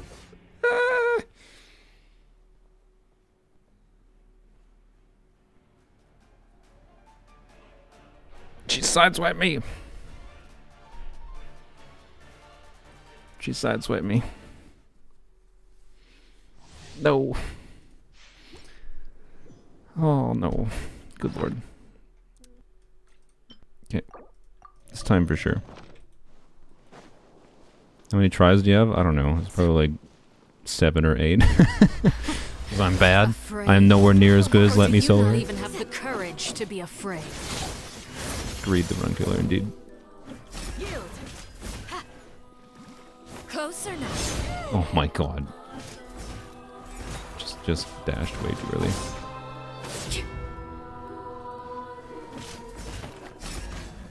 Pin them down.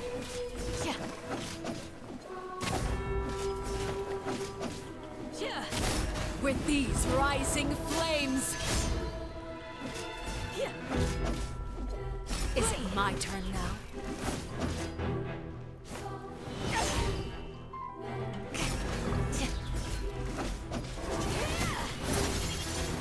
Good. Oh, meant to hold there. We shall prevail. Is it my turn now? With these rising flames.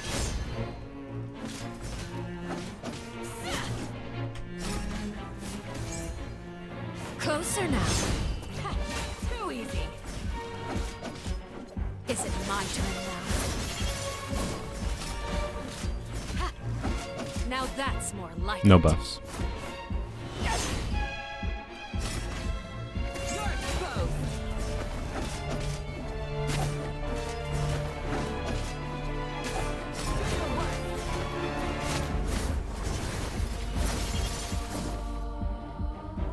With these rising flames.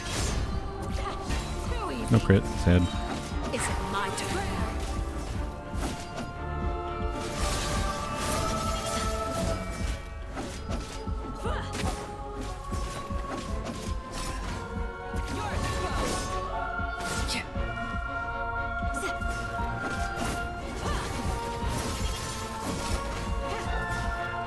Emily stream became Candace stream. Indeed.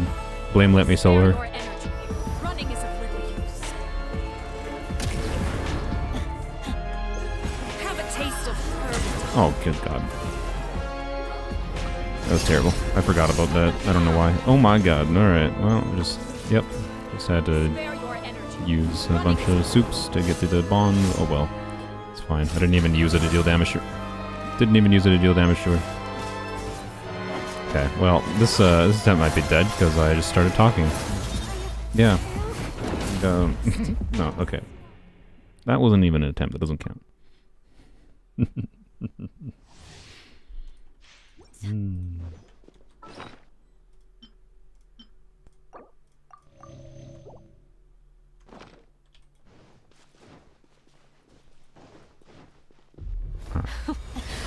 This is a real attempt.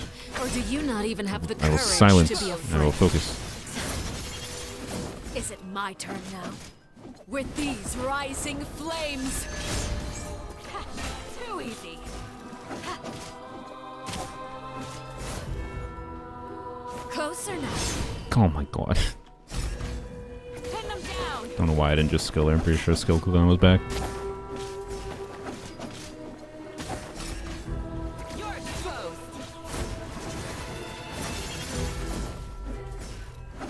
With these rising flames. Ha, too easy. Is it my Crit. turn now?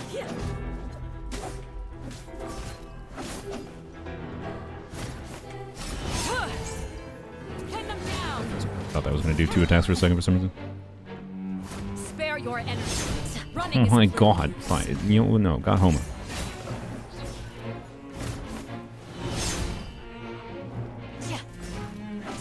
With these rising flames. How amusing.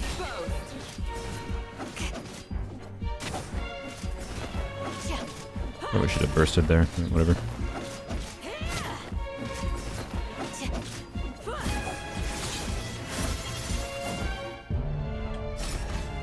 Too easy. Spare your energy. Running is of little use. Now that's more like it. Dang it. Wasted a skill there. Could have done a whole hold skill.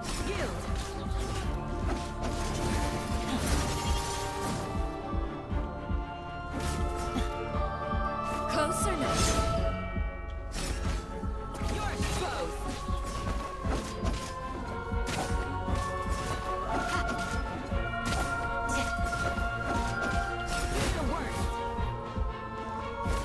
Spare your energy. Running is of little use. With these rising flames.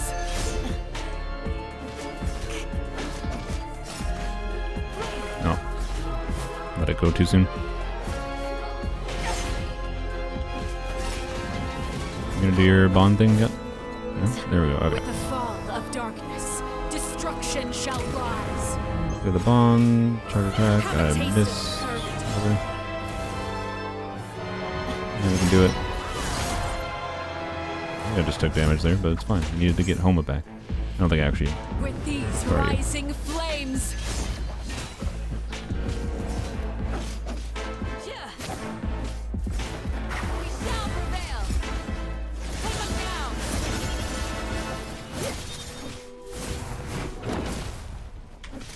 Do your work. Is it my turn now? Seems like you can kind of hug her during that attack and just dash to the side.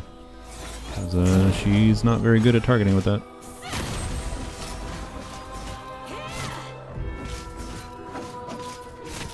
Yeah. Ha. Ha. Too easy. Yeah. Kept her stunned for a long time there. With these rising flames.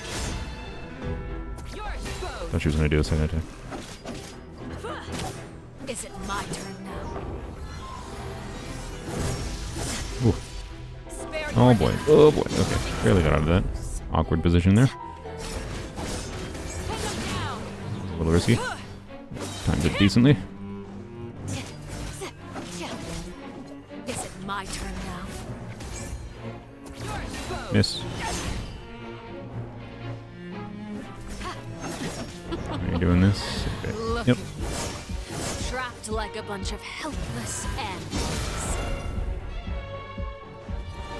taste of purgatory. Okay.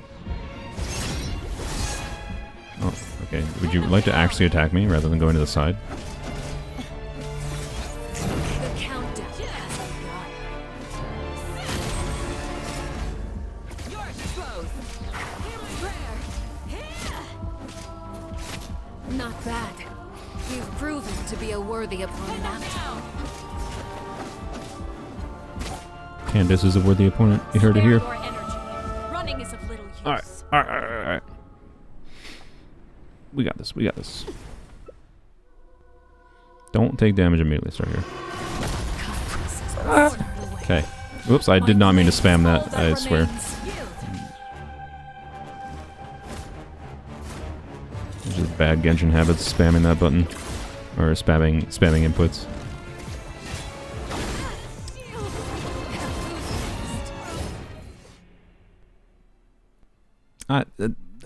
I couldn't tell you what was going through my brain there. I really couldn't tell you. Okay. I've been streaming for 4 hours. Let me end the poll.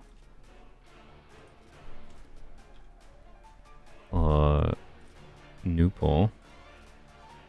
I did zone out for a bit, indeed. Dedicated stream for Candace solo later this week.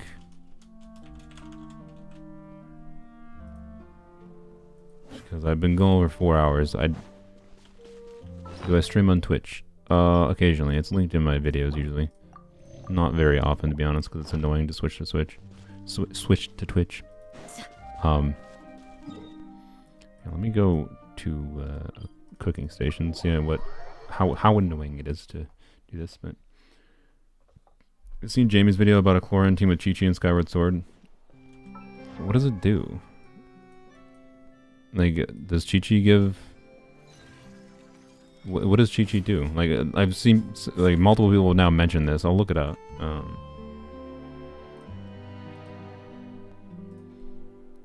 Chi-Chi, Chlorine...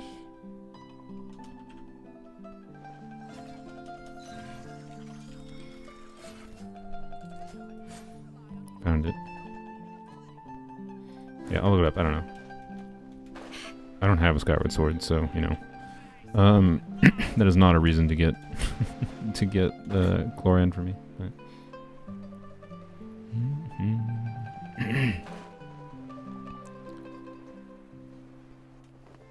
What are artifacts for vape, Candace? Get enough ER, and then depends on what you want to vape. If you're talking a C6 vape, honestly, Emblem still. If you're talking any non-C6 Candace, right, not trying to vape all of her burst hits, then most likely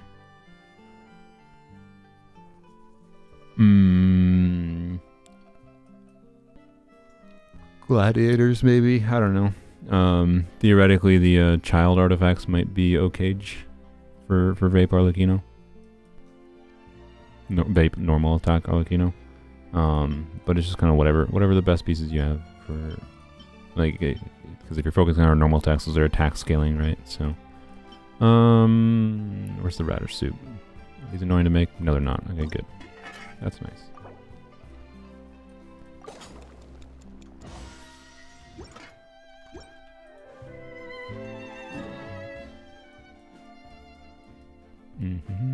Alright, one more time. 96% votes, no, only 23 votes, say yes for doing a dedicated stream. I will, but one more time, okay? One more time. Just once, I swear. I swear. Now is the time to ask any last minute Emily questions in here, or whatever other thoughts related to Emily, I suppose. But yeah, as I said in the beginning, Emily seems pretty good right now, but boring. Because she doesn't have that crazy of team versatility or crazy on many places where she like really makes sense in. which is probably fine as far as balance goes. It makes her someone. She's a character that, you know, you should be able to get her, feel like you can get value out of her, and feel like you can skip her, right? So she's in a potentially pretty balanced place. With these rising flames, how amusing.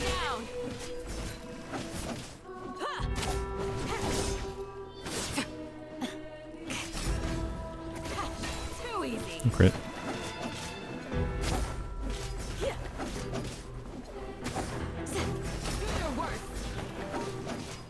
With these rising flames.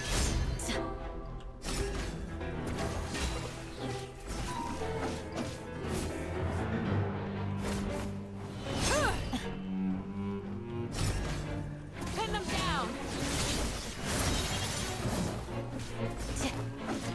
We shall prevail. Nope. Darn it. With these rising flames. Too easy. Closer now. I think they intended Aquila to be Jean's signature sword. Or Jean was made to do normal attacks to heal the team. Spare your energy. Running is of little use. Pin them down. With these rising flames. Too easy. Is it my turn now? Now that's more like it. Pin them down. Jean's real craftable is R5 of the Inazuma sword, though. Oh, come on, brain. Brain! With these rising flames. Just dodged at a terrible time. That wasn't even because I was talking, I just like dodged at a terrible time.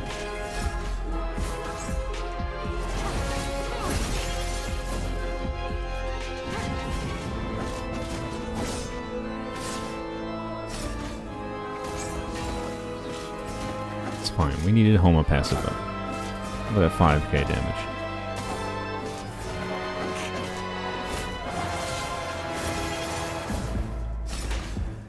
With these rising flames. Is it my turn now? Pin them down. Can I ever crit?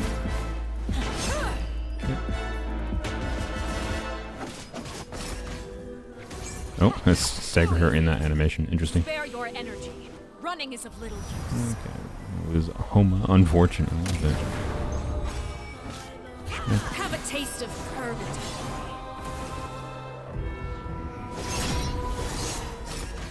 no, okay. I forgot she doesn't actually target you with that hit. It's weird.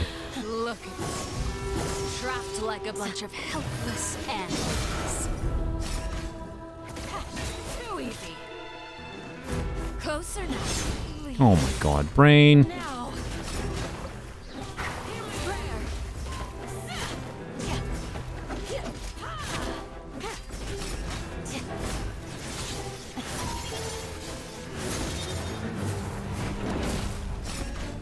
Pin them down. Spare your energy. Running is of little use.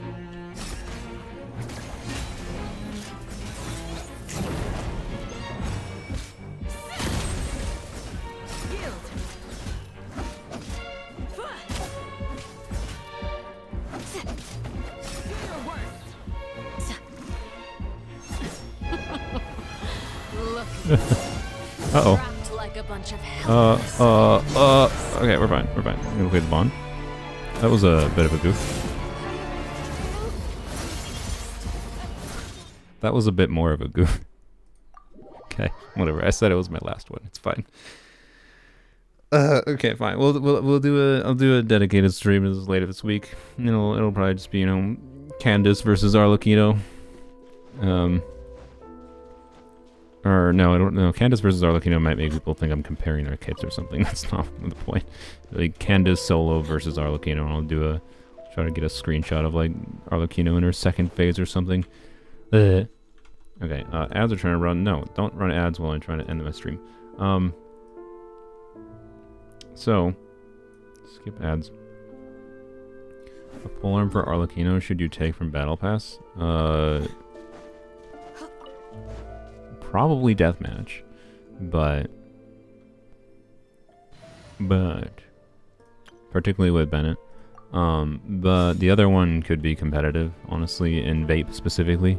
But Deathmatch is going to be more universal, so I'd recommend. Why did I select this team? Well, whatever. No. Alright. What?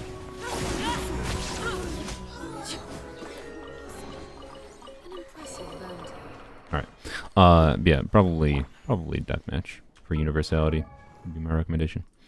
So yeah, we'll leave Candace on this build for now, I guess. And we'll return to this later this week. I will. It's obviously very doable. I can't believe I scuffed that one attempt at the very end. Greed. Same thing that happens in Elden Ring, so, you know.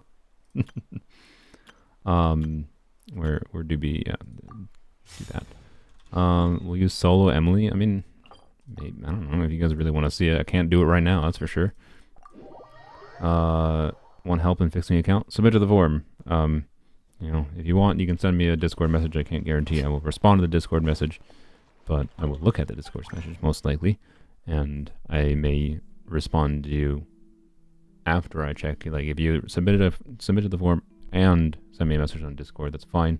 I will look at your message and maybe I'll respond to you if I want to move forward with working on your account, right? But the goal, remember, with the account fixing videos is to make them helpful for not just the person that's having their account worked on, right? Yai isn't that good at triggering Hyperbloom off-field, correct? Farina artifacts? I mean, you can post them in build help if you need help with your build on my Discord server. And I can look at them there, I'm saying. Emily will probably gain value when Natlan characters start to come out. There's no way of knowing as of now. Yeah, I mean, again, I suspect there will be... I suspect the Pyro Archon's kit is going to be some off-field damage, some attack buffing, but less attack buffing than Bennett does, but it's going to be an attack buff for the whole team. So, like, something like 50% attack for the whole team. Probably more than 50% attack, because... Well, I don't know. I think 50% attack would be fine, right? Because an invested Bennett, depending on the character, right? Bennett gives a flat bonus based on his own buff, right? Well, I don't have Bennett on poems only. Bennett gives a flat bonus based on a percentage of his own base attack, right? It's in the neighborhood of 100-ish% attack, depending on what character you're doing. So I suspect the Pyro Archon will be an attack percent buffer, probably in the neighborhood of 50-60% attack for the whole team, which can be, depending on the team, will be a net gain more than Bennett's buff. Like, if you're doing, you know, an Arlecchino and an Emily together, maybe the Pyro Archon buffing both of them is better than Bennett, right? Than Bennett buffing Arlecchino, but it'll just depend. But I suspect in conjunction with the attack buff, she herself will be doing meaningful off-field damage, like meaningful off-field Pyro. So I suspect we're finally going to get another off-field Pyro in the form of the Pyro Archon, and she's going to be worse as far as application compared to Xiangling. But anyways, like a mix of attack buffer, but not as good as Bennett, off-field Pyro damage, but not as good as Xiangling. And will be a mix of a character that I think is relevant. And like Bennett will still be very relevant because sometimes you won't want that off-field Pyro, right? If you're trying to vape on Arlecchino, you don't want off-field Pyro. That's going to steal your vapes potentially. So, you know, I think that would be a good balance for the Pyro Archon's kit. And they'll probably have some gimmick and interfacing to achieve those things, but I don't know. And then the rest of Natlan's characters are just going to be whatever else they have for ideas. Probably a gimmick to start, and then maybe other ideas that it's going to be the same patterns, but whatever, right? It would be special artifacts made for the X characters that they want you to farm for. The Pyro Archon is realistically going to be the most relevant character in Natlan, though.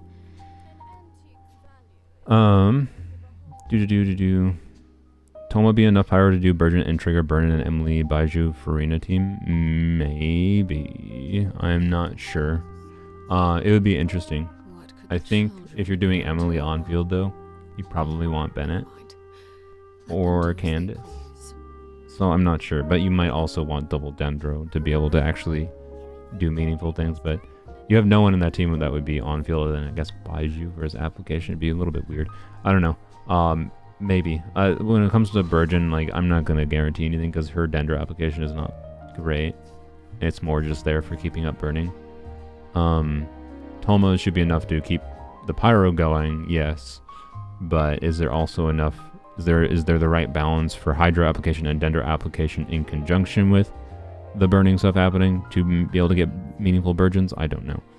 I'm sure there's going to be some kind of Burgeon team variation that will work with Emily, but I'm not sure exactly what it is and how good any individual one is. I wouldn't pull her just for Burgeon, personally.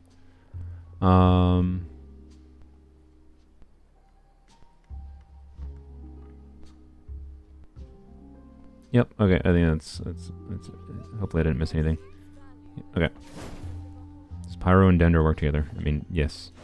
Why no one talking about Dia with Emily? I mean, what are you doing with Dia and Emily? Dia, Emily.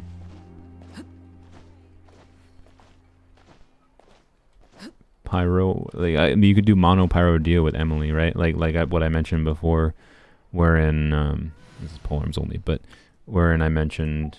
You can, like, one of the team formats for Emily is mono Pyro, right? So on polearms only, that would look like, you know, doing Hu Tao, for example, with Zhongli. But you could do Dia, Kazuha, Emily, right?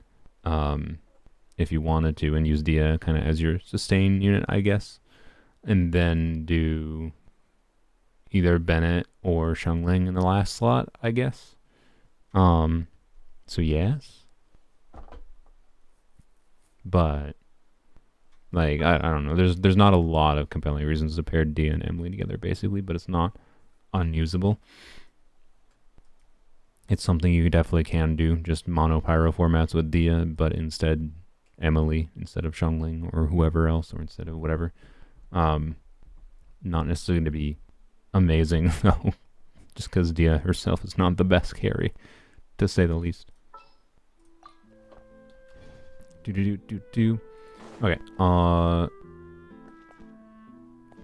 Yep. Dia's made for Burgeon. No, she isn't. She's terrible at Burgeon. I don't feel like explaining why. Go look up KQM's guide or I don't know Zajeff's Zajeff's post-release analysis of Dia. He shows abundantly why Burgeon Dia is kind of garbage. To be clear, it'll be more in Viper Overworld. If your standards are Overworld, don't let me stop you. She's better for a Burgeon trigger for Overworld than many other characters. But in general, no. With the new burning set on Dia, what does that help her? I think it's equivalent-ish. Probably to her signature artifact set. Like, that's good, I guess.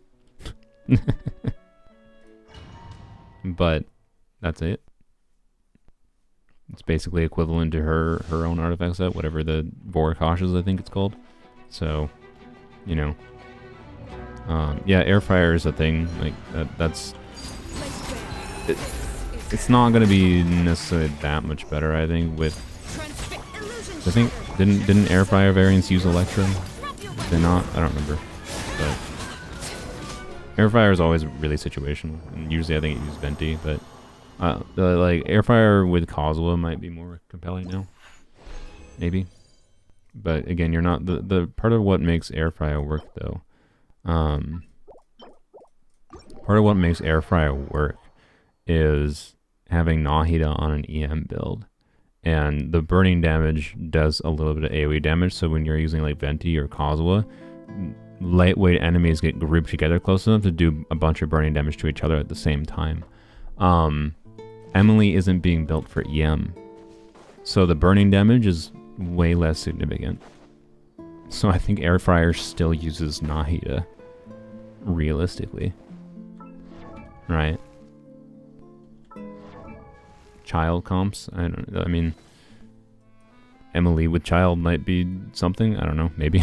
Probably not, but it'd be interesting because of its ability. His ability to front load a whack ton of Hydra really quickly would overwrite any burning aura, and then might be able to start triggering some Burgeons.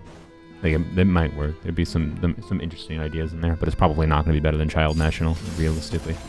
So don't count on that at least. But it might actually be a option if you're bored of Child National and want a new team.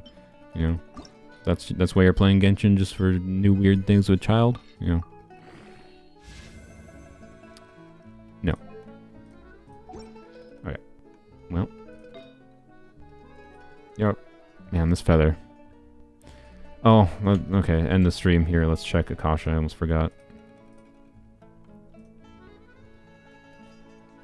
Akasha. Let's see if this is so the previous stream I actually got, I think, a circlet that took her to top 3%, right, in Overload. So what we're gonna see here is if this took her past top 3%. We'll see it live. Blam. All right. This is my main account. So my main account has a Gladiators build, right? Go to my Polearm only account. So she is top 3%, rank 3,485. Let's see, is this feather even an improvement? I think it is. Yeah, it definitely is. So, you know, like, obviously it's better. This is just the magic of crit rate, right? And like, crit rate really brings up your averages. So, you know, I now have a top 1% Arlecchino. But like, man, 198 crit damage just annoys me so much. So I'm gonna keep farming. I'm gonna keep farming because like I'll keep this build on her because, like, you know, 100% crit rate, especially with C6. Like that's the power of crit rate bringing up the average. But like, sorry, 196 crit damage. Like one minimum crit damage roll would have like like a minimum crit damage roll would have been sad, but like, yeah. So, you know, I can probably throw this away pretty safely now, but you know, I'm gonna keep on farming. Why don't you use Gladiator? Because like, oh my god, this is the 8 billionth time I've had to explain this. Polearms only, limited on characters, means you farm less bosses. Farming less bosses means less Gladiator pieces, and there was really no polearm character that was that relevant to use 4-piece Gladiators on for me to like justify doing like Strongbox for Gladiators before Arlecchino release. So yeah, and also it makes more sense to hyper invest into characters on a polearm only account. Like, I have nothing else to farm really, other than doing pre-farming for Emily, right? Which will take like 2 weeks. Well, more if you count like the talent materials, right? But other than pre-farming for Emily, there's nothing to do but hyper invest in trying to optimize artifacts down. So it does make sense actually to get her artifacts for just min-maxing her a bit. But like, yeah, I don't have any like compare these artifacts that I've gotten, you know, in, you know, just almost 2 months of farming at this point, right? On Arlecchino, this goblin I had before, obviously. Right, so this has been 2 months of resin, approximately, compared to my Gladiator artifacts. Like, my Gladiator artifacts are kind of cope. Like, wow, look at the attack percentile pieces I've had. Like, I've gotten some good Gladiator pieces just by, you know, it's not like I farmed 0 bosses. But this I got through strongboxing some Gladiators. This is the best attack percentile piece I have. This is the best feather I have. This is the best flower I have.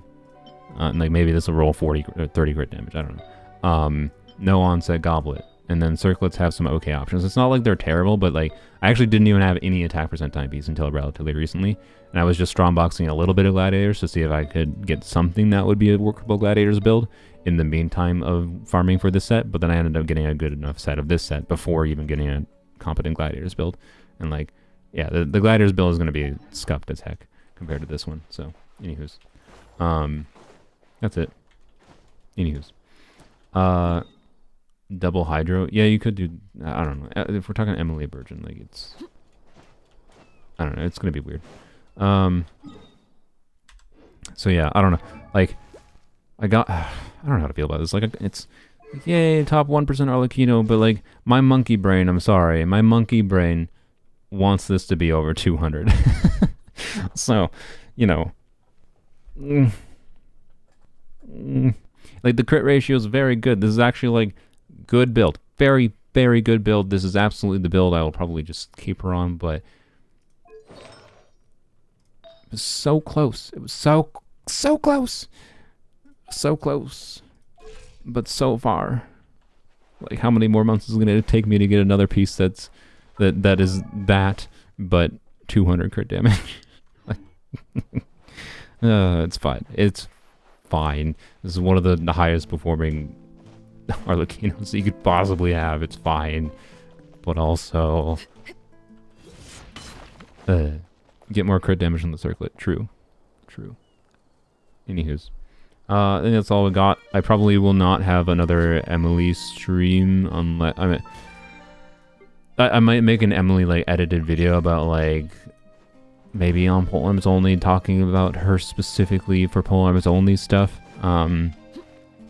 Particularly if she gets any changes. But I'll probably just passingly talk about her in whatever live streams in the future and any changes she has, rather than a dedicated stream or video, is my current guess. Right now, she's not that interesting of a character. She's relatively simple.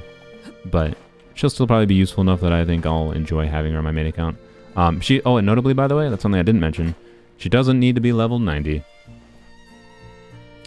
Like, she doesn't really do anything with spread, and so she's a Dendro DPS that doesn't need to be level 90.